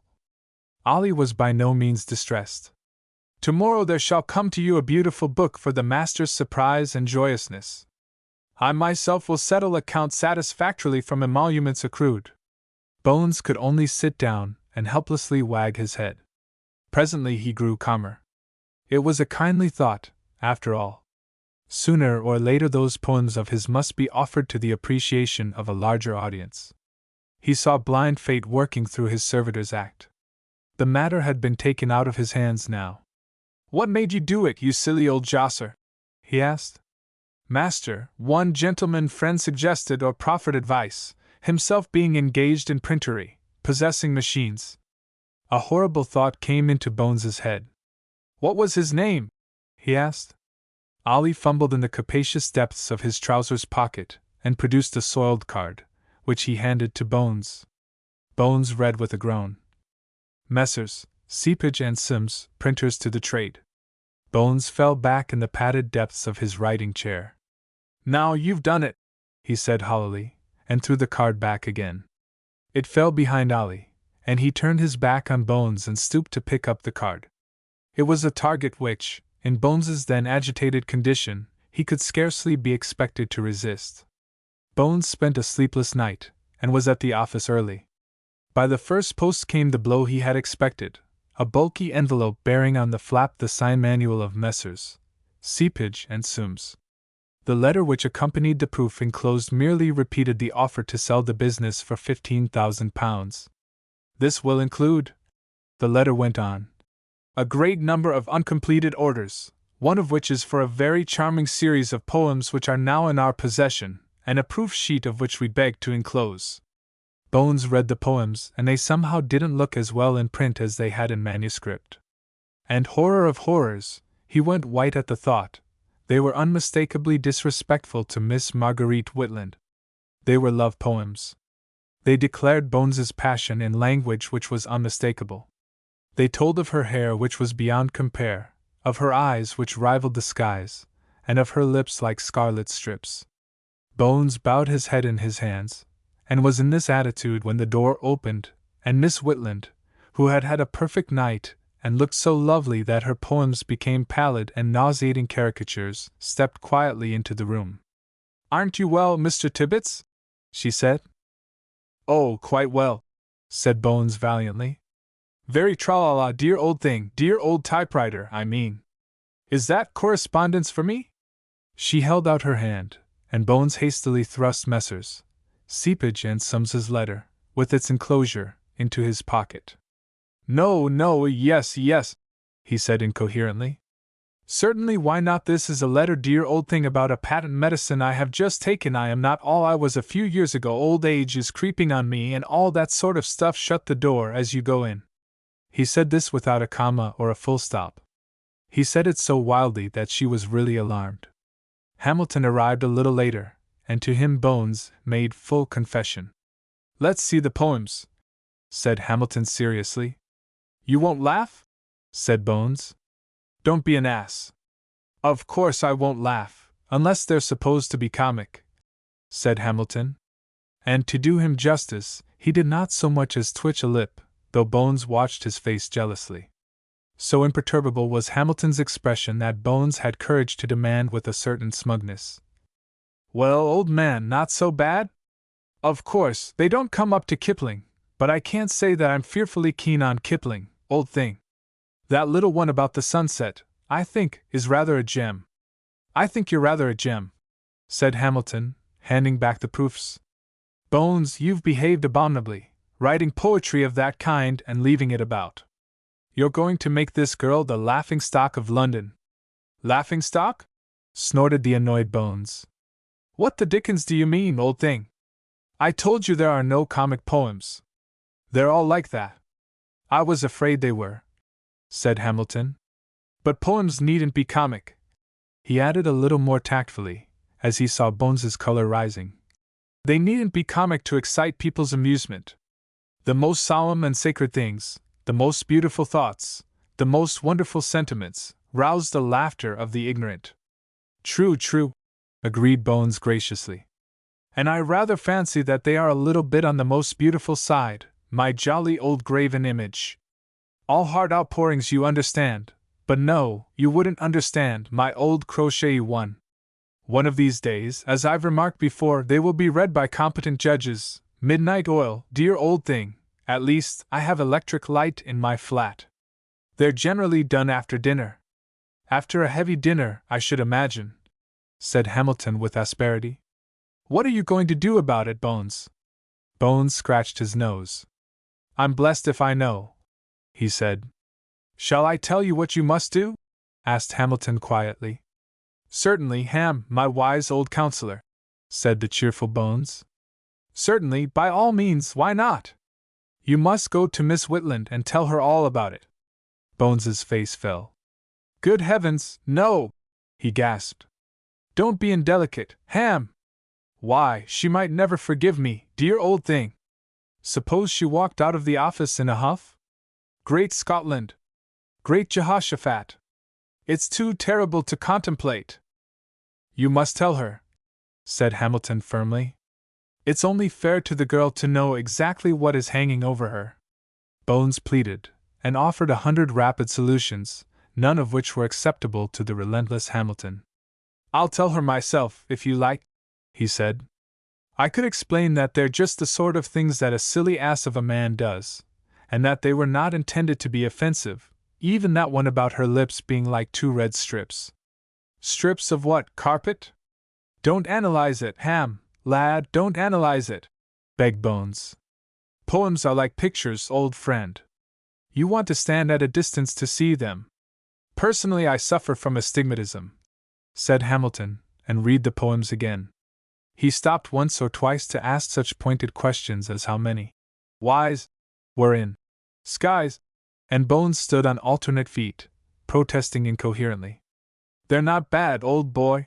He asked anxiously at last. You wouldn't say they were bad? Bad, said Hamilton, in truth, is not the word I should apply. Bones cheered up. That's what I think, dear ex-officer. He smirked. Of course, a fellow is naturally shy about maiden efforts, and all that sort of thing, but hang it all, I've seen worse than that last poem, old thing. So have I, admitted Hamilton, mechanically turning back to the first poem. After all, Bones was rapidly becoming philosophical. I'm not so sure that it isn't the best thing that could happen. Let 'em print 'em. Hey? What do you say?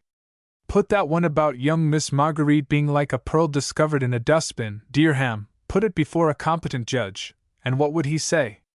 10 years, snarled Hamilton. And you'd get off lightly. Bones smiled with admirable toleration, and there the matter ended for the moment.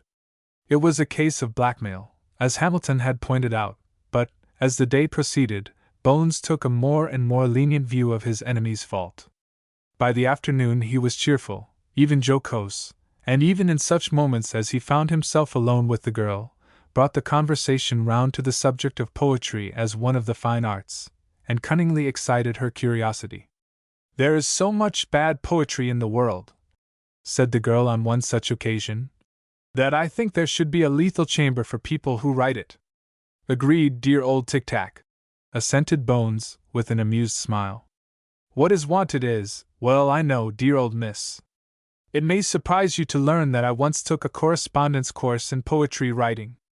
Nothing surprises me about you, Mr. Tibbets. She laughed. He went into her office before leaving that night. Hamilton, with a gloomy shake of his head by way of farewell, had already departed, and Bones, who had given the matter very considerable thought, decided that this was a favorable occasion to inform her of the amusing efforts of his printer correspondent to extract money. The girl had finished her work, her typewriter was covered, and she was wearing her hat and coat. But she sat before her desk, a frown on her pretty face and an evening newspaper in her hand, and Bones's heart momentarily sank. Suppose the poems had been given to the world? All the winners, dear old miss? He asked, with spurious gaiety. She looked up with a start. No, she said. I'm rather worried, Mr. Tibbets. A friend of my stepfather's has got into trouble again, and I'm anxious lest my mother should have any trouble. Dear, dear, said the sympathetic Bones. How disgustingly annoying! Who's the dear old friend? A man named Seepage, said the girl, and Bones gripped a chair for support. The police have found that he is printing something illegal. I don't quite understand it all, but the things they were printing were invitations to a German lottery. Very naughty, very unpatriotic, murmured the palpitating Bones, and then the girl laughed. It has its funny side, she said. Mr. Seepage pretended that he was carrying out a legitimate order, a book of poems. Isn't that absurd? Ha ha, said Bones hollowly. Listen, said the girl, and read. The magistrate, in sentencing Seepage to 6 months' hard labor, said that there was no doubt that the man had been carrying on an illegal business. He had had the effrontery to pretend that he was printing a volume of verse. The court had heard extracts from that precious volume, which had evidently been written by Mr. Seepage's office boy. He had never read such appalling drivel in his life. He ordered the confiscated lottery prospectuses to be destroyed, and he thought he would be rendering a service to humanity if he added an order for the destruction of this collection of doggerel. The girl looked up at Bones. It is curious that we should have been talking about poetry today, isn't it? She asked. Now, Mr. Tibbets, I'm going to insist upon your bringing that book of yours tomorrow. Bones, very flushed of face, shook his head. Dear old disciple, he said huskily. Another time, poetry should be kept for years, like old wine. Who said that? She asked, folding her paper and rising. Competent judges, said Bones, with a gulp. Chapter 9: The Lamp That Never Went Out. Have you seen her? Asked Bones. He put this question with such labored unconcern that Hamilton put down his pen and glared suspiciously at his partner. She's rather a beauty, Bones went on, toying with his ivory paper knife. She has one of those dinky bonnets, dear old thing, that makes you feel awfully braced with life. Hamilton gasped. He had seen the beautiful Miss Whitland enter the office half an hour before, but he had not noticed her headdress. Her body's dark blue, with teeny red stripes, said Bones dreamily, and all her fittings are nickel-plated. Stop! Commanded Hamilton hollowly. To what unhappy woman are you referring in this ribald fashion? Woman! Spluttered the indignant Bones. I'm talking about my car. Your car? My car, said Bones, in the off-handed way that a sudden millionaire might refer to. My earth. You've bought a car? Bones nodded. It's a jolly good bus, he said. I thought of running down to Brighton on Sunday. Hamilton got up and walked slowly across the room with his hands in his pockets. You're thinking of running down to Brighton, are you? He said. Is it one of those kind of cars where you have to do your own running? Bones, with a good-natured smile, also rose from his desk and walked to the window. My car, he said, and waved his hand to the street. By craning his neck, Hamilton was able to get a view of the patch of roadway immediately in front of the main entrance to the building. And undoubtedly there was a car in waiting, a long, resplendent machine that glittered in the morning sunlight. What's the pink cushion on the seat? Asked Hamilton. That's not a pink cushion, dear old myoptic, said Bones calmly. That's my chauffeur, Ali Ben Ahmed. Good lord, said the impressed Hamilton. You've a nerve to drive into the city with a sky-blue crew boy. Bones shrugged his shoulders. We attracted a certain amount of attention, he admitted, not without satisfaction. Naturally, said Hamilton, going back to his desk. People thought you were advertising pill pellets for pale poultry. When did you buy this infernal machine? Bones, at his desk, crossed his legs and put his fingers together. Negotiations, dear Oldham, have been in progress for a month, he recited. I have been taking lessons on the quiet, and today, proof. He took out his pocket book and threw a paper with a lordly air towards his partner. It fell halfway on the floor. Don't trouble to get up, said Hamilton. It's your motor license. You needn't be able to drive a car to get that. And then Bones dropped his attitude of insouciance and became a vociferous advertisement for the 6-cylinder Carter Crisply. The big car that's made like a clock. He became double pages with illustrations and handbooks and electric signs. He spoke of Carter and of Crisply individually and collectively with enthusiasm, affection, and reverence. Oh, said Hamilton, when he had finished. It sounds good. Sounds good, scoffed Bones. Dear old skeptical one, that car. And so forth. All excesses being their own punishment, 2 days later Bones renewed an undesirable acquaintance. In the early days of Schemes Limited, Mr. Augustus Tibbets had purchased a small weekly newspaper called The Flame.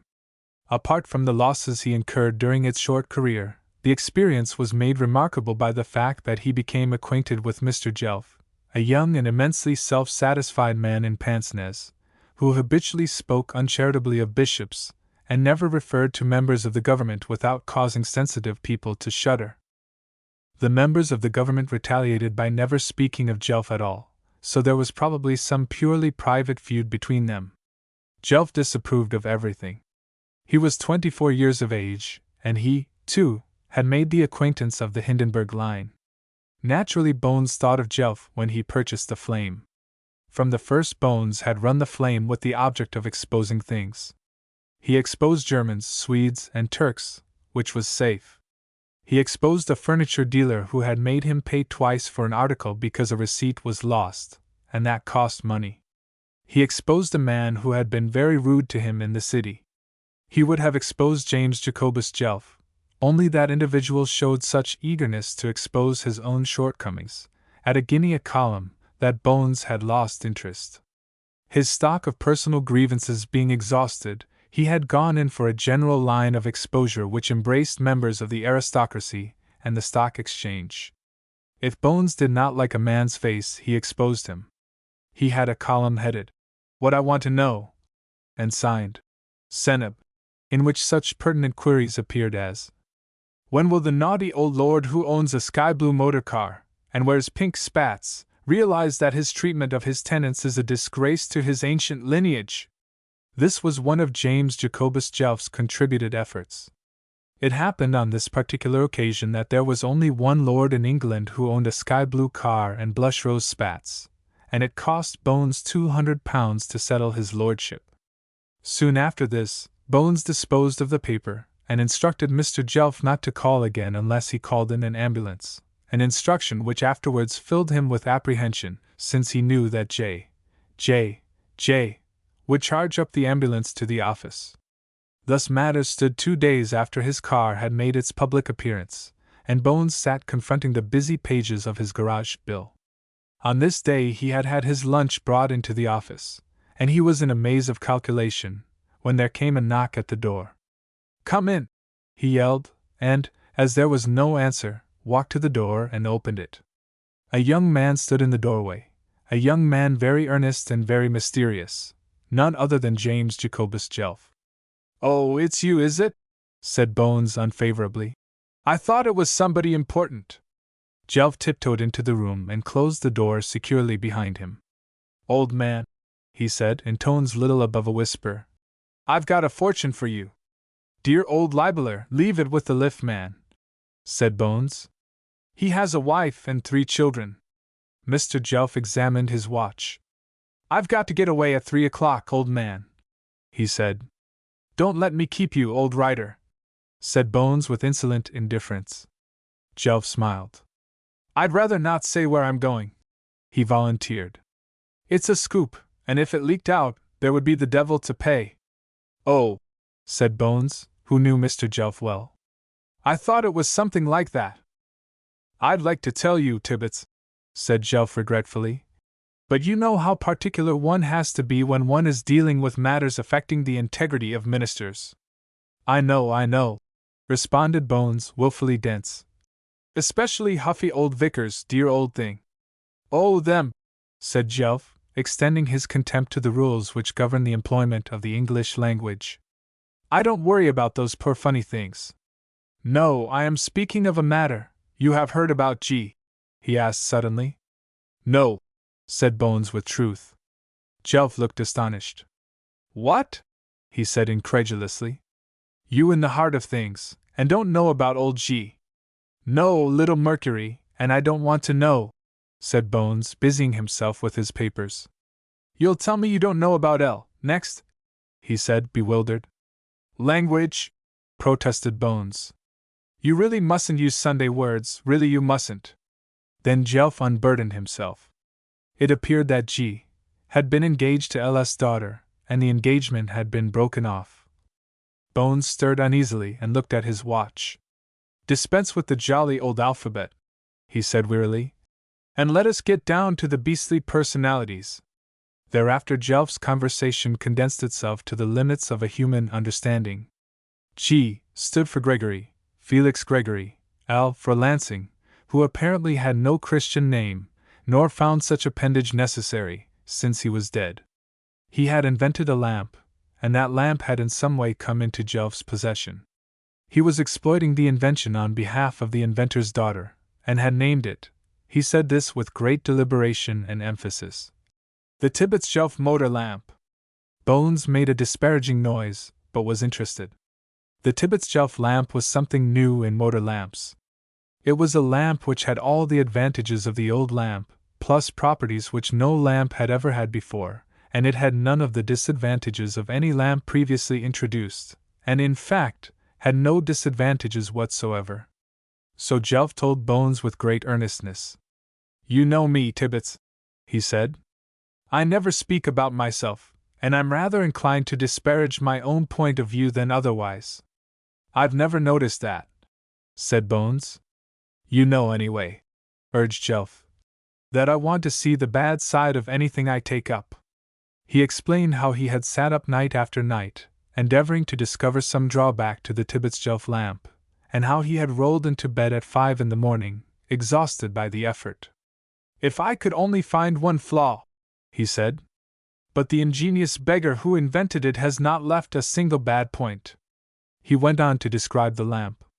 With the aid of a lead pencil and a piece of Bones's priceless notepaper, he sketched the front elevation and discoursed upon rays, especially upon ultraviolet rays. Apparently this is a disreputable branch of the ray family. If you could only get an ultraviolet ray as he was sneaking out of the lamp, and hit him violently on the back of the head, you were rendering a service to science and humanity. This lamp was so fixed that the moment Mr. Ultra V. Ray reached the threshold of freedom he was tripped up, pounced upon, and beaten until he, naturally enough, changed color. It was all done by the lens. Jelf drew a Dutch cheese on the tablecloth to illustrate the point. This light never goes out, said Jelf passionately. If you lit it today, it would be a light tomorrow, and the next day, and so on. All the light buoys and lighthouses around England will be fitted with this lamp. It will revolutionize navigation. According to the exploiter, homeward-bound mariners would gather together on the poop, or the hoop, or wherever homeward-bound mariners gathered, and would chant a psalm of praise, in which the line, "Heaven bless the Tibbets Jelf lamp," would occur at regular intervals. And when he had finished his eulogy, and lay back exhausted by his own eloquence, and Bones asked, "But what does it do?" Jelf could have killed him. Under any other circumstances Bones might have dismissed his visitor with a lecture on the futility of attempting to procure money under false pretenses. But remember that Bones was the proprietor of a new motor car, and thought motor car and dreamed motor car by day and by night. Even as it was, he was framing a conventional expression of regret that he could not interest himself in outside property, when there dawned upon his mind the splendid possibilities of possessing this accessory, and he wavered. Anyway, he said, it will take a year to make. Mr. Jelf beamed. Wrong! He cried triumphantly. 2 of the lamps are just finished, and will be ready tomorrow. Bones hesitated. Of course, dear old Jelf, he said. I should like, as an experiment, to try them on my car. On your car? Jelf stepped back a pace and looked at the other with very flattering interest and admiration. Not your car!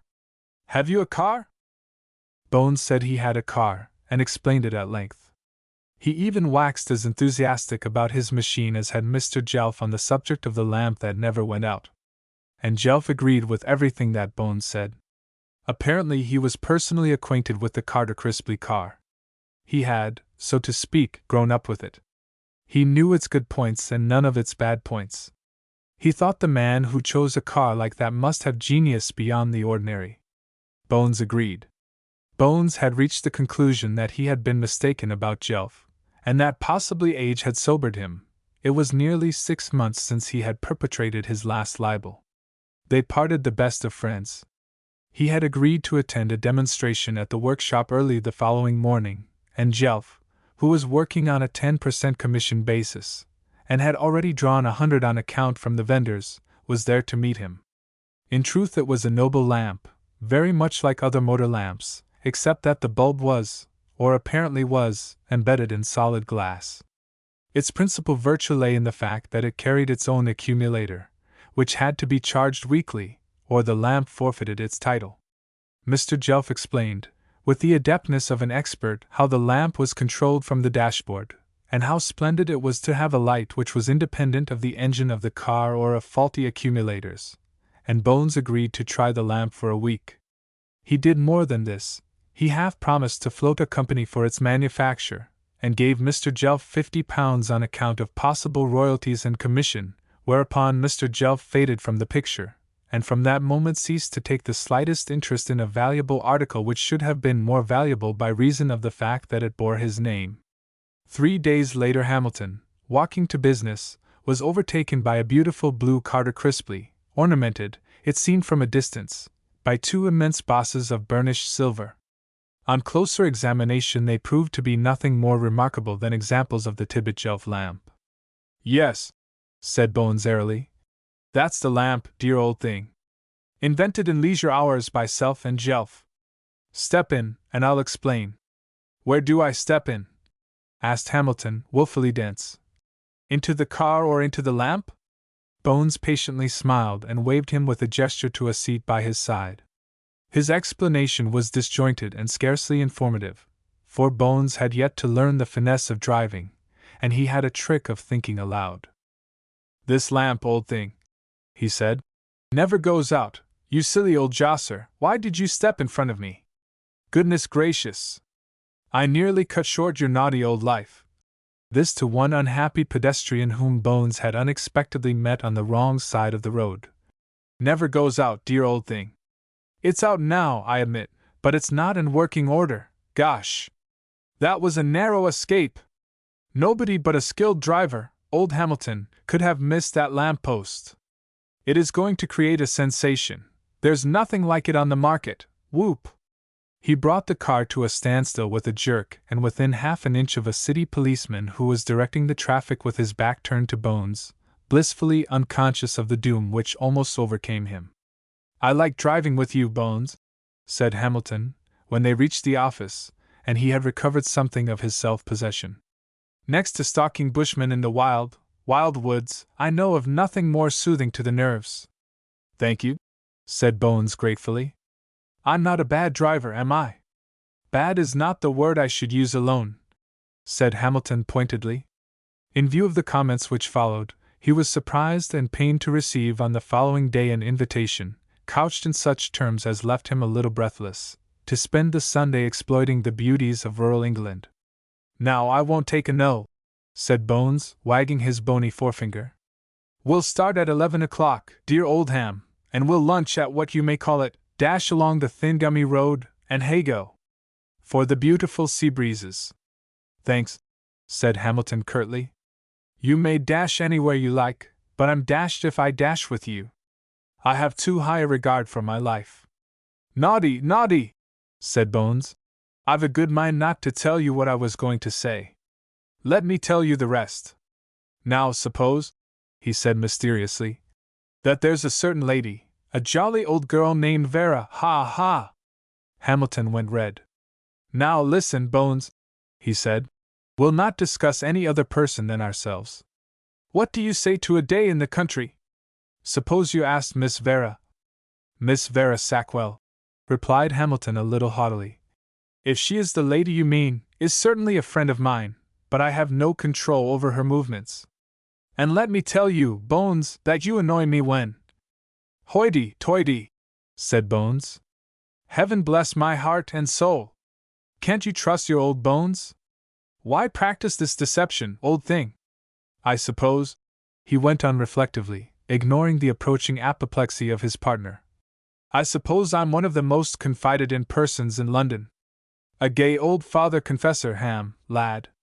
Everybody tells me their troubles. Why, the lift girl told me this morning that she'd had measles twice. Now out with it, Ham! If Hamilton had any tender feeling for Miss Vera Sackwell, he was not disposed to unburden himself at that moment. In some mysterious fashion Bones, for the first time in his life, had succeeded in reducing him to incoherence. You're an ass, Bones, he said angrily and hotly. You're not only an ass, but an indelicate ass. Just oblige me by shutting up. Bones closed his eyes, smiled, and put out his hand. Whatever doubts I had, dear old Ham, he murmured, are dispelled. Congratulations. That night Hamilton dined with a fair lady. She was fair literally and figuratively, and as he addressed her as Vera, it was probably her name. In the course of the dinner he mentioned Bones and his suggestion. He did not tell all that Bones had said. The suggestion of a day's motoring was not received unfavorably. But he can't drive, wailed Hamilton. He's only just learnt. I want to meet Bones, said the girl, and I think it a most excellent opportunity. But my dear, suppose the beggar upsets us in a ditch? I really can't risk your life. Tell Bones that I accept, she said decisively, and that ended the matter. The next morning Hamilton broke the news. Miss Sackwell thanks you for your invitation, Bones. And accepts, of course? Said Bones complacently. Jolly old Vera. And I say, old man, said Hamilton severely, will you be kind enough to remember not to call this lady Vera until she asks you to? Don't be peevish, old boy, don't be jealous, dear old thing. Brother officer and all that. Believe me, you can trust your old Bones. I'd rather trust the lady's good taste, said Hamilton with some acerbity. But won't it be a bit lonely for you, Bones? But what do you mean, my Othello? I mean 3 is a pretty rotten sort of party, said Hamilton. Couldn't you dig up somebody to go along and make the 4th? Bones coughed and was immensely embarrassed. Well, dear old athlete, he said unnecessarily loudly, I was thinking of asking my your what? I gather it's an said Hamilton seriously. But which My old typewriter, frivolous one, said Bones truculently. Any objection? Of course not, said Hamilton calmly. Miss Whitland is a most charming girl, and Vera will be delighted to meet her. Bones choked his gratitude and wrung the other's hand for fully 2 minutes. He spent the rest of the week in displaying to Hamilton the frank ambitions of his mind toward Miss Marguerite Whitland.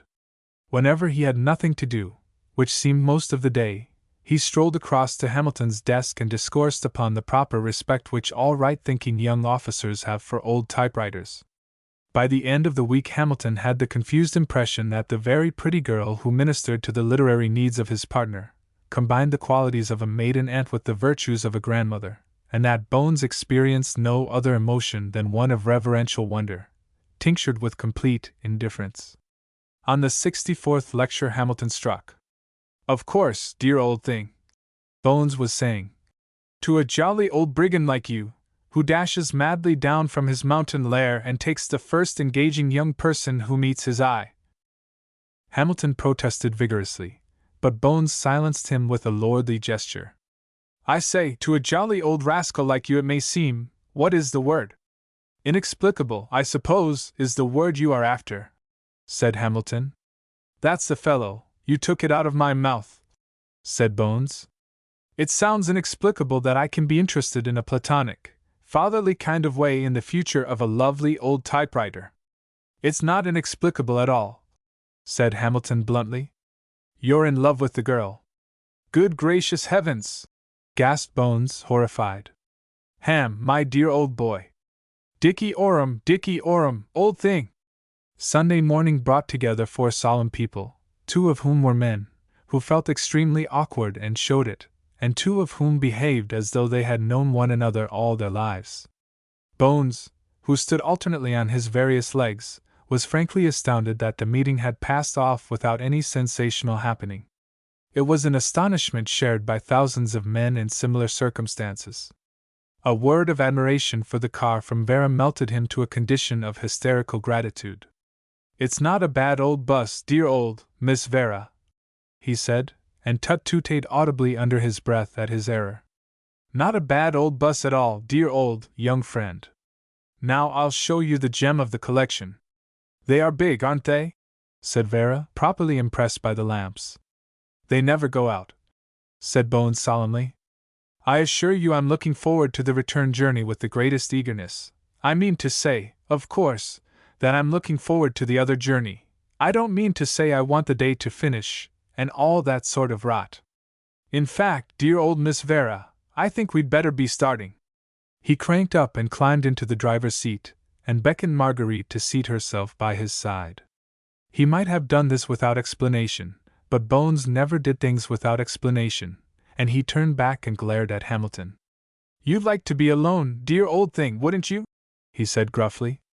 Don't worry about me, dear old lad. A lot of people say you can see things reflected in the glass screen, but I'm so absorbed in my driving. Get on with it, snarled Hamilton. It was, nevertheless, a perfect day, and Bones, to everybody's surprise, his own included, drove perfectly. It had been his secret intention to drive to Brighton, but nobody suspected this plan, or cared very much what his intentions had been, and the car was running smoothly across Salisbury Plain. When they stopped for afternoon tea, Hamilton did remark that he thought Bones had said something about Brighton, but Bones just smiled. They left Andover that night in the dusk, but long before the light had faded, the light which was sponsored by Mr. Jelf blazed whitely in the lamp that never went out. And when the dark came, Bones purred with joy, for this light was a wonderful light. It flooded the road ahead with golden radiance, and illuminated the countryside, so that distant observers speculated upon its origin. Well, old thing, said Bones over his shoulder, what do you think of the lamps? Simply wonderful, Bones, agreed Hamilton. I've never seen anything so miraculous. I can even see that you're driving with one hand. Bones brought the other hand up quickly to the wheel and coughed. As for Miss Marguerite Whitland, she laughed softly, but nobody heard her. They were rushing along a country road tree-shaded and high-hedged, and Bones was singing a little song when the light went out. It went out with such extraordinary unexpectedness, without so much as a warning flicker, that he was temporarily blinded, and brought the car to a standstill. What's up, Bones? asked Hamilton. The light, dear old thing, said Bones. I think the jolly old typewriter must have touched the key with her knee. Indeed? Said Hamilton politely, and Bones, remembering that the key was well over on his side of the car, coughed, this time fiercely. He switched the key from left to right, but nothing happened. Most extraordinary, said Bones. Most, said Hamilton. There was a pause. I think the road branches off a little way up. I'll get down and see which is the right road to take, said Bones with sudden cheerfulness. I remember seeing the old signpost before the lamp went out. Perhaps, Miss Marguerite, you'd like to go for a little walk? Miss Marguerite Whitland said she thought she would, and they went off together to investigate, leaving Hamilton to speculate upon the likelihood of their getting home that night. Bones walked ahead with Marguerite, and instinctively their hands sought and found one another. They discovered the crossroads, but Bones did not trouble to light his match. His heart was beating with extraordinary violence, his lips were dry, he found much difficulty in speaking at all. Miss Marguerite, he said huskily. Don't think I'm an awful outsider and a perfect rotter, dear old typewriter. Of course I don't, she said a little faintly, for Bones's arm was about her. Don't think, said Bones, his voice trembling, that I am a naughty old philanderer, but somehow, dear old miss, being alone with you, and all that sort of stuff. And he bent and kissed her, and at that moment the light that never went out came on again with extraordinary fierceness, as though to make up for its temporary absence without leave. And these two young people were focused as in a limelight, and were not only visible from the car, but visible for miles around. Dear me, said Bones. The girl said nothing. She shaded her eyes from the light as she walked back. As for Bones, he climbed into the driver's seat with the deliberation of an old gentleman selecting a penny chair in the park, and said, without turning his head, It's the road to the left. I'm glad, said Hamilton, and made no comment even when Bones took the road to the right. They had gone a quarter of a mile along this highway when the lamp went out. It went out with as unexpected and startling suddenness as before. Bones jingled the key, then turned. You wouldn't like to get out, dear old Ham, and have a look round, would you? No, Bones, said Hamilton drily. We're quite comfortable. You wouldn't like to get down, my jolly old typewriter? No, thank you, said Miss Marguerite Whitland with decision. Oh, said Bones. Then, under the circumstances, dear old person, we'd all better sit here until. At that moment the light came on. It flooded the white road, and the white road was an excellent windscreen against which the bending head of Bones was thrown into sharp relief. The car moved on. At regular intervals the light that never went out forsook its home-loving habits, and took a constitutional. The occupants of the ear came to regard its eccentricities with philosophy, even though it began to rain, and there was no hood. On the outskirts of Guildford, Bones was pulled up by a policeman, who took his name because the lights were too bright. On the other side of Guildford he was pulled up by another policeman because he had no light at all. Passing through Kingston, the lamp began to flicker, sending forth brilliant dots and dashes, which continued until they were on Putney Common, where the lamp's message was answered from a camp of Boy Scouts, one signalman of the troop being dragged from his bed for the purpose, the innocent child standing in his shirt at the call of duty. A delightful day, said Hamilton at parting that night. It was nearly 12 o'clock. I'm sorry you've had so much trouble with that lamp, Bones. What did you call it? I say, old fellow, said Bones, ignoring the question. I hope, when you saw me picking a spider off dear old Miss Marguerite's shoulder, you didn't, think anything? The only thing I thought was, said Hamilton, that I didn't see the spider. Don't stickle, dear old partner, said Bones testily. It may have been an earwig. Now, as a man of the world, dear old blasé one, do you think I'd compromise an innocent typewriter? Do you think I ought to? He paused, but his voice was eager. That, said Hamilton, is purely a question for the lady. Now, what are you going to do with this lamp? Are you going to float it? Bones scowled at the glaring headlight. That depends whether the naughty old things float, Tam, he said venomously. If you think they will, my old eyewitness, how about tying a couple of bricks round 'em before I chuck 'em in? What? Chapter 10 The Branch Line. Not all the investments of Bones paid dividends. Some cost him money. Some cost him time. Some, and they were few, cost him both. Somewhere in a marine store in London lie the battered wrecks of what were once electro-plated motor lamps of a peculiar, and to Bones, sinister design. They were all that was left of a great commercial scheme, based upon the flotation of a lamp that never went out. On a day of crisis in Bones's life they had gone out, which was bad. They had come on at an inconvenient moment, which was worse, since they had revealed him and his secretary in tender attitudes. And Bones had gone gaily to right the wrong, and had been received with cold politeness by the lady concerned. There was a week of gloom, when Bones adopted towards his invaluable assistant the air and manner of one who was in the last stages of a wasting disease.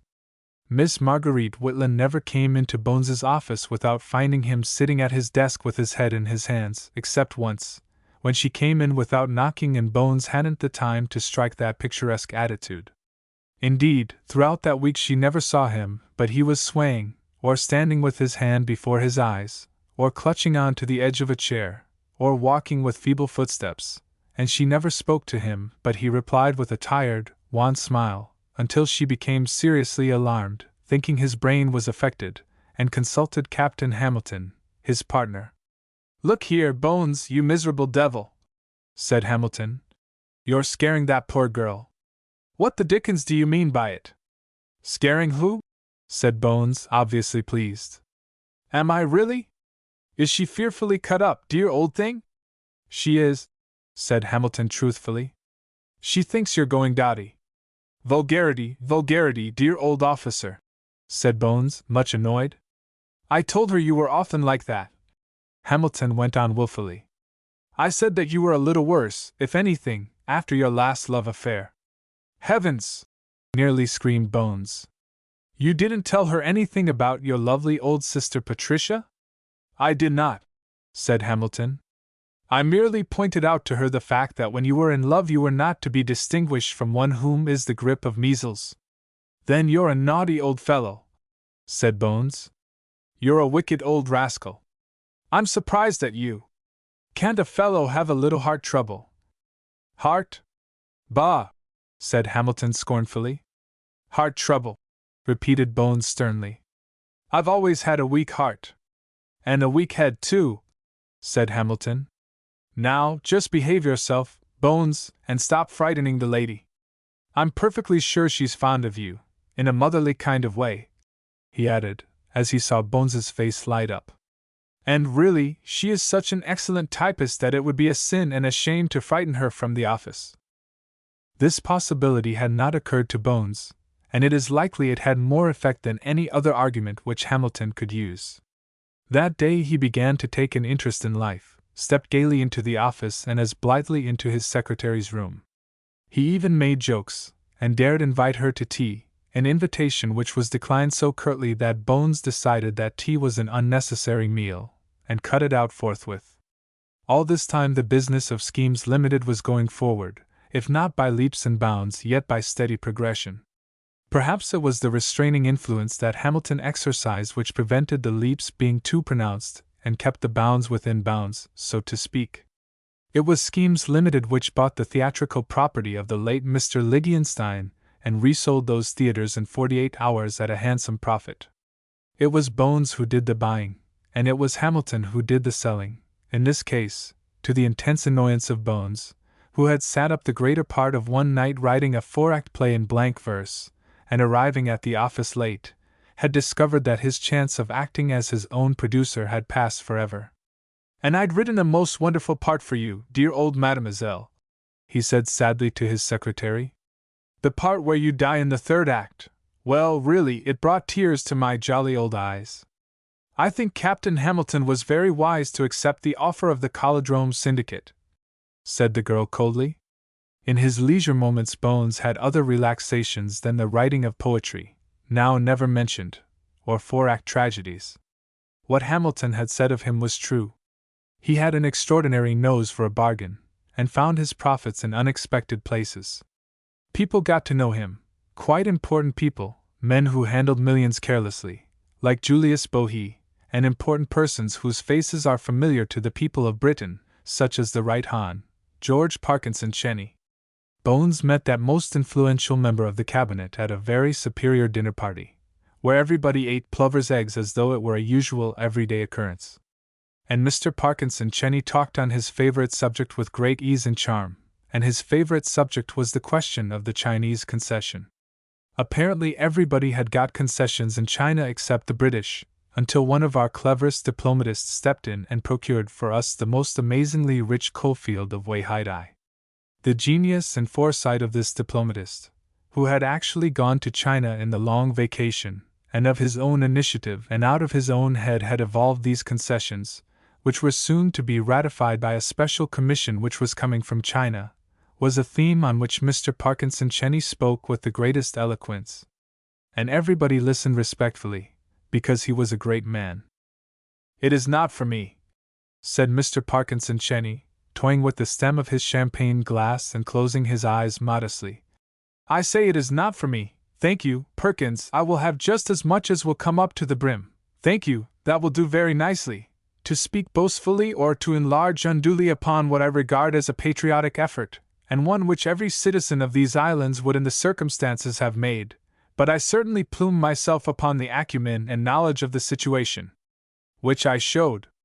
Hear, hear, said Bones in the pause that followed, and Mr. Parkinson Cheney beamed. When the dinner was over, and the guests retired to the smoking room, Bones buttonholed the minister. Dear old Right Honorable, said Bones, may I just have a few words and read Chinese coal? The Right Honorable gentleman listened, or appeared to listen. Then Mr. Parkinson Cheney smiled a recognition to another great man, and moved off, leaving Bones talking. Bones that night was the guest of a Mr. Harold Pybert, a city acquaintance, almost, it seemed, a disinterested city acquaintance. When Bones joined his host, Mr. Pybert patted him on the back. My dear Tibbets, he said in admiration, you've made a hit with Cheney. What the dickens did you talk about? Oh, coal, said Bones vaguely. He wasn't quite certain what he had talked about, only he knew that in his mind at dinner there had dawned a great idea. Was Mr. Pybert a thought reader? Possibly he was. Or possibly some chance word of his had planted the seed which was now germinating so favorably. Cheney is a man to know, he said. He's one of the most powerful fellows in the cabinet. Get right with him, and you can have a knighthood for the asking. Bones blushed. A knighthood, dear old broker's man? He said, with an elaborate shrug. No use to me, my rare old athlete. Lord Bones, Lord Tibbets I mean, may sound beastly good, but what good is it, eh? Answer me that. Oh, I don't know, said Mr. Pybert. It may be nothing to you, but your wife. Haven't a wife, said Bones rapidly. Haven't a wife. Oh, well then, said Mr. Pybert. It isn't an attractive proposition to you, and after all, you needn't take a knighthood, which, by the way, doesn't carry the title of lordship, unless you want to. I've often thought, he said, screwing up his forehead, as though in the process of profound cogitation, that one of these days some lucky fellow will take the Lynnhaven Railway off Cheney's hands and earn his everlasting gratitude. Lynnhaven? Where's that? Asked Bones. Is there a railway? Mr. Pybert nodded. Come out onto the balcony, and I'll tell you about it, said Pybert, and Bones, who always wanted telling about things, and could no more resist information than a dipsomaniac could refuse drink, followed obediently. It appeared that Mr. Parkinson Cheney's father was a rich but eccentric man, who had a grudge against a certain popular seaside resort for some obscure reason, and had initiated a movement to found a rival town. So he had started Lynnhaven, and had built houses and villas and beautiful assembly rooms, and then, to complete the independence of Lynnhaven, he had connected that town with the main traffic line by railway, which he built across 8 miles of marshland. By all the rules of the game, no man can create successfully in a spirit of vengeance, and Lynnhaven should have been a failure. It was, indeed, a great success, and repaid Mr. Cheney, Sr., handsomely. But the railway, it seemed, was a failure, because the rival town had certain foreshore rights, and had employed those to lay a tramway from their hustling center, and as the rival town was on the main line, the majority of visitors preferred going by the foreshore route in preference to the roundabout branch line route, which was somewhat handicapped by the fact that this, too, connected with the branch line at Tolnes, a little town which had done great work in the war, but which did not attract the tourist in days of peace. These were the facts about the Lynnhaven line, not as they were set forth by Mr. Pybert, who took a much more optimistic view of the possibilities of the railway than did its detractors, but as they really were. It's a fine line, beautifully laid and ballasted, said Mr. Pybert, shaking his head with melancholy admiration. All that it wants behind it is a mind. At present it's neglected. The freights and passenger fares are too high, the rolling stock wants replacing, but the locomotive stock is in most excellent condition. Does he want to sell it? Asked the interested Bones, and Mr. Pybert pursed his lips. It is extremely doubtful, he said carefully, but I think he might be approached. If he does want to sell it, and you can take it off his hands. He raised his own eyebrows with a significant gesture, which expressed in some subtle way that Bones's future was assured. Bones said he would think the matter over, and he did, aloud, in the presence of Hamilton. "It's a queer proposition," said Hamilton. "Of course, derelict railways can be made to pay. I should be general manager," said Bones more thoughtfully still. "My name would be printed on all the posters, of course. And isn't there a free pass over all the railways for railway managers?" "I believe there is something of the sort," said Hamilton. "But, on the whole, I think it would be cheaper to pay your fare than to buy a railway to get that privilege." "There is one locomotive," mused Bones. "It is called Mary Louisa. Pybert told me about it just as I was going away. Of course, one would get a bit of a name and all that sort of thing." He scratched his chin and walked thoughtfully into the office of Miss Marguerite Whitland. She swung round in her chair and reached for her notebook, but Bones was not in a dictatorial mood. "Young miss," he asked, "how do you like Sir Augustus?" "Sir who?" she demanded, puzzled. "Sir Augustus," repeated Bones. "I think it's very funny," she said. It was not the answer he expected, and instinctively she knew she had made a mistake. "Oh, you're thinking about yourself," she said quickly. "Are you going to be a knight, Mr. Tibbets?" "Oh, how splendid!" "Yes," admitted Bones, with fine indifference. "Not bad, dear old miss.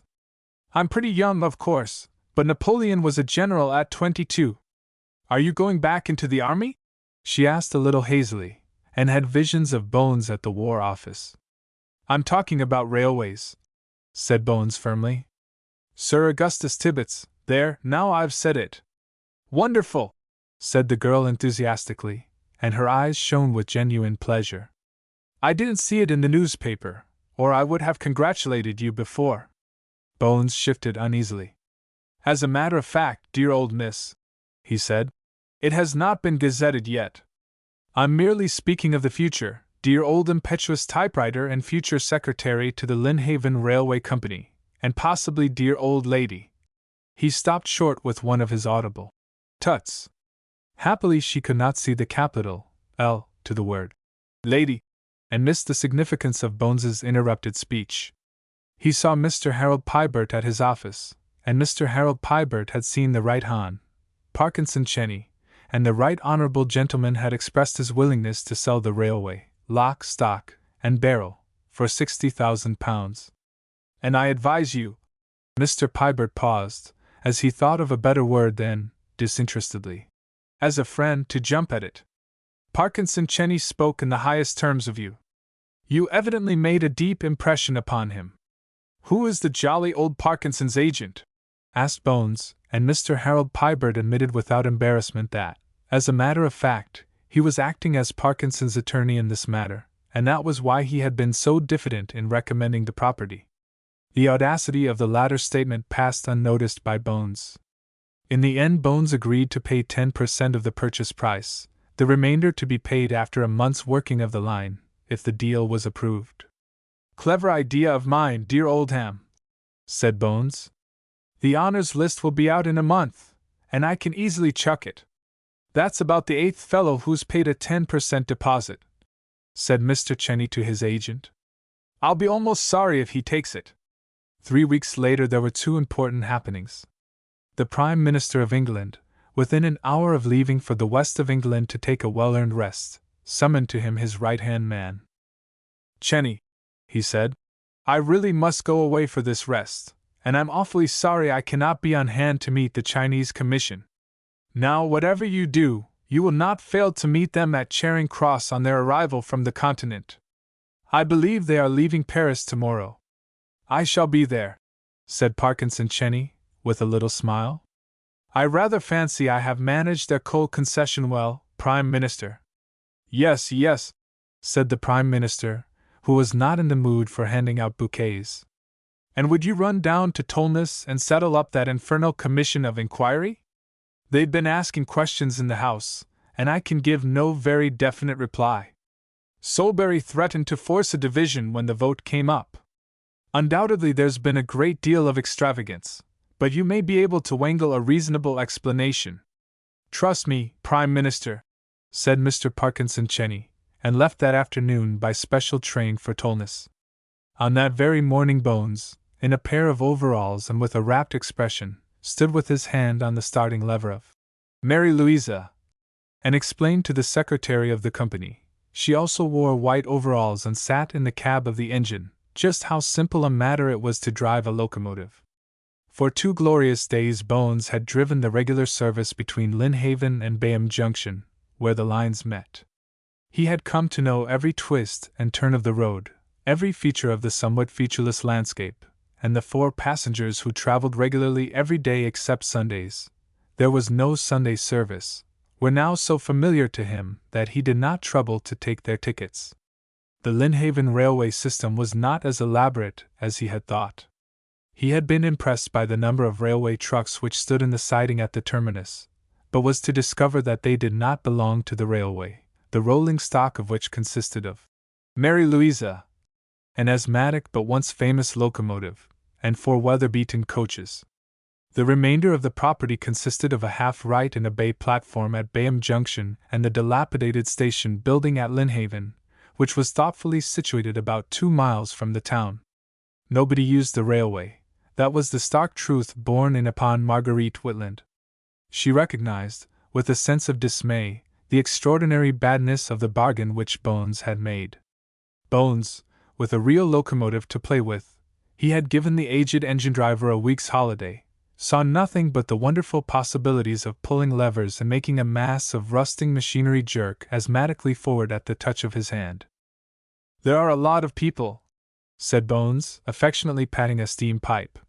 "A lot of people," he said, after sucking his fingers, for the steam was extraordinarily hot, "who think poor old Mary Louisa is done for. Believe me, dear old miss, this locomotive wants a jolly lot of beating, she does really. I haven't tried her full out, have I, jolly old stoker?" The jolly old stoker, aged 17, shook a grimy face. "And don't you try either," he said ominously. "Old George, he never takes her more than quarter speed, he don't. Do you hear, dear old miss?" said Bones triumphantly. "Not more than quarter speed. I tell you I could make enough money out of this engine alone to pay the whole cost of the railway. What about giving engine driving lessons? That's an idea. And what about doing wonderful cinema pictures? That's another idea. Thrilling rescues from the train, jolly old heroes struggling like mad on the roof of the carriage, railway collisions, and so forth, and so on." "You can't have a collision unless you've 2 engines," said the girl. "Oh, well," said the optimistic Bones, "we could perhaps borrow an engine from the Great Northern." He looked down at the girl, then looked at his watch. "Time to be up and doing, dear old thing," he said, and looked back along the little train. The aged guard was sitting on a barrow, his nodding head testifying to the sleep-giving qualities of Lynnhaven air. Bones jerked the whistle, there was an unearthly shriek, and the guard woke up. He looked at his watch, yawned, searched the train for passengers, waved his flag, and climbed into his little compartment. The engine shrieked again. Bones pulled over the lever gently, and there was a gratifying chuck-chuck-chuck. Bones smiled down at the girl. "Easy as shelling peas, dear old thing," he said, "and this time I'm going to show you just how she can go. Old Joe, don't let her go more than quarter speed," said the diminutive stoker warningly. "Blow old Joe," said Bones severely. "He's a jolly unenterprising old engine driver. That's why the naughty old line doesn't pay. The idea of running Mary Louisa at quarter speed!" He turned to the girl for approval, but she felt that, in the circumstances and with only the haziest knowledge of engineering, it would be wiser to offer no opinion. Bones pushed the lever a little farther over, and the Mary Louisa reeled under the shock. "In re knighthood, dear old miss," said Bones confidentially. His words came jerkily, because the footplate of an outraged locomotive pounding forward at an unaccustomed speed was not a good foundation for continued eloquence.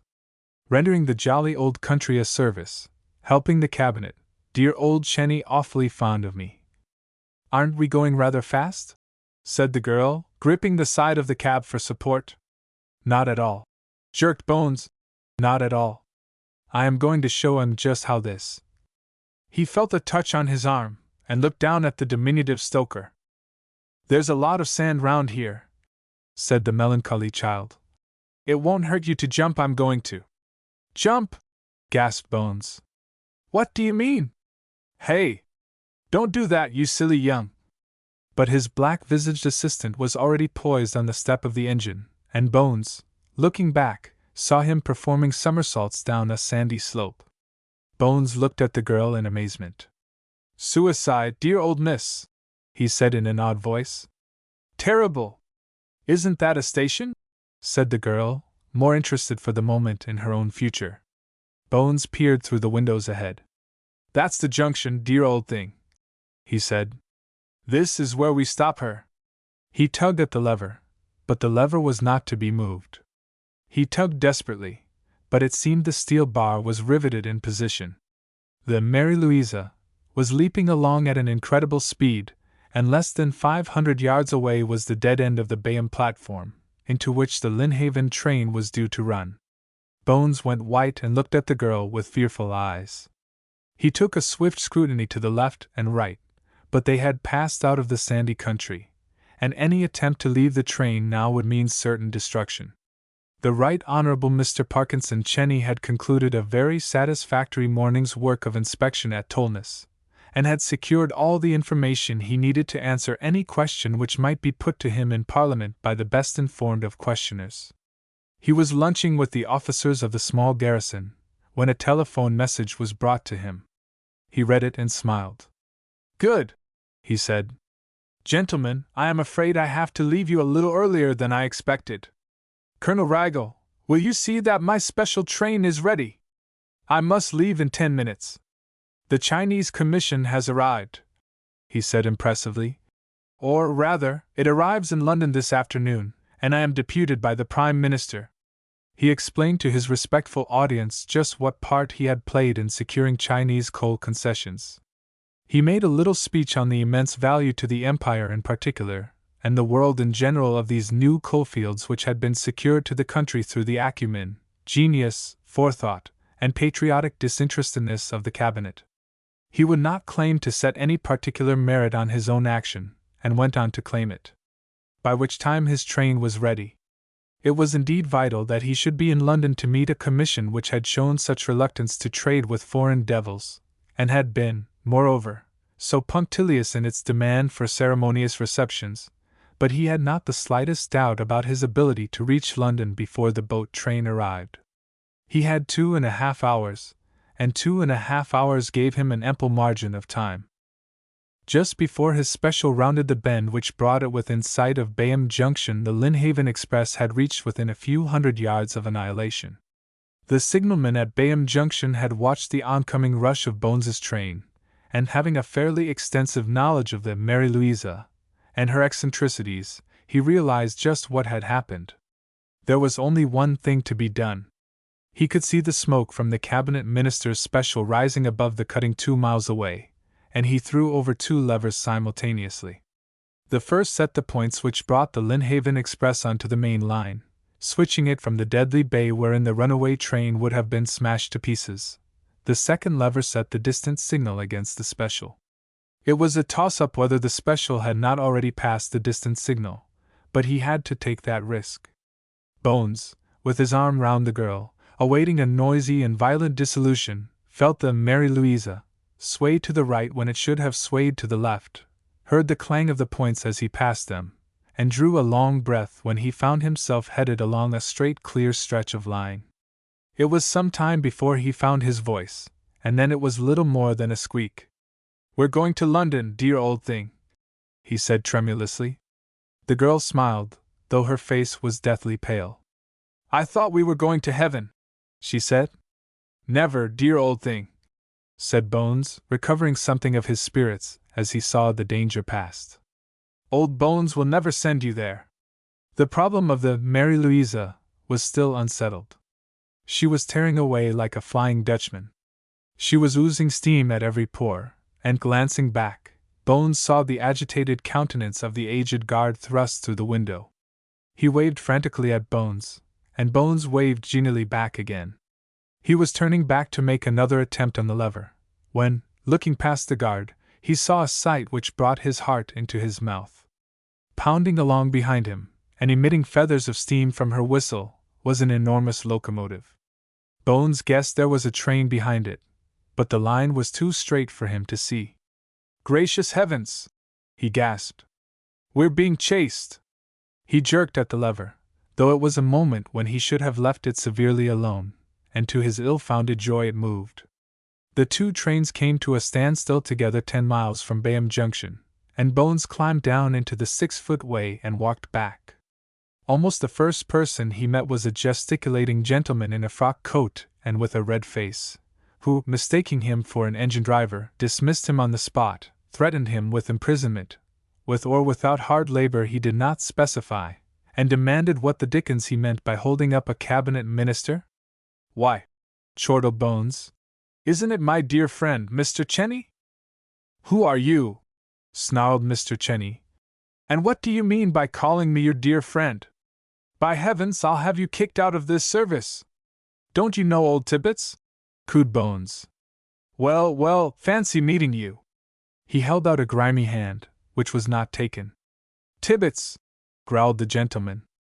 "Oh, you are the gentleman who bought the Lynnhaven line, didn't you?" "Certainly," said Bones. "But what is your train doing here?" asked Mr. Cheney violently. "Don't you realize you are holding up a special? Great heavens, man, this is very serious. You are holding up the business of the country." The engine driver of the special came to the rescue. "There's a switch over about half a mile further on," he said. "There's not a down train due for an hour. I'll unlock the switch and put you on to the other line, and, after we have passed, you can come on." "But I don't want to come on, dear old thing," said Bones. "I want to go back." "Well, that's simple," said the driver. He it was who piloted the Lynnhaven Express for another half-mile up the road. He it was who found the switches, unlocked them, telegraphed to the next station to hold up traffic, and he it was, Bones insisted upon this, who brought the Mary Louisa along the switch to the down line. The position was as follows: the Mary Louisa was on the down line. 2 coaches were between the down and the up line, and the guard's van was exactly on the up line, when the Mary Louisa refused to work any further. Neither the experienced engine driver, nor Bones, nor the stoker of the special, nor Mr. Cheney, nor the ancient guard, could coax the Mary Louisa to move another yard. The Lynnhaven Express stretched across both lines and made all further progress for traffic impossible. 3 hours later a breakdown gang arrived and towed the Mary Louisa and her appendages back to Bayham Junction. Bones and the girl went back to London by the last train, and Bones was very thoughtful and silent. But Bones was ever an optimist. The next morning he saw on a newspaper placard, "Birthday honors. 22 new knights," and he actually stopped his car, bought a paper, and searched the list for his name. It was not there. Chapter 11: A Student of Men. Mr. Jackson Hyane was one of those oldish-looking young men to whom the description of "man about town" most naturally applied. He was always well-dressed and correctly dressed. You saw him at first nights. He was to be seen in the paddock at Ascot. It was a shock to discover that he had not the Royal Enclosure badge on the lapel of his coat, and he was to be met with at most of the social functions, attendance at which did not necessarily imply an intimate acquaintance with the leaders of society, yet left the impression that the attendant was, at any rate, in the swim, and might very well be one of the principal swimmers.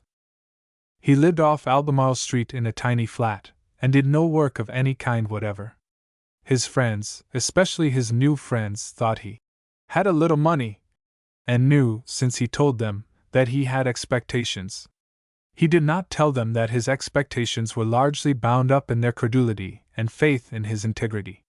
Some of them discovered that later, but the majority drifted out of his circle poorer without being wiser, for Mr. Hyane played a wonderful game of piquet, and seemed to be no more than abnormally lucky. His mother had been a Miss Whitland, his father was the notorious Colonel Hyane, who boasted that his library was papered with High Court writs, and who had had the distinction of being escorted from Monte Carlo by the police of the principality. Mr. Jackson Hyene was a student of men and affairs. Very little escaped his keen observation, and he had a trick of pigeonholing possibilities of profit, and forgetting them until the moment seemed ripe for their exploitation. He was tall and handsome, with a smile which was worth at least £5,000 a year to him, for it advertised his boyish innocence and enthusiasm, he who had never been either a boy or enthusiastic. One grey October day he put away his passbook into a drawer and locked it, and took from a mental pigeonhole the materials of an immature scheme. He dressed himself soberly and well, strolled down into Piccadilly, and calling a cab, drove to the block of city buildings which housed the flourishing business of Tibbets and Hamilton, Limited. The preliminaries to this invasion had been very carefully settled. He had met Miss Marguerite Whitland by accident, a week before, had called at her lodgings with an old photograph of her father, which he had providentially discovered, and had secured from her a somewhat reluctant acceptance of an invitation to lunch. Bones looked up from his desk as the debonair young man strolled in. "You don't know me, Mr. Tibbets," said Jackson Hyene, flashing his famous smile. "My name is Hyene." It was his first meeting with Bones, but by no means the first time that Jackson had seen him. "My dear old Hyene, sit down," said Bones cheerfully. "What can we do for you?" Mr. Hyene laughed. "There's nothing you can do for me, except to spare your secretary for an hour longer than she usually takes." "My secretary?" said Bones quickly, and shot a suspicious glance at the visitor. "I mean Miss Whitland," said Hyene easily. "She is my cousin, you know. My mother's brother was her father." "Oh, yes," said Bones a little stiffly. He felt a sense of the strongest resentment against the late Professor Whitland. He felt that Marguerite's father had played rather a low trick on him in having a sister at all, and Mr. Hyene was too keen a student to overlook Bones's obvious annoyance. "Yes," he went on carelessly. "We are quite old friends, Marguerite and I, and you can't imagine how pleased I am that she has such an excellent job as this." "Oh, yes," said Bones, clearing his throat. "Very nice very good typewriter indeed, Mr. Hyene, very nice person, ahem." Marguerite, dressed for the street, came in from her office at that moment, and greeted her cousin with a little nod, which, to the distorted vision of Bones, conveyed the impression of a lifelong friendship. "I have just been asking Mr. Tibbets," said Hyene, "if he could spare you for an extra hour." "I am afraid that can't," the girl began. "Nonsense, nonsense," said Bones, raising his voice as he invariably did when he was agitated. "Certainly, my dear my dear young, certainly, Miss Marguerite, by all means, take your cousin to the zoo, I mean show him the sights." He was patently agitated, and watched the door close on the two young people with so ferocious a countenance that Hamilton, a silent observer of the scene, could have laughed. Bones walked slowly back to his desk as Hamilton reached for his hat. "Come on, Bones," he said briskly. "It's lunch time. I had no idea it was so late." But Bones shook his head. "No, thank you, dear old thing," he said sadly. "I'd rather not, if you don't mind." "Aren't you coming to lunch?" asked Hamilton, astonished. Bones shook his head. "No, dear old boy," he said hollowly. "Ask the girl to send me up a stiff glass of soda water and a biscuit. I don't suppose I shall eat the biscuit." "Nonsense," said Hamilton. "Half an hour ago you were telling me you could eat a cart horse." "Not now, old Ham," said Bones. "If you've ordered it, send it back. I hate cart horses anyway." "Come along," wheedled Hamilton, dropping his hand on the other's shoulder. "Come and eat." "Who was the beautiful boy?" "Beautiful boy?" laughed Bones bitterly. "A fop, dear old Ham. A tailor's dummy. A jolly old clothes horse, that's what he was. I simply loathe these people who leap around the city for a funeral. It's not right, dear old thing. It's not manly, dear old sport. What the devil did her father have a sister for? I never knew anything about it." "They ought to have told you," said Hamilton sympathetically. "Now come and have some food." But Bones refused. He was adamant. he would sit there and starve. He did not say as much, but he hinted that, when Hamilton returned, his famished and lifeless form would be found lying limply across the desk. Hamilton went out to lunch alone, hurried through his meal, and came back to find Bones alive but unhappy. He sat making faces at the table, muttering incoherent words, gesticulating at times in the most terrifying manner, and finally threw himself back into his deep chair, his hands thrust into his trousers pockets, the picture of dejection and misery. It was 3 o'clock when Miss Marguerite Whitland returned breathless, and to Bones's jealous eye, unnecessarily agitated. "Come, come, dear old miss," he said testily. "Bring your book. I wish to dictate an important letter. Enjoyed your lunch?" The last question was asked in so threatening a tone that the girl almost jumped. "Yes, no," she said. "Not very much, really." "Ha ha!" said Bones, insultingly skeptical, and she went red, flounced into her room, and returned, after 5 minutes, a haughty and distant young woman. "I don't think I want to dictate, dear young typewriter," he said unhappily. "Leave me, please." "Really, my dear Bones," protested Hamilton, when the girl had gone back, scarlet-faced, to her office. "You're making a perfect ass of yourself. If a girl cannot go to lunch with her cousin—" Bones jumped up from his chair, shrugged his shoulders rapidly, and forced a hideous grin. "What does it matter to me, dear old Ham?" he asked. "Don't think I'm worried about a little thing like a typewriter going out to lunch. Pooh! Absurd! Tommy rot! No, my partner, I don't mind, in fact, I don't care a jot," said Hamilton, with the gesture of an outraged bishop. "Of course not," said Bones wildly. "What does it matter to me? Delighted that young typewriters should have a cousin, and all that sort of thing." "Then what the dickens is the matter with you?" asked Hamilton. "Nothing," said Bones, and laughed more wildly than ever. Relationships between Mr. Augustus Tibbets, managing director of Schemes Limited, and Miss Marguerite Whitland, his heaven-sent secretary, were strained to the point of breaking that afternoon. She went away that night without saying goodbye, and Bones, in a condition of abject despair, walked home to Devonshire Street, and was within a dozen yards of his flat, when he remembered that he had left his motor car in the city, and had to take a cab back to fetch it. "Bones," said Hamilton the next morning, "do you realize the horrible gloom which has come over this office?" "Gloom, dear old Ham?" said the dark-eyed Bones. He had spent the night writing letters to Marguerite, and had exhausted all the stationery in sight in the process. "Gloom, old thing! Good gracious, no! Nobody is gloomy here. I can tell you somebody who is," said Hamilton grimly. "That unfortunate girl you've been barking at all the morning." "Barking at her?" gasped Bones. "Gracious heavens, I haven't betrayed my worried condition of mind, dear old thing? I thought I hid it rather well." "What on earth are you worried about?" asked Hamilton, and Bones shrugged. "Oh, nothing," he said. "Nothing at all. A little fever, dear old thing, contracted in the service of King, God bless him, and country." Hamilton's words had this effect, that he brightened visibly, and for the rest of the morning was almost normal. His spirits took a quick downward turn at 5 minutes to 1, when the debonair Mr. Hyane appeared most unexpectedly. "I'm afraid you'll think I'm a most awful nuisance, Mr. Tibbets," he said, "but there are so many things which I must really talk to my cousin about, family affairs, you know." "Don't apologize," said Bones gruffly. "I shan't keep her beyond the hour," smiled Mr. Hyane. "I realize that you are a very busy man."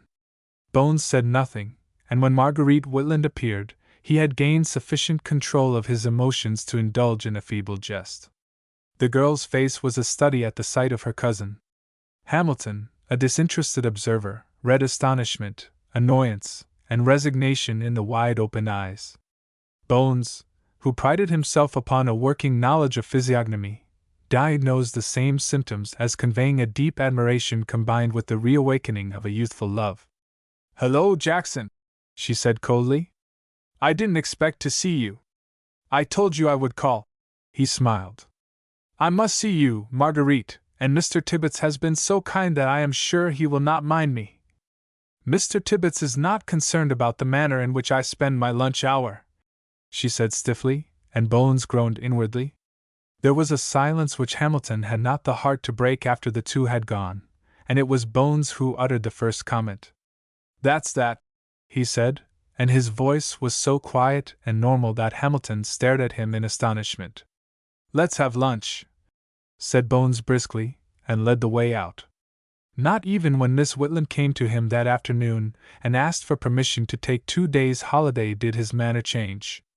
With a courtesy entirely free from that extravagance to which she had grown accustomed, he acceded to her request, and she was on the point of explaining to him the reason she had so unexpectedly asked for a vacation, but the memory of his earlier manner checked her. It was a very simple explanation. Jackson Hyane was a very plausible man. Marguerite Whitland had heard something of her erratic cousin, but certainly nothing in his manner supported the more lurid descriptions of his habits.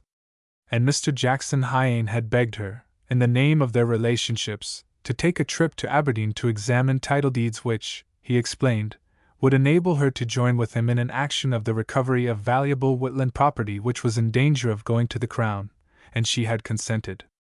The truth was, there had always been some talk in the family of these estates, though nobody knew better than Jackson Hyane how unsubstantial were the claims of the Whitlands to the title. But the Scottish estate had been docketed away in the pigeonholes of his mind, and promised to be more useful than he had anticipated. That afternoon he packed his bag at his flat, put his passport and railway tickets together in his inside pocket, and made his final preparations for departure.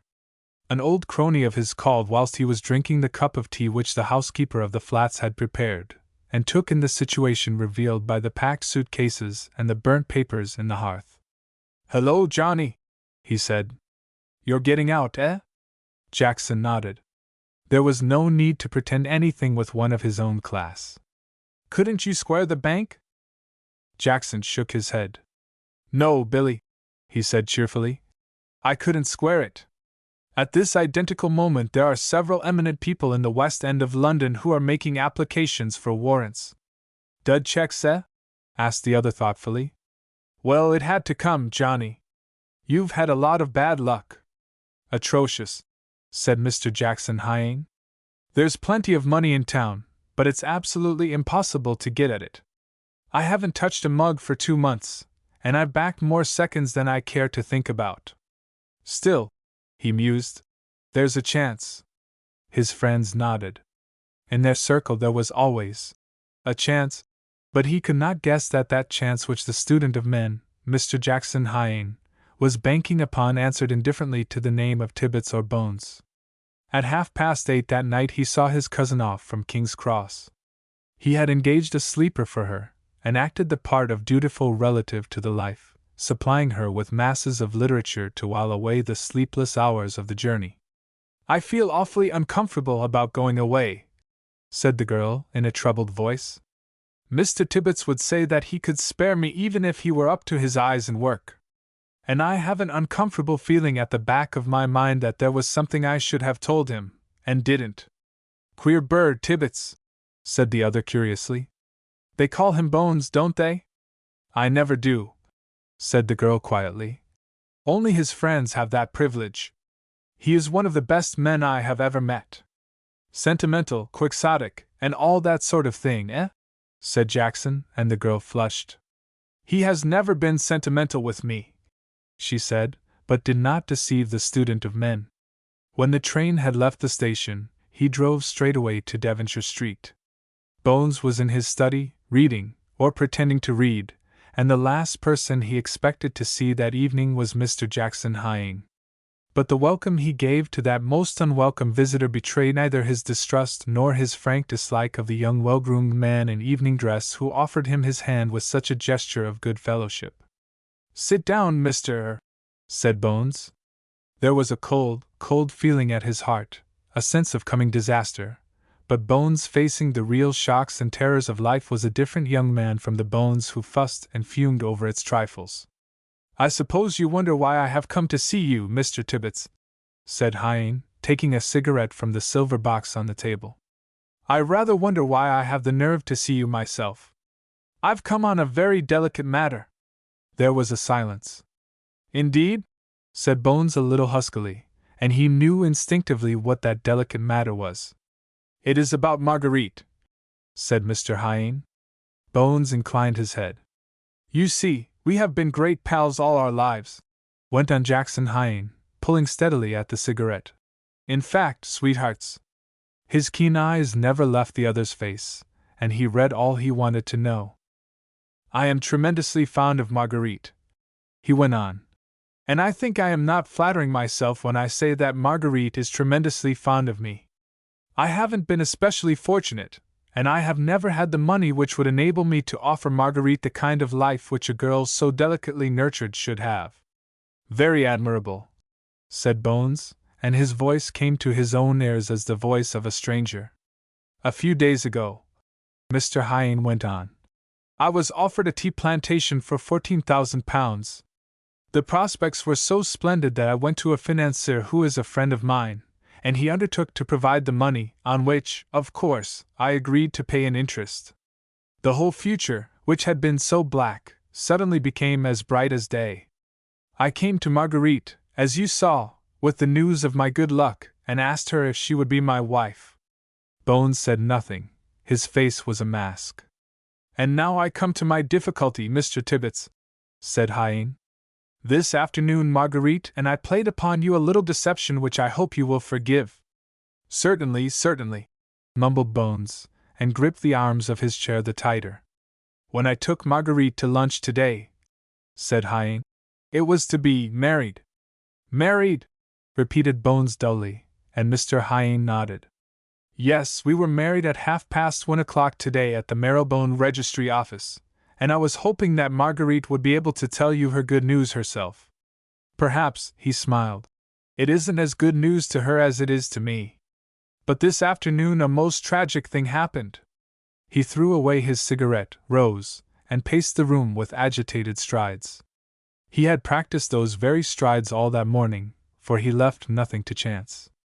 At 3:00 this afternoon I called upon my financier friend, and discovered that, owing to heavy losses which he had incurred on the stock exchange, he was unable to keep his promise.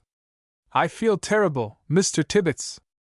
I feel that I have induced Marguerite to marry me under false pretenses. I had hoped tomorrow morning to have gone to the agents of the estate and placed in their hands the cheque for £14,000, and to have left by the next mail boat for India. He sank into the chair, his head upon his hands, and Bones watched him curiously. Presently, and after an effort, Bones found his voice. Does your wife know? He asked. Jackson shook his head. No, he groaned. That's the terrible thing about it. She hasn't the slightest idea. What shall I tell her?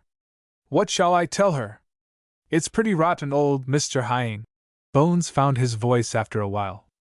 Deuce rotten for the young miss, for Mrs. Dot, for her. He did not move from his chair, nor relax his stiff expression.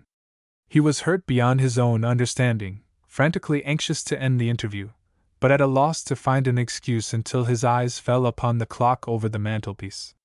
Come back at 10, no, 10:30, young mister, awfully busy now, see you at 10:30, eh? Mr. Hyene made a graceful exit, and left Bones alone with the shattered fragments of great romance. So that was why she had gone off in such a hurry, and she had not dared to tell him. But why not? He was nothing to her, he would never see her again. The thought made him cold. Never again. Never again. He tried to summon that business fortitude of his, of which he was so proud. He wanted some support, some moral support in this moment of acute anguish. Incidentally, he wanted to cry, but didn't. She ought to have given him a week's notice, he told himself fiercely, then laughed hysterically at the thought. He considered the matter from all its aspects and every angle, and was no nearer to peace of mind when, at 10:30 to the second, Mr. Jackson Hyene returned. But Bones had formed one definite conclusion, and had settled upon the action he intended taking. Mr. Hyene, entering the study, saw the cheque-book on the desk, and was cheered. Bones had to clear his voice several times before he could articulate. Mr. Hyane," he said huskily. "I have been thinking matters out. I am a great admirer of yours, of yours, a tremendous admirer of yours, Mr. Hyane. Anything that made her happy, old Mr. Hyane, would make me happy. You see?" "I see," said Mr. Hyane, and he had the satisfaction of knowing that he, a student of men, had not misread his victim. £14,000, said Bones, turning abruptly to the desk and seizing his pen. "Make it payable to you?" "You're too kind," murmured Hyane. "Make it an open check, Mr. Tibbets. I have to pay the agents in cash. These Indian merchants are so suspicious." Bones wrote the check rapidly, marked it, "Pay cash," and annulled the corrections, then tore the slip from the book and handed it to the other. "Of course, Mr. Tibbets," said Hyane reverentially. "I regard half this as a loan to me and half as a loan to my dear wife. We shall never forget your kindness." "Rot!" said Bones. "Nonsense! I hope you'll be happy, and will you tell her?" He swallowed something. There was a faint tinkle of a bell in the hall, and Ali, his servant, poked an ebony face round the corner of the door. "Sir," he said, "the telephonic apparatus demands conversation." Bones was glad of the interruption, and with a muttered apology to his gratified guest, he strode out into the hall. Ali had accustomed himself to answering the telephone, but this time he had not understood the preliminary inquiry from exchange. "Hello?" said Bones into the transmitter. "Who's that?" At the sound of the voice which answered him, he nearly dropped the receiver. "Is that Mr. Tibbets?" "Yes," said Bones hoarsely, and his heart beat a wild rataplan. "I'm speaking from York, Mr. Tibbets. I wanted to tell you that the key of the safe is in the drawer of my desk, the top drawer." "That's all right, dear Mrs. Hyane." "What is that you say?" asked the voice sharply. "Congratulations, dear old Mrs., said Bones. "Hope you'll be awfully happy on your plantation." "What do you mean?" asked the voice. "Did you call me Mrs. Hyane?" "Yes," said Bones huskily. He heard her laugh. "How ridiculous you are! Did you really think I would ever marry my cousin?" "But haven't you?" yelled Bones. "What, married? Absurd! I'm going to Scotland to see about some family matter." "You're not a Mrs.?" asked Bones emphatically.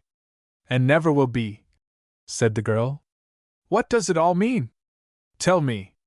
Bones drew a long breath.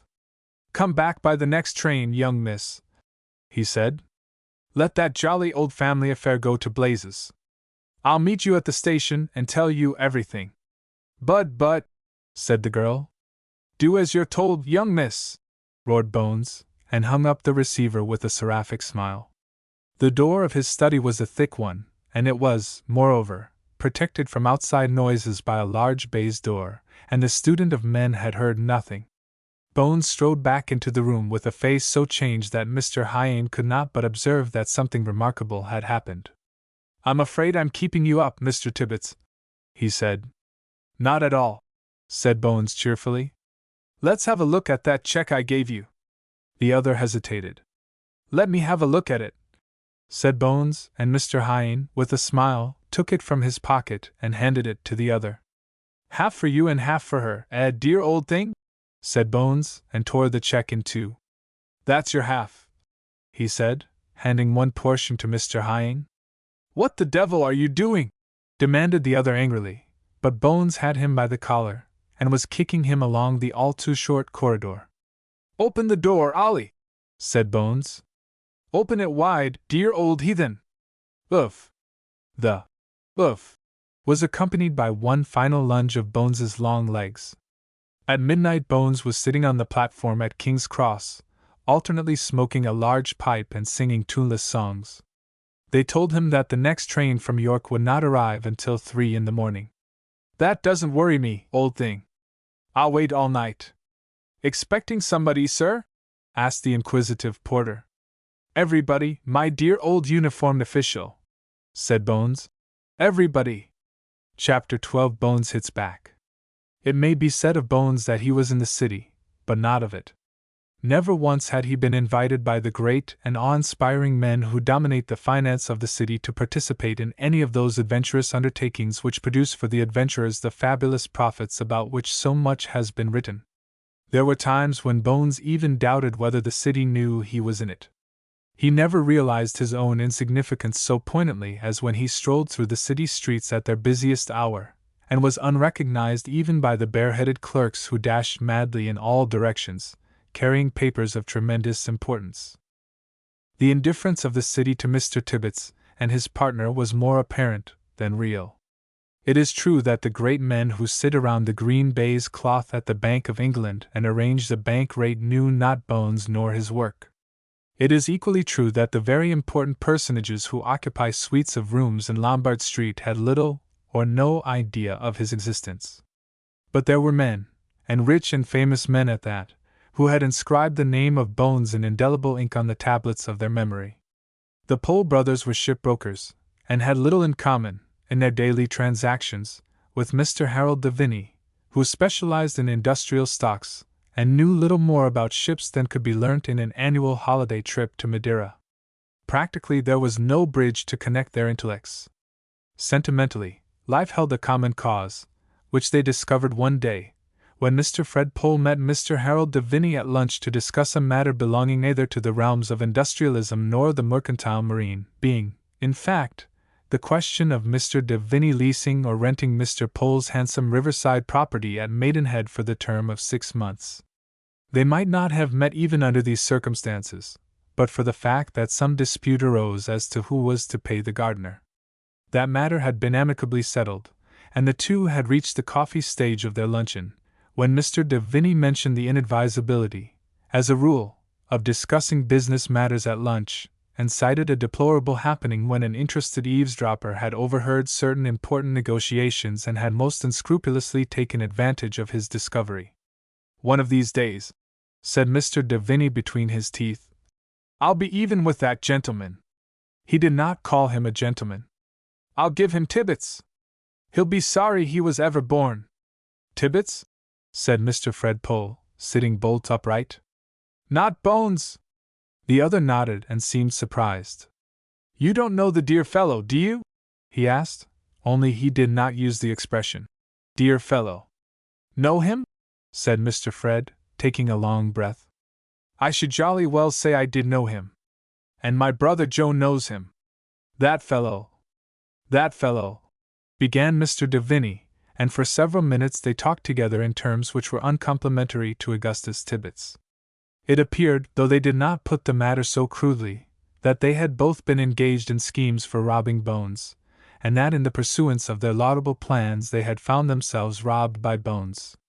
Mr. de Viney ordered another coffee and prepared to make an afternoon of it. They discussed Bones from several aspects, and in various lights, none of which revealed his moral complexion at its best.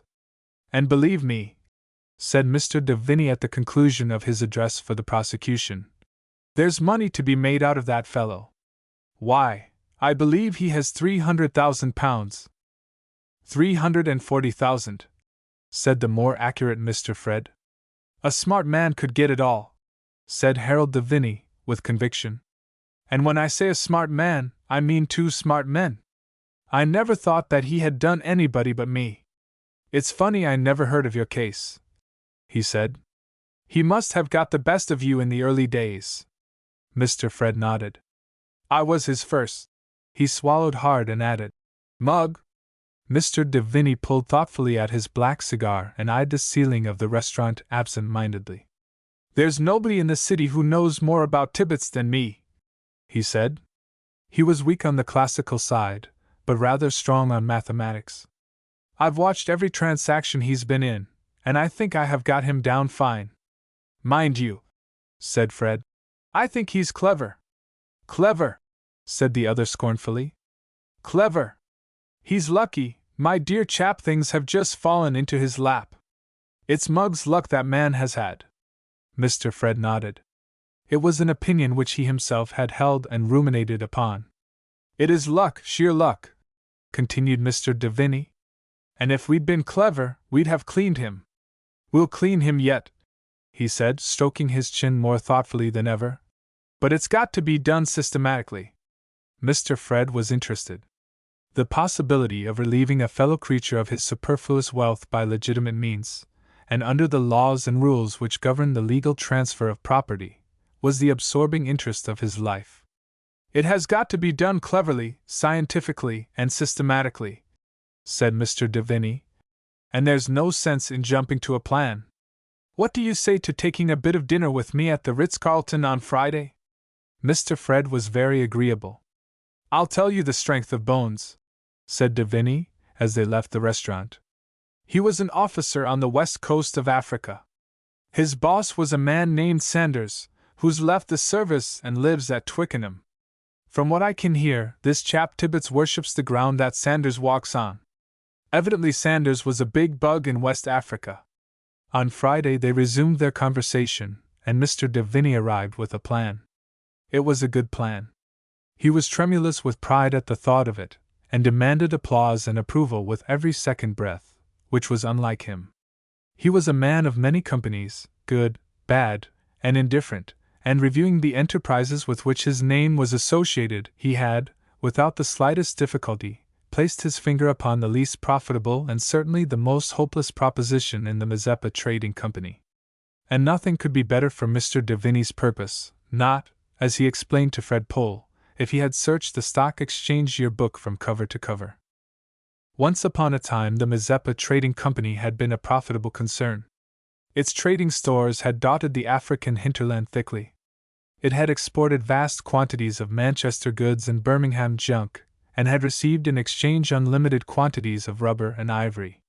But those were in the bad old days, before authority came and taught the aboriginal natives the exact value of a sixpenny looking-glass. No longer was it possible to barter £20 worth of ivory for threepenny worth of beads, and the flourishing Mazeppa Trading Company languished and died.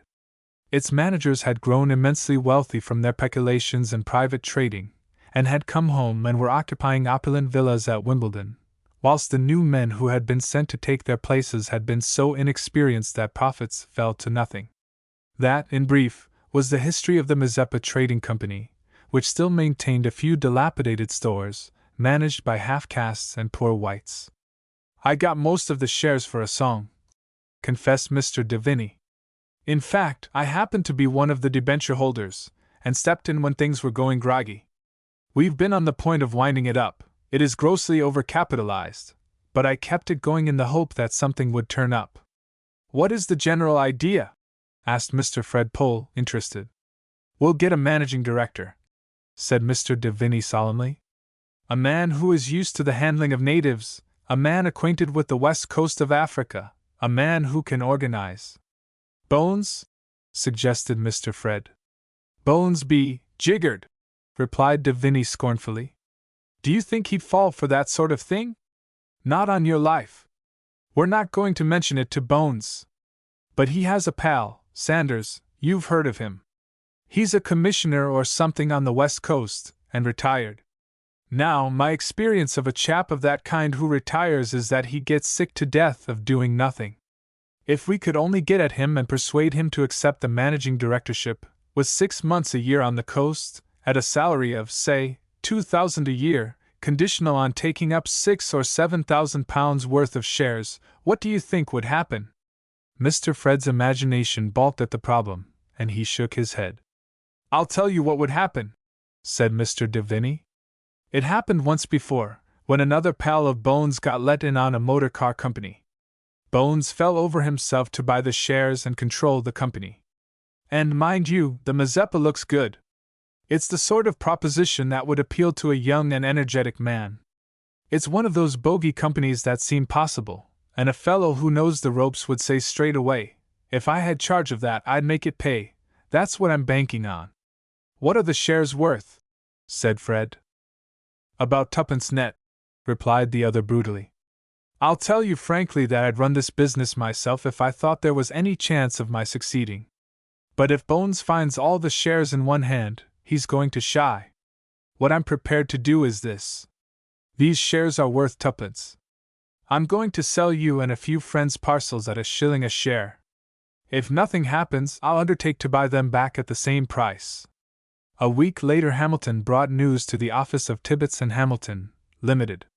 The chief is going back to the coast. Bones opened his mouth wide in astonishment. Back to the coast? He said incredulously. You don't mean he's chucking jolly old Twickenham? Hamilton nodded. He's had an excellent offer from some people in the city to control a trading company.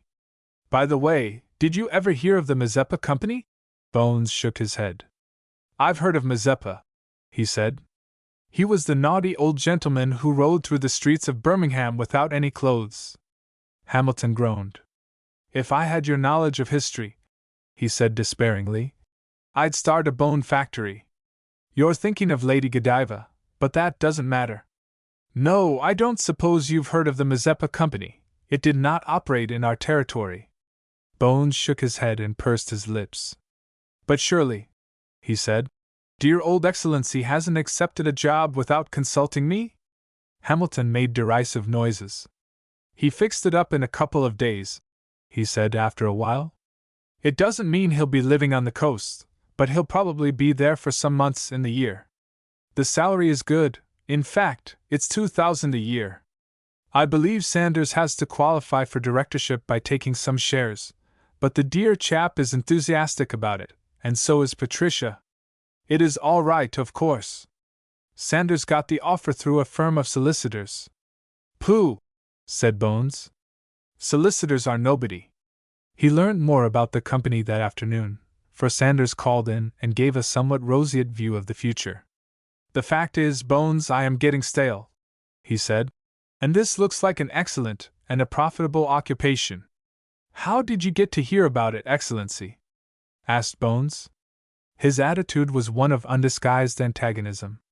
He might have been a little resentful that the opportunity had come to Sanders through any other agency than his own.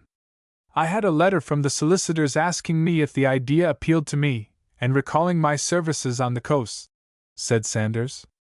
Of course, I know very little about the Mazeppa Trading Company, though I had heard of it years gone past as a very profitable concern.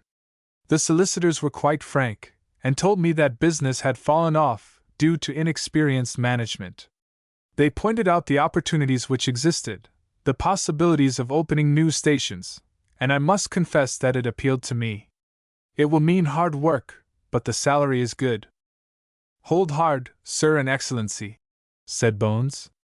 What did you have to put up in the way of shares? Sanders flushed. He was a shy man, and not given to talking about his money affairs. Oh, about £5,000, he said awkwardly.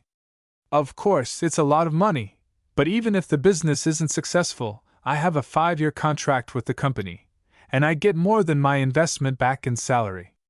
That night Bones stayed on after Hamilton had left, and had for companion Miss Marguerite Whitland, a lady in whose judgment he had a most embarrassing faith. He had given her plenty of work to do, and the rhythmical tap-tap of her typewriter came faintly through the door which separated the outer from the inner office. Bones sat at his desk, his chin in his hand, a very thoughtful young man, and before him was a copy of the latest evening newspaper, opened at the Stock Exchange page. There had been certain significant movements in industrial shares, a movement so interesting to the commentator upon Stock Exchange doings that he had inserted a paragraph to the effect that the feature of the industrial market was the firmness of Mazeppa trading shares, for which there was a steady demand, the stock closing at 19_S_9_D_.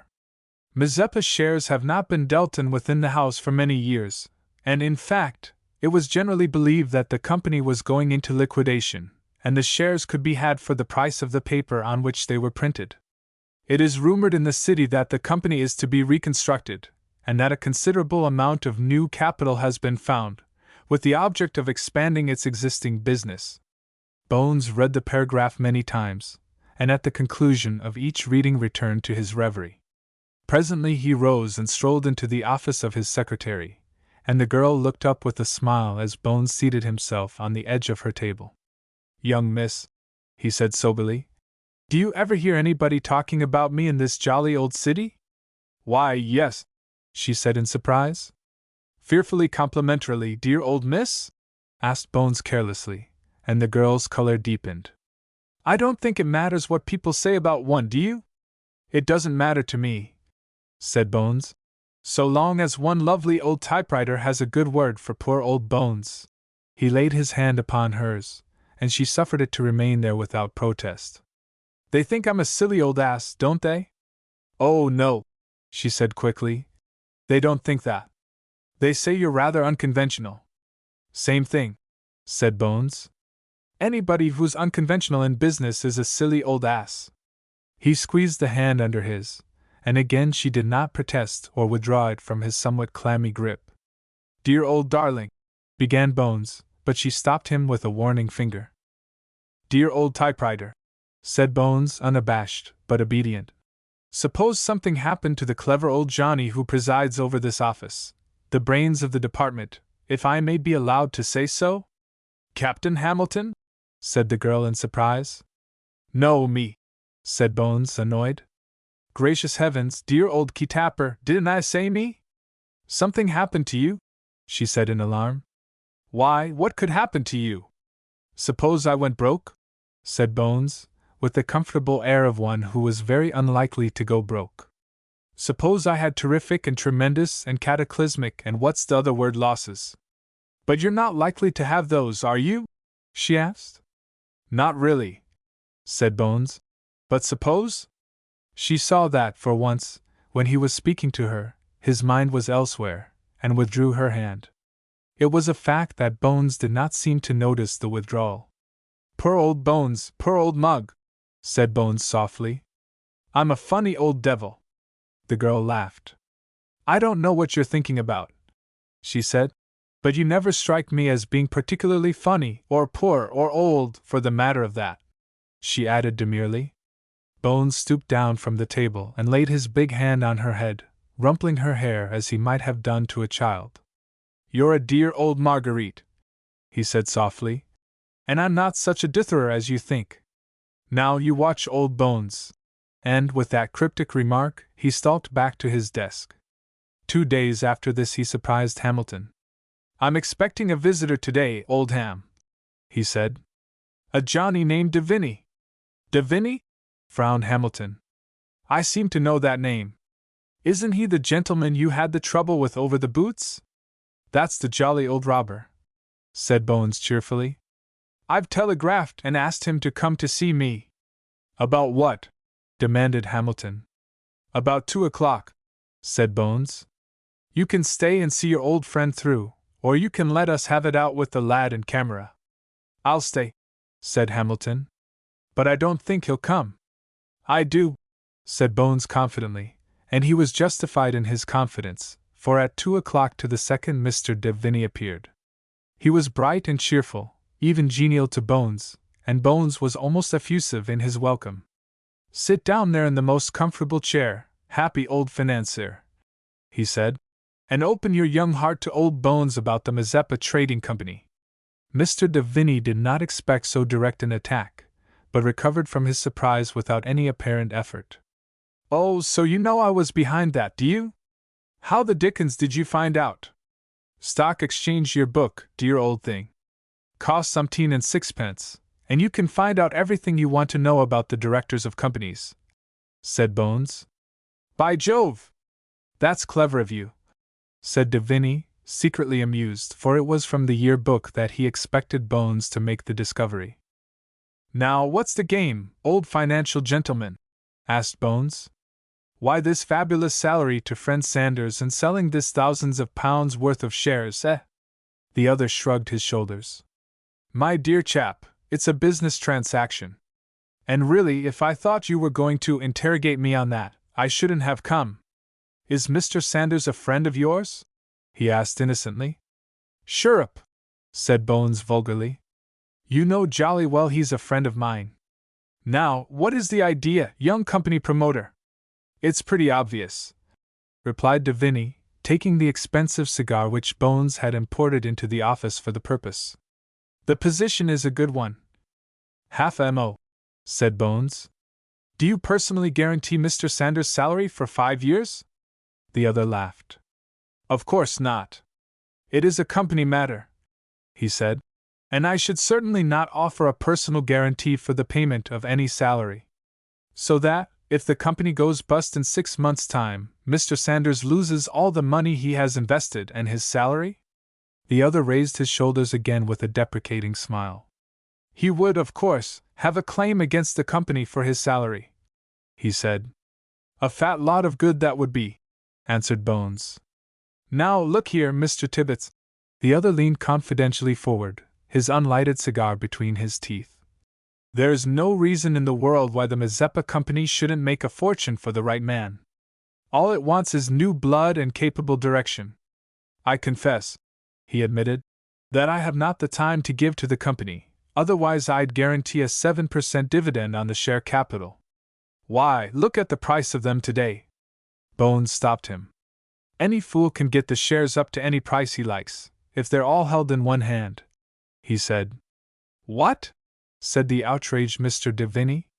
Do you suggest I have rigged the market? Besides, they're not all in one hand. They're pretty evenly distributed. Who holds them? Asked Bones curiously. Well, I've got a parcel, and Pohl Brothers have a parcel. Pohl Brothers, eh? Said Bones, nodding. Well, well. Come now, be reasonable. Don't be suspicious, Mr. Tibbets, said the other genially. Your friend's interests are all right, and the shareholders' interests are all right. You might do worse than get control of the company yourself. Bones nodded. I was thinking of that, he said.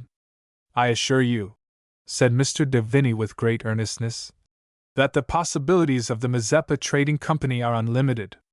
We have concessions from the great river to the north of the French territory. Not worth the paper they're written on, dear old kidder, said Bones, shaking his head. Chief's concessions without endorsement from the Colonial Office are no good, dear old thing. But the trading concessions are all right, insisted the other. You can't deny that. You understand the coast customs better than I do. Trading customs hold without endorsement from the Colonial Office. Bones had to admit that that was a fact.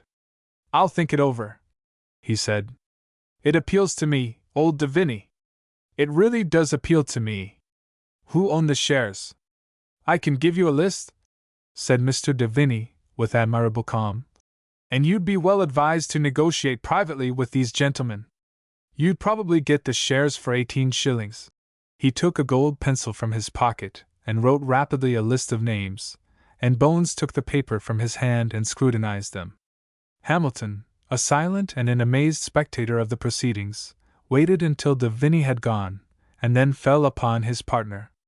You're not going to be such a perfect jackass, he began, but Bones's dignified gesture arrested his eloquence. Dear old Ham, he said.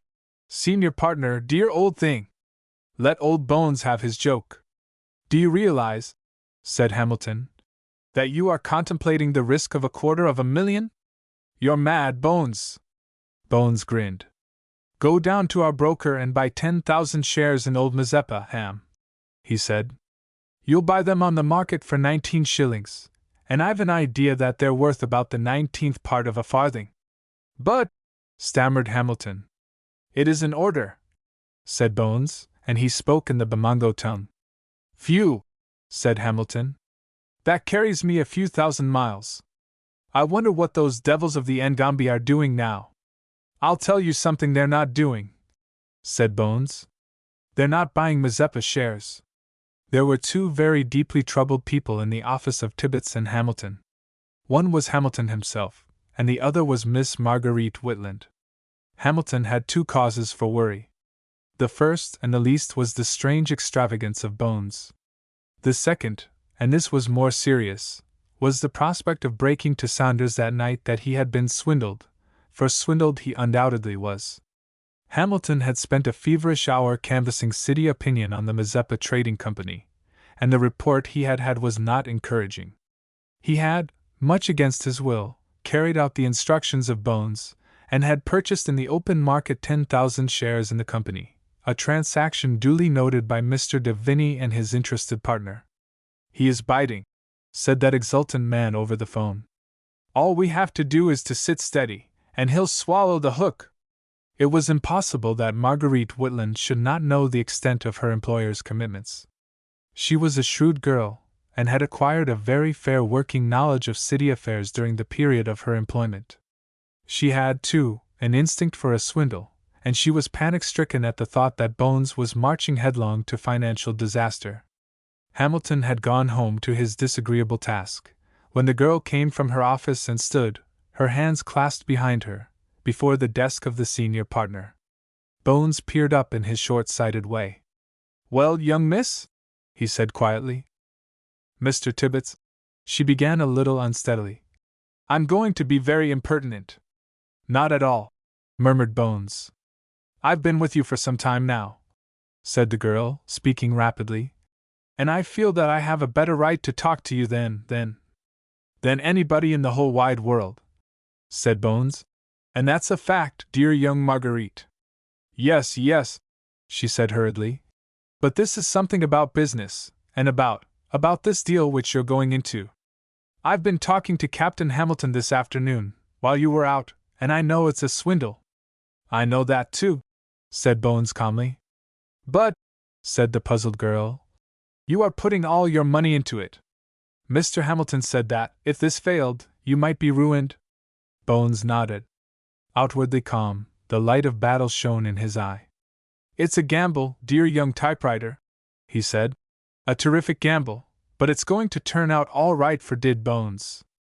But Mr. Hamilton said you can't possibly make anything from the property, that it is derelict and worth practically nothing. Only 1/10 of the stores are open, and the trading is." Bones smiled. "I'm not gambling on the property," he said softly. "Oh dear, no, young fiancé, I'm not gambling on the property." "Then what on earth are you gambling on?" she asked, a little piqued. "On me," said Bones in the same tone. "On poor old silly-ass Bones, and I'm coming through." He got up and came across to her, and laid his big hand on her shoulder gently. "If I don't come through, I shan't be a beggar. I shall have enough to build a jolly little place, where we can raise cows and horses and vegetables of all descriptions, dear old typewriter. And if I do come through, we'll still have that same place, only perhaps we'll have more cows and a pig or two." She laughed, and he raised her smiling lips to his and kissed them. Mr. de Vigny had dined well and had enjoyed an evening's amusement. He had been to the Hippodrome, and his enjoyment had been made the more piquant by the knowledge that Mr. Augustus Tibbets had as good as placed £10,000 in his pocket. He was a surprised man, on returning to Sloane Square, to discover, waiting in the hall, his unwilling benefactor. "Why, Mr. Tibbets," he said, "this is a great surprise." "Yes," said Bones, "I suppose it is, old Mr. de Vigny," and he coughed solemnly, as one who was the guardian of a great secret. "Come in," said Mr. de Vigny, more genial than ever. "This is my little den," indicating a den which the most fastidious of lions would not have despised. "Sit down and have a cigar, old man. Now, what brings you here tonight?" "The shares," said Bones soberly. "I've been worrying about the shares." "Ah, yes," said Mr. de Vigny carelessly. "Why worry about them, dear boy?" "Well, I thought I might lose the opportunity of buying them. I think there's something to be made out of that property. In fact," said Bones emphatically, "I'm pretty certain I could make a lot of money if I had control." "I agree with you," said the earnest Mr. de Vigny. "Now the point is," said Bones, "I've been studying that list of yours, and it seems to me that the majority of the 250,000 shares issued are either held by you or by one of the Poles, Jolly Old Joe or Jolly Old Fred, I don't know which." "Jolly Old Fred," said Mr. de Vigny gravely. "Now, if there's one person I don't want to meet tonight, or tomorrow, or any other day," said Bones, "it's Pole." "There's no need for you to meet him," smiled de Vigny. "In fact," said Bones, with sudden ferocity, "I absolutely refuse to buy any shares from Fred. I'll buy yours, but I will not buy a single one from Fred." Mr. de Vigny thought rapidly. "There's really no reason," he said carelessly. "As a matter of fact, I took over Fred's shares tonight, or the majority of them. I can let you have, let me see." He made a rapid calculation. I can let you have 180,000 shares at 19 and 9. 18 shillings, said Bones firmly. And not a penny more. They wrangled about the price for 5 minutes, and then, in an outburst of generosity, Mr. de Vigny agreed. 18 shillings it shall be. You're a hard devil, he said. Now, shall we settle this in the morning? Settle it now, said Bones. I've a contract note and a check book. De Vigny thought a moment. Why, sure, he said. Let's have your note. Bones took a note from his pocket, unfolded it, and laid it on the table, then solemnly seated himself at Mr. de Vigny's desk and wrote out the check. His good fortune was more than Mr. de Vigny could believe. He had expected Bones to be easy, but not so easy as this. Goodbye, said Bones. He was solemn, even funereal. And, my friend, thought Mr. de Vigny, you'll be even more solemn before the month's out. He saw Bones to the door, slapped him on the back, insisted on his taking another cigar, and stood outside on the pavement of Cadogan Square and watched the rear lights of Bones's car pass out of sight. Then he went back to his study telephone and gave a number. It was the number of Mr. Fred Pole's house, and Fred Pole himself answered the call. Is that you, Pole? That's me, said the other, and there was joy in his voice. I say, Pole, chuckled de Vigny, I shall save you a lot of trouble. What do you mean? Asked the other. I've sold Bones my shares and yours too. There was a deep silence. Did you hear me? Asked de Vigny. Yes, I heard you, said the voice, so strange that de Vigny scarcely recognized it. How many did you sell? Asked Pole. 180,000. I thought I could easily fix it with you. Another silence. What did Bones say to you? He told me he wouldn't do any more business with you. Good heavens! Groaned Pole and added, Gracious heavens! Why, what's the matter? Asked de Vigny quickly, scenting danger. That's what he said to me, moaned the other. Just hang on. I'll be round in a quarter of an hour. Mr. Fred Pole arrived under that time, and had a dreadful story to unfold. At 9 o'clock that evening Bones had called upon him and had offered to buy his shares. But Bones had said he would not under any circumstances. Buy my shares? Said de Vigny quickly. Well, he didn't exactly say that, said Fred. But he gave me to understand that he'd rather buy the shares from me than from anybody else, and I thought it was such an excellent idea, and I could fix it up with you on the telephone, so I sold him. How many? Wailed de Vigny. 150,000, said Mr. Fred, and the two men stared at one another. De Vigny licked his dry lips. It comes to this, he said. Between us we've sold him 330,000 shares.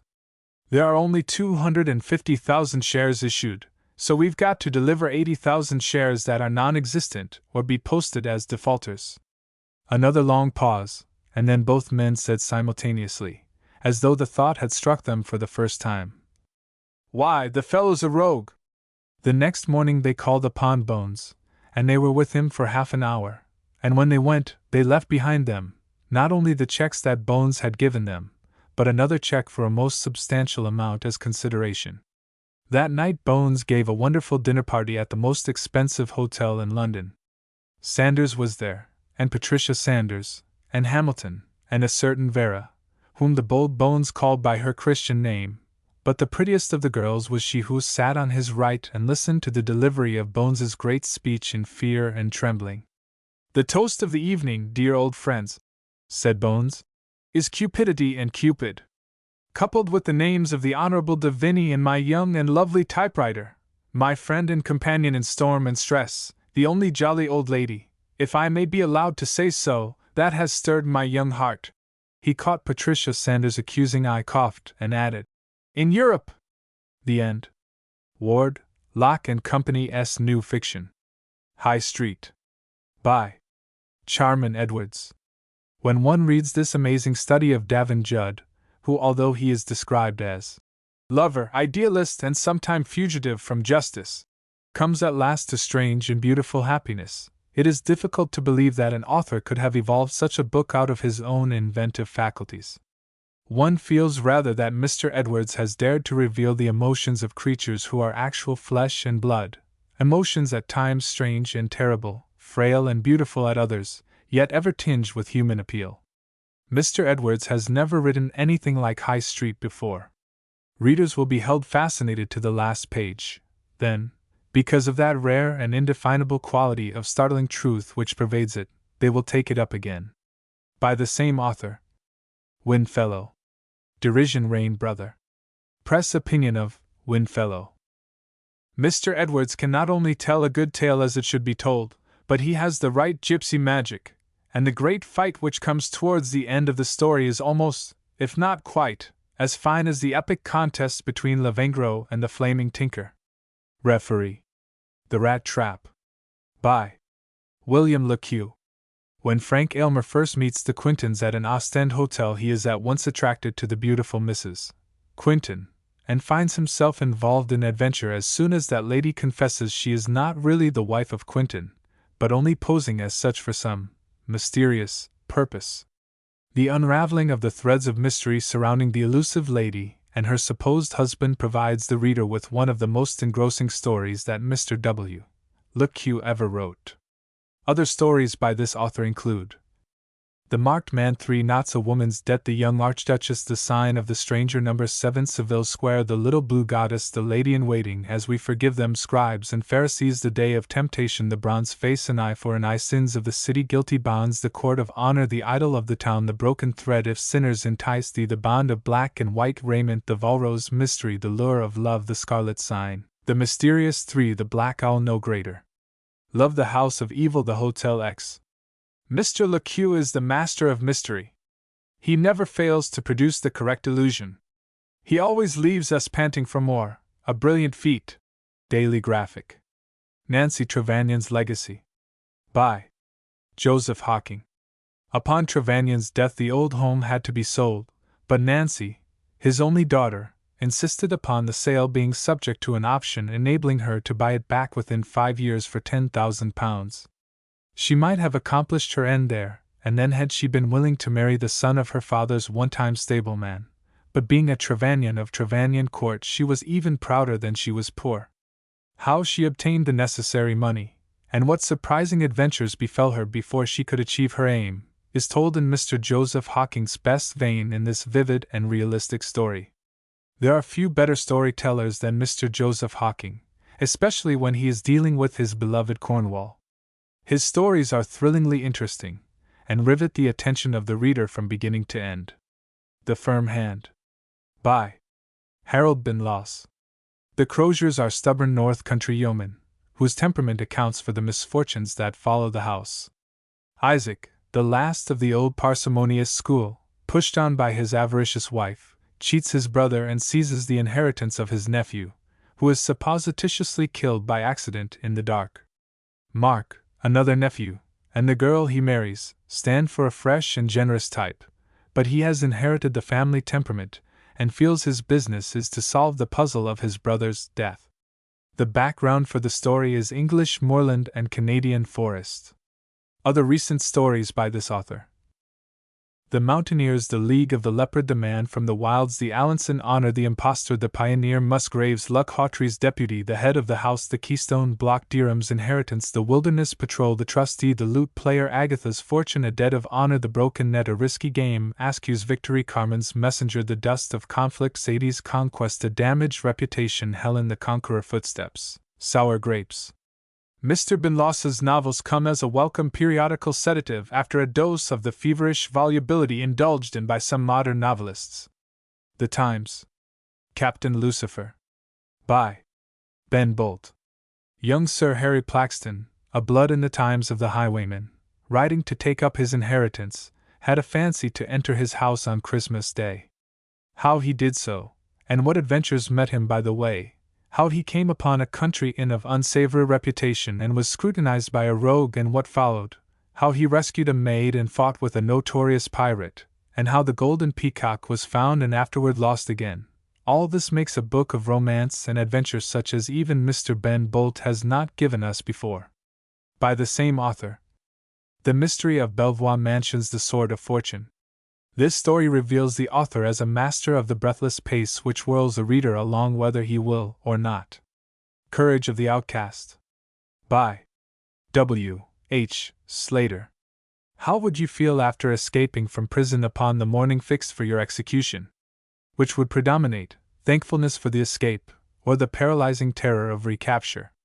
The issue is of necessity dramatic and full of movement, and Mr. Slater has made the utmost of the opportunities inherent in such a vivid opening, and the result is a novel as convincing as it is exciting. The end is that free pardon which our authorities give for a crime that has never been committed. We could not read Courage of the Outcast otherwise. It is all so real. The author can write a rattling good yarn, full of excitement and real mystery. Thoroughly brisk in action, the story is told in a virile and spirited manner. Lights and Shadows. By Effie Adelaide Rowlands. When the wealthy Miss Martingate died, she left her money away from the family and to her servant Hester Slade. Michael alone of the family showed himself kindly disposed, and Hester's path was by no means one of roses. Then, close upon her good fortune, arrived the letter from Elizabeth Charlebury to the dead woman, asking for help. How the help was not denied her by Hester Slade, and what gratitude, or ingratitude, was returned for it, and what byways were entered by those chiefly concerned, is told by Miss Rowlands with all her accustomed skill in telling a romance. Other popular stories by this author. The Rose of Life, The Game of Life, Carlton's Wife, a dangerous woman. They laugh that when the flame of love in love's land, young heart's a girl with a heart through weal and through woe, love's young dream out of a clear sky, money or wife? Brave love's sunset and dawn, the man from the west, the man she loved. Miss Rowlands has the reputation of producing extremely readable, wholesome novels. The Aberdeen Journal. Castle Perilous. By Catherine Tynan. Maurice, still suffering from the effects of a serious wound received in the trenches, was completely dominated by his old schoolmistress, who had gone out to nurse him, and the struggle between her fierce maternal hunger to hold him at her side and his desire for freedom from her obsessing influence, makes a story of singular strength and interest, with an unusual climax of dramatic intensity. Side by side with this more somber theme there runs a beautiful romance, and Miss Catherine Tynan is seen at her best in the drawing of a lovable girl. Other popular stories by this author. Princess Catherine, Dear Lady Bountiful, My Loves But a Lassie, The Briar Bush, Made the House on the Bogs, The Heiress of White Pat, The Adventurer, The Wild Adventure, Miss Phipps, The Face in the Picture. Clean, wholesome love stories, free from intrigue and sensationalism, and containing well-drawn characters and good dialogue. That Fool Peter. By Ashley Milner. Peter Hawkins, a clerk with ideals, has a youthful escapade with a work-girl named Evie Wills. But remorse dogs him ever afterwards, and when, while he is leading an unhappy married life, he has the sudden opportunity of saving Evie from moral disaster, he rises to the height of his chance and fulfills his ideals. But he is misunderstood by his wife, who sues him for a divorce but fails to bring conclusive evidence. The book ends happily, and throughout its course is a fine picture of a rather humdrum soul seeking, and reaching, the heights of opportunity and spiritual victory. By the same author. And then comes Love, Dawn Breaking Red. Mr. Milner tells a story well, with a vividness of incident, and he has a nice sense of humor. Northern Whig. The Money Barons. By John Haslet Vahey. Dexter's ranch was wanted by Kelly, who had projected a railway through it, but Dexter had reasons for believing Kelly had tried to murder him. A plausible rascal, Page, pressed his services upon Dexter to expose Kelly, but Page was employed by a greater rascal called Bull, who had a whole staff of gunmen upon his payroll. From then onwards the story moves as swiftly and unerringly as the most hardened reader could desire, and what Dexter found on his ranch, and how he married a maid in the enemy's camp must be left to Mr. Vahey to tell. By the same author. Fiddle Strings Down River, Up North, The Storm Lady, Payment Down. Well told, with a quietly effective undercurrent of excitement. The Times. Popular novels by Edgar Wallace, published by Ward, Lock and Company, Limited. In various editions. Sanders of the River Bones, Bosambo of the River Bones in London, the Keepers of the King's Peace, the Council of Justice, the Duke in the Suburbs, the People of the River Down under Donovan, Private Selby, the Admirable Carthew, the Man Who Bought London, the Just Men of Cordova, the Secret House, Kate. +10 Lieutenant Bones, the Adventures of Heine, Jack O' Judgment, the Daffodil Mystery, the Nine Bears, the Book of All Power, Mr. Justice Maxwell, the Books of Bart, the Dark Eyes of London, Chick Sandy, the Kingmaker, the Three Oak Mystery, the Fellowship of the Frog, Blue Hand, Grey Timothy, a Debt Discharged, Those Folk of Bulborough, the Man Who Was Nobody, the Green Rust, the Fourth Plague, the River of Stars.